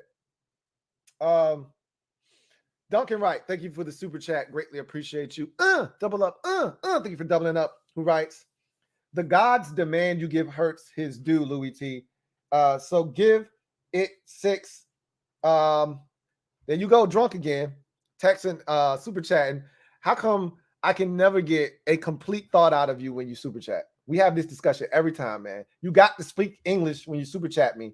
I can't. I'm not a magician. All right. I can't just make your super chat magically make sense. I need you to do a better job of communicating to me what it is you're trying to say. But I've given Hurts his credit. I don't know what more you want me to say. You want me to tell you that he's great, and he's not great. He's playing really well, though. He's playing really well, so much better than I thought he was going to play.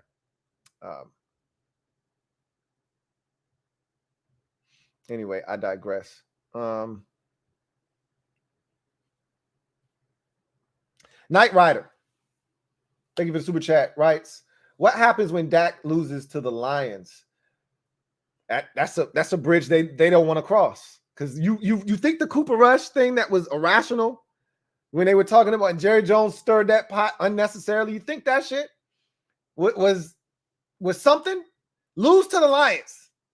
Oh my God, you will have people coming out of the woodworks. The first thing, they want to talk about Dak and the Cowboys on all of the shows anyway. First Take, all of the shows on television, Skip and Shannon and all that. They want to talk Dallas. That's what moves the needle. Let Dak lose to the Detroit Lions. Oh my God. You'll never hear the end of it. They'll really be talking that Cooper Rush shit then. Big T, thank you for the super chat. Greatly appreciate you. Who writes, yo, fellas, could y'all go around and say which NFC East rival, unfortunately, they're not here, you fear most and why? Coaching, offense, defense, etc. Much love and respect. Hashtag Fly Eagles Fly. I could probably, and I don't like speaking for anybody, so I shouldn't do that. But obviously, the respect that LB has for the Giants, he would have said the Giants because they have a rivalry similar to Washington and Dallas, even though that rivalry isn't as great because they've dominated us. And even the Eagles have dominated the Giants over the years, but it's still a respect there that I think runs deep. And now that the Giants are better and they beat them last year, he would probably say the Giants, just out of spite because he hates the Cowboys. And he has no reason to respect Washington. He wouldn't say either of those teams. I think he would say the Giants. I'm just taking a guess. Law would probably say the Eagles because they're at the top of the division right now. So he would say the Eagles. And I think Bad Dog would say the Eagles because he's always struggled with the Eagles. They can't beat the Eagles, and they're at the top of the division. So it makes it that much more appetizing to try to take them down. The appetite for wanting to beat the Eagles is already great for, Bad Dog and the Giants. It is now taken up a notch that the Eagles are the best team right now, statistically, from a record standpoint in the NFL. So that's what I think they would say. I think LB would say the Giants, and both Law and Bad Dog would both say the Eagles. For me, it's still Dallas because of the success that they've had over us. And if you just look at the division, the team that has been the most successful in the division is Dallas. Now, they don't win shit in the playoffs. We know this to be a fact, but they've had a ton of success within the division. And Dak Prescott's his dominance over Washington is bothersome. So I would like to beat them. So I don't know if the word fear is right. I don't think anybody in the division fears anybody else. Even us being garbage, I don't fear any team in the division. There was a time when I did fear, like Dallas. I would call my dad and I'd be like, hey, man, take it easy on us this week, man. Come on, have a heart, right? Like, no, y'all gonna kill us. That was pretty much during the Tony Romo days. Like, come on, man, take it easy on us. Don't kill us. And it would be good games. We would be in there fighting our ass off. We would just find a way to lose at the end. But I don't think fear is the right word. I don't think anybody in the division fears anyone else. I think you respect other teams a little bit more than another team in the division. However, Going Commando, thank you for the super chat. Greatly appreciate you. Thank you for being a member of the MOBB, who writes, Heineke wants revenge for Green Bay loss last year. All of a sudden, the 3-4, 1 game behind Dallas, 2 behind New York when they lose this week. Love you. That'd be great. That'd be great if we won, but we got to win first. That would require us to put together our first 2-game win streak of the season. It'd be nice. I think it's very doable, but Aaron Rodgers is pissed off. The Packers don't want to drop below 500. And that would make it 3 in a row. When's the last time Aaron Rodgers lost 3 games in a row? Not hurt or anything. Normally, healthy Aaron Rodgers doesn't lose 3 games in a row. So we're fighting an uphill battle. That's for sure. Well, we'll see what happens. Andre C. Thank you for the super chat. Greatly appreciate you. Andre writes, what is each of your team's favorite plays this year? Go Birds. So obviously didn't get to that one in time, unfortunately. It would have been interesting to see what everybody would have said. Again, hard to take a guess at what LB's had so many good plays this year. The Eagles are 6-0. Don't know which one stands above the rest for him. I'd guess it'd probably be something from the Cowboys game this past weekend, but I can't say. Bad Dog, I think it would be something in the Green Bay game. That's my guess. That it'd be something in that Green Bay game because nobody thought they were going to beat the Packers, and they were down 17-0. So I think it'd be something in the Packers game. It could have been this Ravens game. That was a really, big win, and it came down to the end. So it could be, I think it's going to be from one of those 2 games. You know what? I take that back. He told us what it was. I think it's the 2-point conversion versus Tennessee. I think for Bad Dog, that 2-point conversion and what it signified for the Giants season. He told us at the beginning of the show, that 2-point conversion set the tone for what he thought of this team, that he had confidence in them, that they could go out and they could beat anybody, and that they were playing to win, not playing to tie, not looking to be submissive in any way. They were looking to win. I think he would say the 2-point conversion versus the Titans. Law, I really don't know what he would say. That's a good one. I have no idea what he would say. Is their best play? That was really a good one. Wish we could have gotten to that one. 80s babies. Thank you for the super chat. Who writes, Law is a hater. Go Birds. I think you can say that about every single one of us. It's not hard to see that we can't stand each other's teams, and I think we all hate each other. Hate. Devontae Jones. Thank you for the super chat. Writes, Eagles fan here. We can't hear you from down there. Floyd said it best. Elephants don't beef with ants. Put that bag on your head and know your place. I can't say anything other than I ain't putting no damn bag on my head. But, hey, I can't say a damn thing. I'm going to talk my shit anyway. It's your job as Eagles fans to put me in my place. I'm not going to just sit there submissively and wait for y'all to talk shit. I'm going to talk my shit regardless.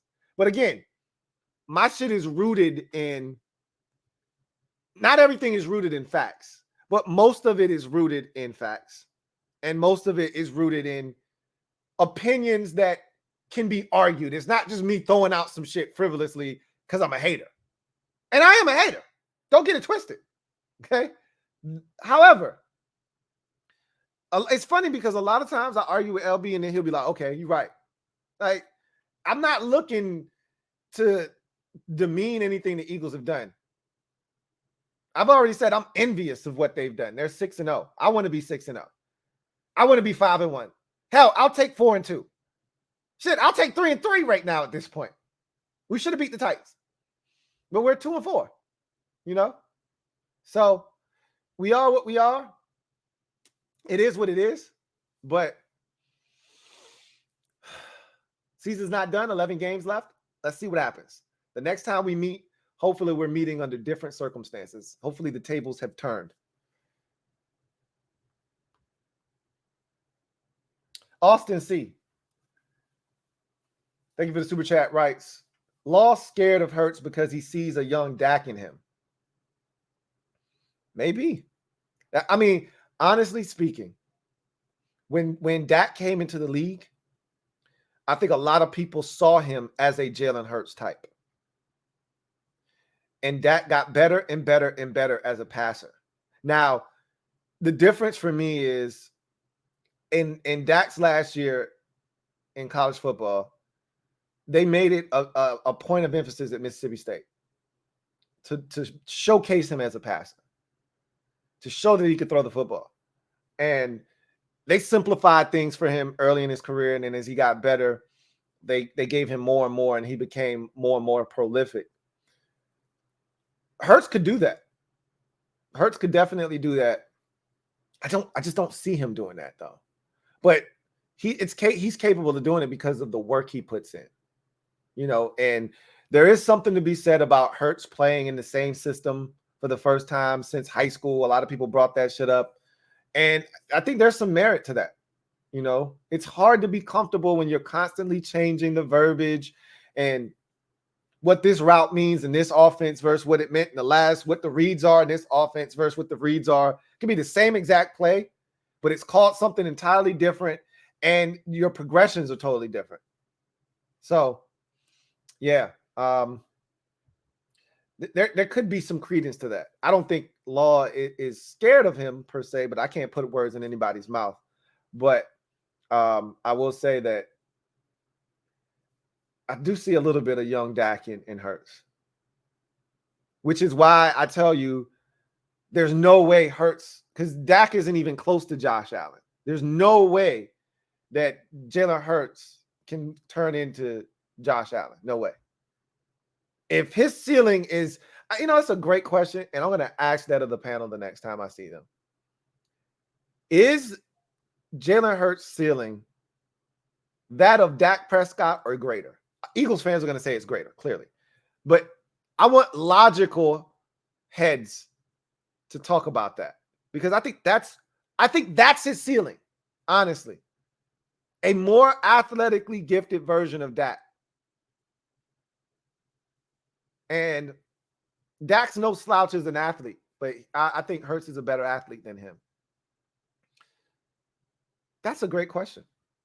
I like that one, Austin C. AZ, thank you for the super chat. Greatly appreciate you. Who writes, mad respect for the four of y'all doing this, giving me life on this overnight shift. Shout out to LB. My Hurt season hat just came in not too long ago.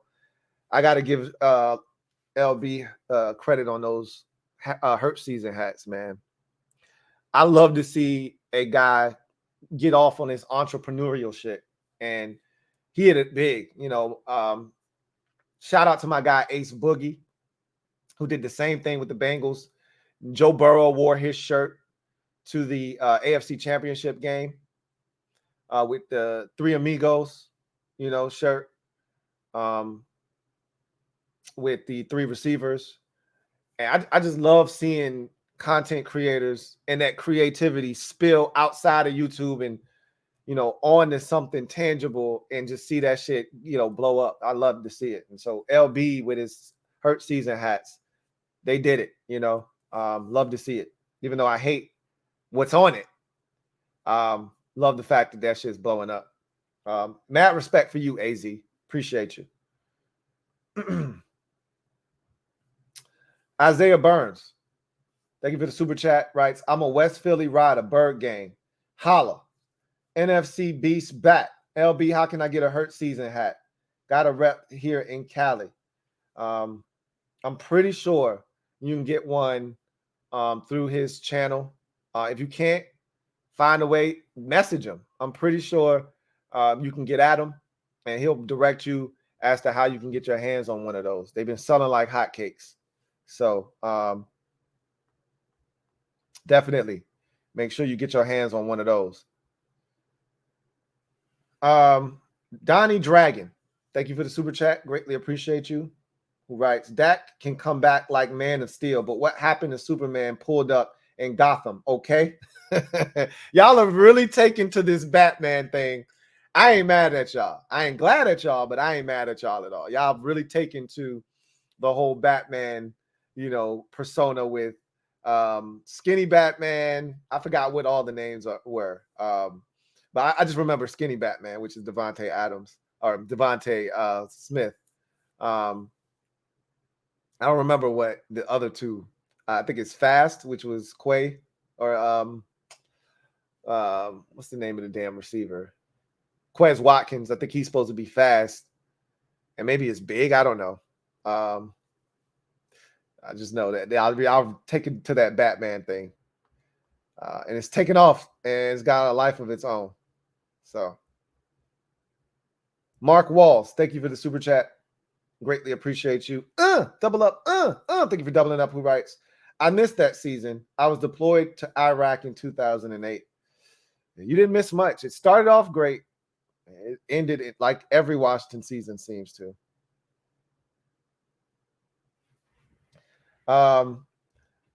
Take command for life. Thank you for the super chat. Greatly appreciate you. Who writes? LB, you funny. You're growing on me. The pigeons. Don't let him grow on you. He's like fungus. All right.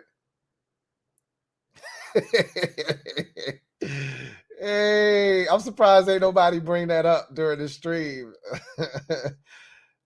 Take command for life. Thank you for the super chat. Greatly appreciate you. Who writes? LB, how many you think y'all winning? 10, 12, 14, 16? I don't know if he would have answered that because I don't think anybody's trying to put the horse before the cart yet, or the cart before the horse, I should say. I think all of them, even Bad Dog, you heard him like anything's possible because it's going well. But we've seen in this league, it could be going well for you one day, 1 week, the next week. All it takes is one injury to turn your season upside down. All it takes is one little stretch. You heard Eagles fans talking about the impact of not having Lane Johnson in the second half of the Cowboys game. It doesn't take much to send your shit into a tizzy. And with the way the season is going this year, I don't think anybody really wants to start projecting. I'm pretty sure he feels like they're going to win 12 or 14 games. I think those would be, I think 14 is the number for him. But I don't know if he would go out on a limb and say 16-0. I don't think he's ready to do that yet. But let them come back the next time and they're 11-0 on the next stream. Yeah, then he'll be talking reckless at that point. And he would deserve to do it, by the way. Roger Goodell, thank you for the super chat. Greatly appreciate you. Who writes, we got to get 24 votes. Dan got me by the balls. That's all we can hope for at this point, is that somehow, some way, we can get Dan's ass out of there. That's the only thing that's going to give us a chance. C3 Eagles 17. Thank you for the super chat. Greatly appreciate you. Take command for life. Thank you for the super chat. Greatly appreciate you. Writes, question for the whole panel. Again, they're not here. Who's winning this division? If not the Eagles, obviously, probably not Washington. Personally, I got the Cowboys. I think so far, I can't speak for anybody else. What you had to start the season, you should still have. I had Dallas winning the division before the season started. I still think Dallas is going to win the division. I haven't moved off of that, even though the Eagles look really good. And I honestly don't see how this doesn't go well for Philadelphia. Again, anything can happen, but I still got Dallas for now. But if the Eagles keep playing the way that they're playing, it's going to be Philadelphia. And we haven't had a repeat division winner. And that's why I was kind of apprehensive in making Dallas my pick, because they won the division last year. But at some point, that's gonna be broken. Someone's gonna win it 2 times in a row. But right now, it looks like the Eagles. I think most people would probably pick the Eagles right now. But I think you're only 6 weeks in. I just think you stick with the team you picked, you projected to win. I think Bad Dog projected the Eagles were going to win the division before the season started. Well, what changes now? I think he still feels like the Eagles are going to win the division. Law probably still thinks his Cowboys are going to win the division. I still think the Cowboys are going to win the division. But again, if they keep playing, they being the Eagles, the way that they're playing, I would assume that they would win the division. As of right now, it's early. I think the next time, that's the kind of question we'll ask. And we'll have, I think, more clarity. The division could still be tight. We could get to week 12 when we have this again, week 13, when we have this again, and it could be Philly at 9-2, and it could be the Giants at 8-3, and it could be Dallas at 7-4, right? When we get there, and Washington could be 7-6 because we haven't had a bye yet. We'd be the only team in the division that haven't had a bye yet. We could be 7-6, and everybody's right there jumbled up, but Philly's still out in front. You still would have a better sense, but you can say, hey, man, all right, Giants and Eagles are going to play twice here in the final 7 weeks of the season or whatever. Let's see who's going to end up calling themselves division champs. Dallas may have something to say about it. Who knows? We'll see what happens. I still got the Cowboys. That was the team I picked before the season started. I'm going to stick with it. And I think unless you pick Washington to win the division, you probably should be sticking with whatever you picked as well. Take command for life. Thank you for the super chat. Greatly appreciate you. Don't disrespect Heineken Law, top 3 quarterback in the NFL.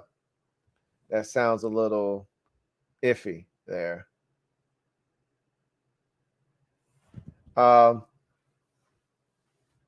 Young Truth 512. Thank you for the super chat. Greatly appreciate you.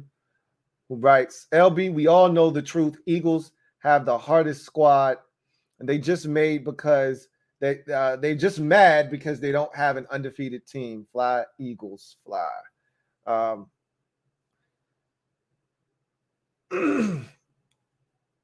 The Eagles are undefeated. There's no denying that. They're playing good football. There's no denying that. And until they lose, they can say whatever the hell they want to say. I don't have to agree with it, but the de facto statement, anytime I say something, is shut up. Y'all fill in the blank. Right now we're 2-4, and we beat y'all. So usually I just stay out of that kind of business, that kind of discussion. But, I'm not going to keep my mouth closed. That's just not how I operate. So Eagles are good, man. Eagles are good. Take command for life. Thank you for the super chat. Greatly appreciate you. Writes, timestamp it. LB, we're going to lose week 10. I hope y'all got that. I hope y'all timestamp that because he guaranteed a loss. Now, I'm not like I did guaranteeing a win in week 3, because anything can happen. I learned that the hard way last year, Only thing I'm ever guaranteeing moving forward is if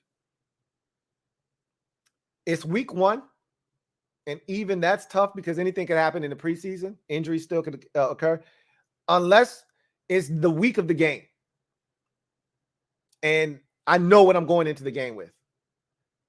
That's the only way I'll guarantee anything. Week 10 is so far away from it now. That's a whole 4 weeks from week 7.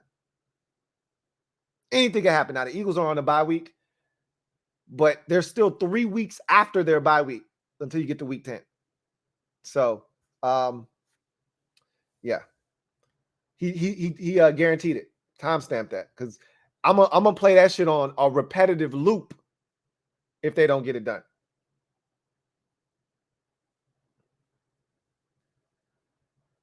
Take command for life. Thank you for the super chat. Greatly appreciate you. Wish we would have gotten to some of these. It's always tough towards the end because certain super chats are going to dictate that we talk. And then, sometimes it leads to sidebar conversations. And yeah. Another question for the panel. How many total combined wins from the NFC Beast? That's a great question. I've already said this. A lot of the teams have played the tough part of their schedule. Now they're going to get the Houstons and the Jacksonvilles and the Detroits of the world, it sucks because we had that part of our schedule already and we didn't take advantage. The hardest part of our schedule is yet to come, and we're already 2-4. And it's the reverse for everybody else in the division. They've played the hardest part of their schedules and they've come out on the other side smelling like roses. Meanwhile, we've come out covered in shit. And so now we've got to find a way to wash ourselves off against tougher competition. Meanwhile, everybody else is coming out smelling like roses, and they're going to go into the soft part of their schedule. Now, I say that, and again, this season is drunk and anything can happen, but you got to feel good about playing Houston. You got to feel good about playing Detroit. You got to feel good about playing Jacksonville. You got to feel, I think you should feel good about playing Tennessee. You know what I mean? These are all teams that are very beatable. And a lot of these teams, the Giants are about to play all of those teams. The Giants are going to play Seattle. They're no pushover, but these are games that are very winnable. They took care of the hardest part of their schedule. Same thing could be said for Dallas. You know, they played, what we perceive to be tough games against Cincinnati and the Rams and, Philadelphia. They don't have to worry about that for a while. The Giants played Green Bay and Baltimore and Dallas. And so everybody, Tennessee in week 1, when we thought Tennessee had a chance to be, I didn't think Tennessee was going to be good this year before the season started, but they still won the AFC, in terms of the number 1 seed last year. So they still had the best record in the AFC last year. So you have to respect them going into week 1. It's amazing to see potentially what could be done. You could easily see the Eagles at 13, Dallas and the Giants at 11 or 10 apiece. Hell, maybe even upwards of 12. I don't see either one of those teams getting to 12. Even though I had Dallas at 12-5, I don't think they're going to get to 12, but they could. They can get hot. And I think Washington's going to end up somewhere in that 8-9 range, 7 at worst, but somewhere in that 8-9 range. If Philly's at 13, let's say Dallas and the Giants are, let's say the aggregate of them is 22. And that can mean one wins 12 and the other wins 10, or both wins 11, or one wins 12 and, or I don't think one's winning 13 and the other's winning 9. I think the aggregate of those two teams is 22. You add the 13 from Philadelphia, that's 35. And let's just go 8 for Washington. 43 wins for this division would be crazy. Crazy. Absolutely crazy.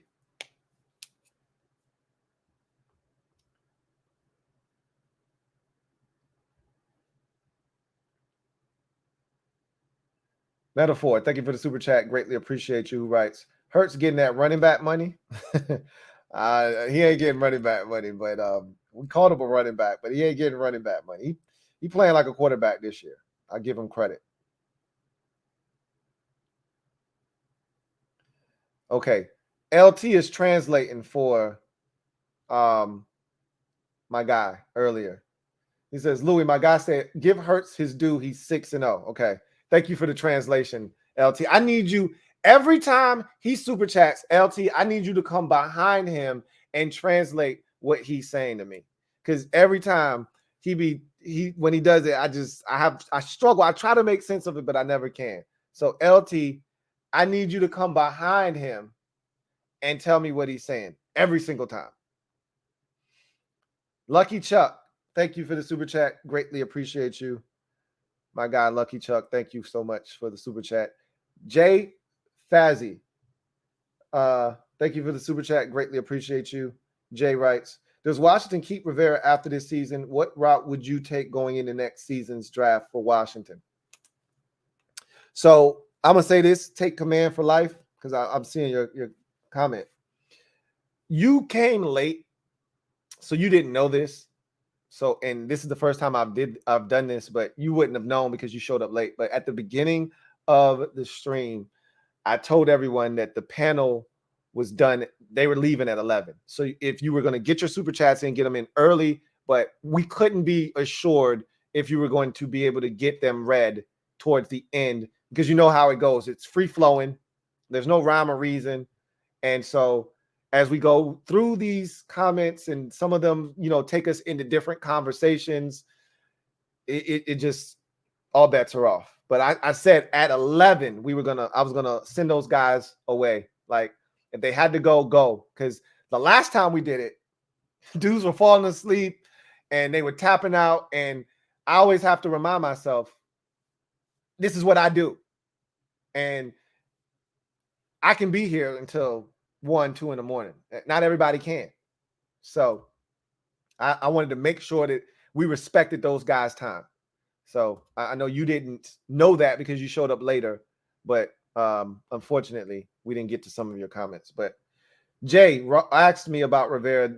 Yeah, Rivera's not going anywhere. Dan Snyder is fighting for his proverbial ownership life. The last thing he can even afford to do is fire a coach and be looking for a new GM, coach, et cetera, et cetera. He's got enough on his plate as is.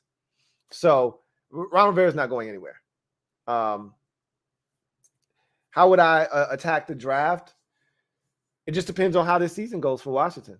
Honestly speaking, we need a quarterback. That's clear, but is Sam Howell the guy? I don't know. I don't think he is, but I can't say that definitively.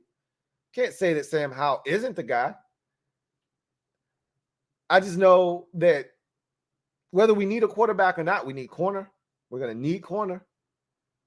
We're going to need offensive line. We're going to need we're going to need depth at linebacker. I don't know if it's a gotta have it right now need. I think that's something you can push down the line, 3rd, 4th round. But I can tell you right now, corner is a must in the first 2 rounds. And if you got a dog, if we're sitting at a point where we can't get a quarterback, but a dog is sitting there at corner, you got to take the corner. We're hurting that cornerback. And then I think you attack offensive line thereafter. But to me, corner is the biggest need of this football team as we sit here on October now 19th going into the 20th. Cornerback is the biggest need for this team. I would attack cornerback with vigor. If quarterback is available first, then you go that direction. But how this season finishes up will determine if quarterback is the biggest need or not. Corner is going to be a need regardless, whether we go 11-6 or we go 6-11. Corner is going to be the very first need for this team heading into the draft. So that would be how I would attack it.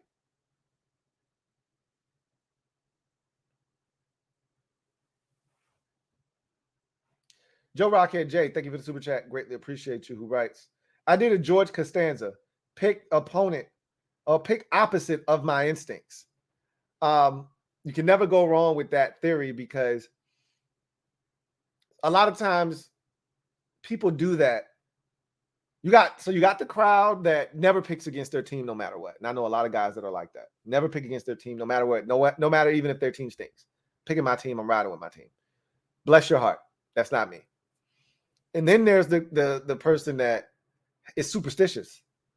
If I pick against my team, that means they're going to win. So you pick against your team. And it's the happiness hedge. You pick against them, and if they win, you're happy. Who cares I picked the other team? But if they lose, well, I get the benefit of I didn't pick them, so I didn't get a loss, or I won money, or whatever the case may be. So there's a happiness hedge there, but it's all in superstition. What do you think is going to happen? Lucky Chuck, thank you for the super chat. Greatly appreciate you. Double up. Thank you for doubling up. Who writes, what are the chances Washington has against Green Bay? I think their chances are really good. I still think Green Bay is supposed to win the game. I do not think this is a game that Washington, I don't feel like I did against Tennessee. I thought we should have won that game. I went into that game expecting to win. I'm not going into this game expecting to win. I go into this game hoping to win, knowing that that is a possibility. So I like our chances. I don't love our chances like I did against Tennessee. I like our chances, though. Mr. Ron B, OG, triple OG. Thank you for the super chat. Greatly appreciate you, Mr. Ron B. This looks real sketchy. I didn't even read the comment. Just the way your name is set up. I don't even know if your name really looks like that or not.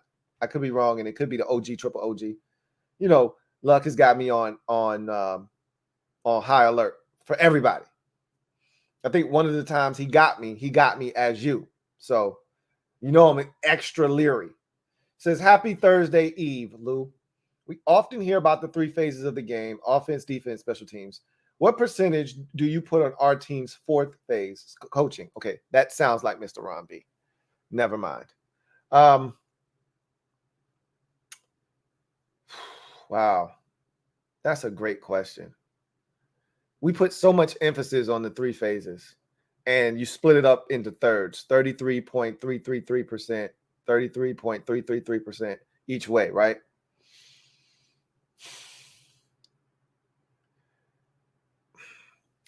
I think because coaching is such a big part of it that I don't even know if that's equal. Because you can have the best roster in football, but if it's poorly coached, it negates everything. And so I think I would go all 3 phases at 23%.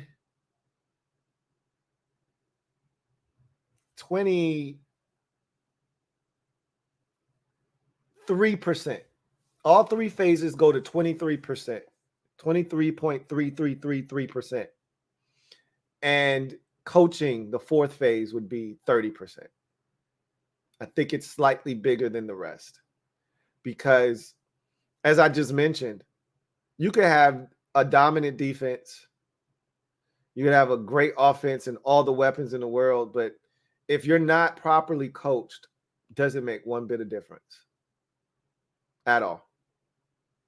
And just as I say that, you could look at it in the opposite direction, and you could say, hey, don't have a ton of talent offensively, defensively, or special teams, but I got some great coaches. They're going to scheme it up, and we're going to find a way to win some games we have no business winning. And you can do that because you're properly coached, i.e. the Giants. So, yeah, I think I'd put that a little bit higher.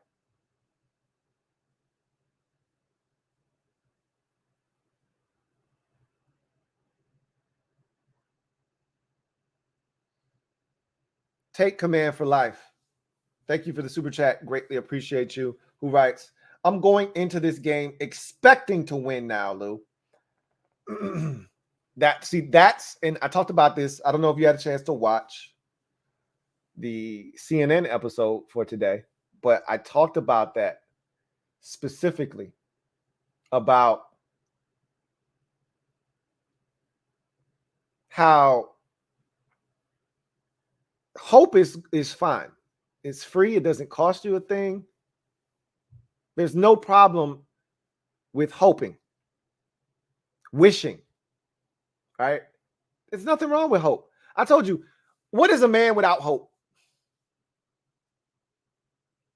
A man without hope is in despair.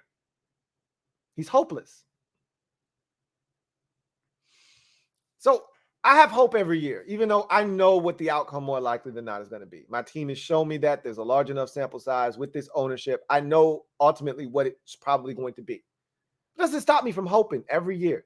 This year was different because I attached expectations to that hope. And that allows you to be disappointed, which is why I was disappointed earlier. But we'll see. They still have a chance. It's still early to turn things around. I attached hope to expectations to hope in the Tennessee game because I thought we were the better team. And I actually felt like we played as the better team. But because you're the better team doesn't mean you win the game. See the first Patriots-Giants Super Bowl. Doesn't always work out where the better team wins the football game. But because I attached expectations to that hope, I got out of the vehicle with Ron. I told you guys I wasn't getting out of the car unless we lost both Tennessee and Chicago. But because I attached expectations to the hope in that Tennessee game, I got pissed off and I got out of the whip. I'm not attaching expectations to this Packers game. I've already touched the stove once. I don't need to be burned again. If they win, great. I thought they could do it, but I'm not expecting them to do it. I hoped they could do it. I thought they were capable, but I'm not expecting them to do it. We'll see.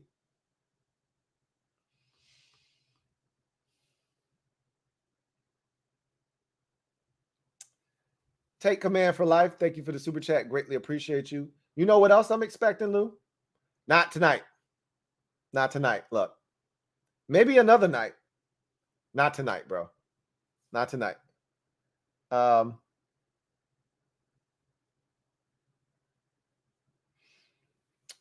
Anyway,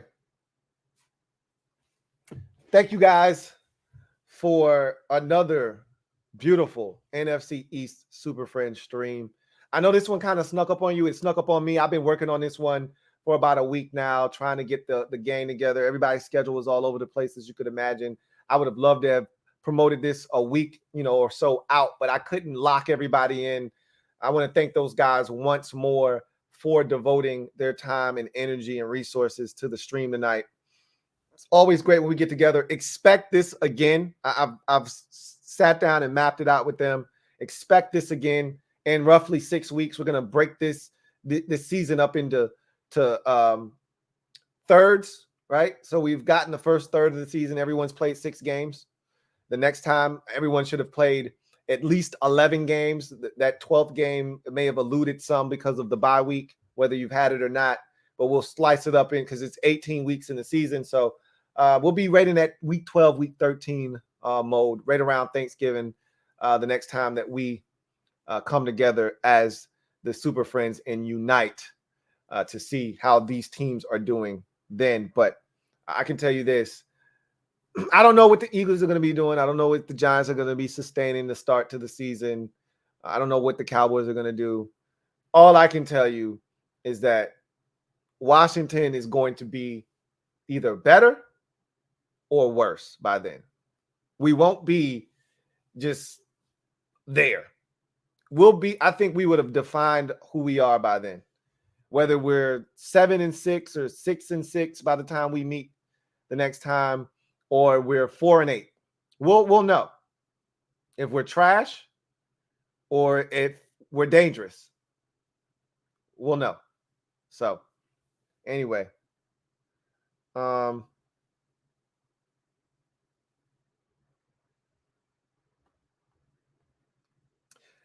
Ron B, thank you for the super chat. Greatly appreciate you.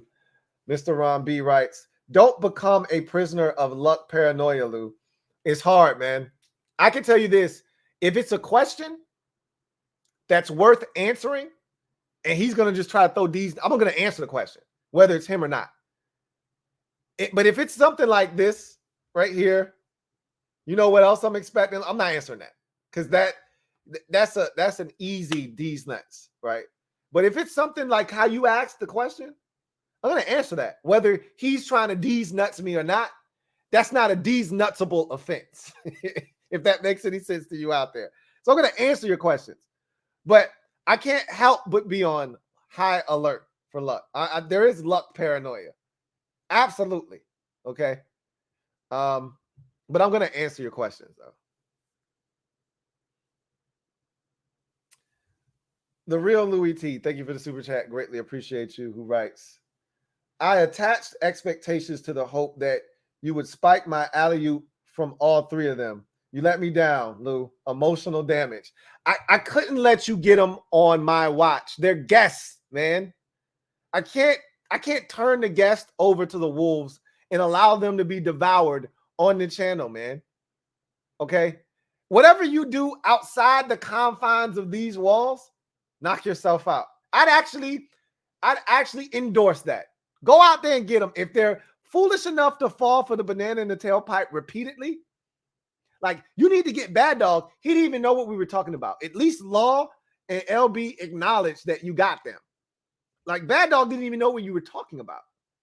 Okay, probably didn't know what you were talking about in the moment, and definitely didn't know what you were talking about tonight. However, when they come on the channel, they're guests. Okay, I can't let my guests be exposed to that. I got to protect them. Or what would that make me?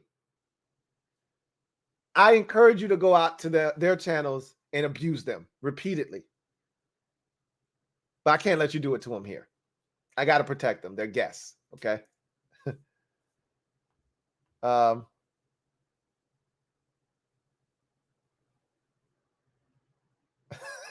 This has got to be luck. But it's almost believable that it's Duncan because he be doing shit like this. Duncan Wright, thank you for the super chat. Greatly appreciate you. I'm not going to read it, but you know, it's funny though that you guys are stupid. I don't think that's Duncan Wright. That's how Lucky took it a little too far, but that is some kind of stuff that he would type in though.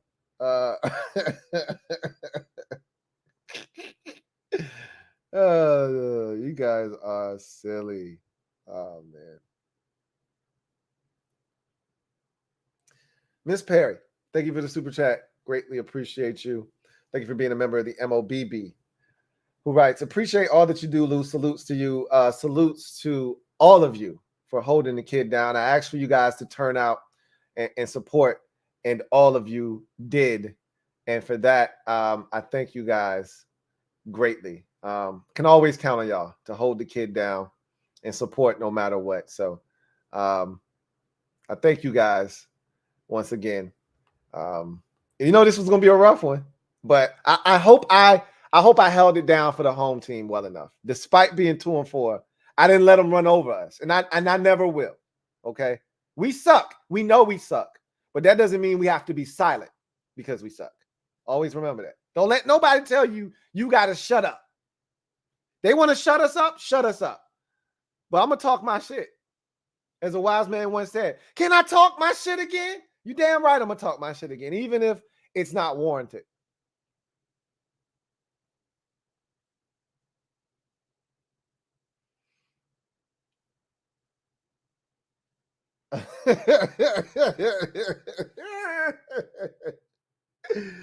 Oh man. Hey, if that wasn't luck, if that was really Duncan, I'm gonna because I believe in good, right? I'm gonna say that that's luck and that's not Duncan, man. The real Louie Tee, thank you for the super chat. Greatly appreciate you. Who writes, I swear that ain't me. He be typing with his elbows, Lou. I want to believe you. I so badly want to believe you, but I'm not putting that on my guy Duncan, man. I'm not doing it. I'm not doing it. Take command for life. Thank you for the super chat. Greatly appreciate who writes. I don't think that was luck. I think it was D's. It might have been because that one was all over the place, man. That one, oh man, that one was crazy. Oh man, that was hilarious. That's the perfect way to end the show. I thank each and every single one of y'all for coming out supporting tonight. And I look forward to chopping it up with you. Again, the latest episode of CNN is up and available. If you haven't had a chance to check it out, check it out. If you want in for the tickets to the Green Bay Packers matchup, you want in on the raffle that we'll be doing tomorrow on the show, go back to Tuesday's episode. That's 7.2, episode 7.2. And in the title, it says tickets giveaway. Go into that show, into the comment section, and use the hashtag Ultra for your chance to be entered in to win the 2 tickets to the game. So with that said, I'm going to glide to the side and allow you guys to enjoy the rest of your evening. NBA basketball started last night. My team played tonight, went to overtime, Thriller won. I can't wait to watch and allow you to get to whatever it is you want to consume. And I look forward to chopping it up with you guys tomorrow. This was fun. It always is when we get together. Look forward to doing it again. Got a super chat here from Joe Rockhead J. Thank you for the super chat. Greatly appreciate you. Who writes, last. We'll see about that. Likely phenomenon. Thank you for the super chat. Greatly appreciate you. Who writes, my guy LP writes, today marks the 2-year birthday of my show, hashtag the Rockstar Show. Thank you so much for inspiring me to be myself. I've seen that show. proud of what you've done, but it's always been in you. You might have needed just a little slight push to go out there and do it, but it's always been in there. And don't stop. And there'll be times where you start questioning yourself. If you're not seeing the traction that you're looking for, there'll be times where you question yourself. That's when you need to pour into it more than you have ever before. Happy 2-year anniversary, my guy, and much success in all of your future endeavors. All right. So in any event, y'all get out of here. Enjoy the rest of y'all evening, and I will chop it up with you guys the next time. God bless. Good night. Louie Tee Network.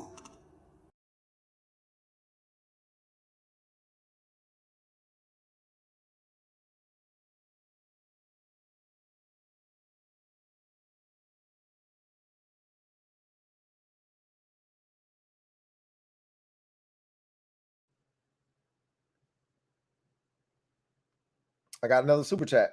Joe Rockhead J, thank you for the super chat. Greatly appreciate you. Shaking my head. Why? Why? Why? I don't know why. Stop asking. And on that note, take command for life. Writes, thank you for the super chat. Greatly appreciate you. Writes, come back, Lou. I'm back, but only for a limited time. But I am back. As Condo P said, like cook crack. But now I'm gone. Again. Louie Tee Network.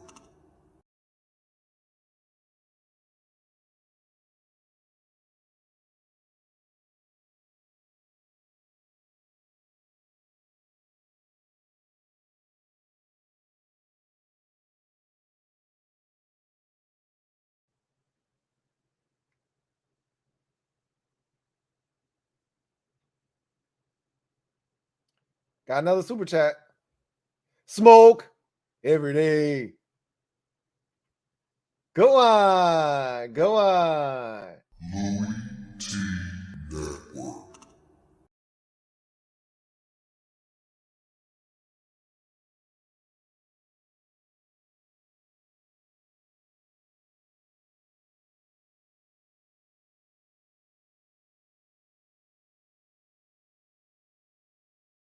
All right. Got another super chat. Take command for life. Thank you for the super chat. Greatly appreciate you. All right. Now, peace.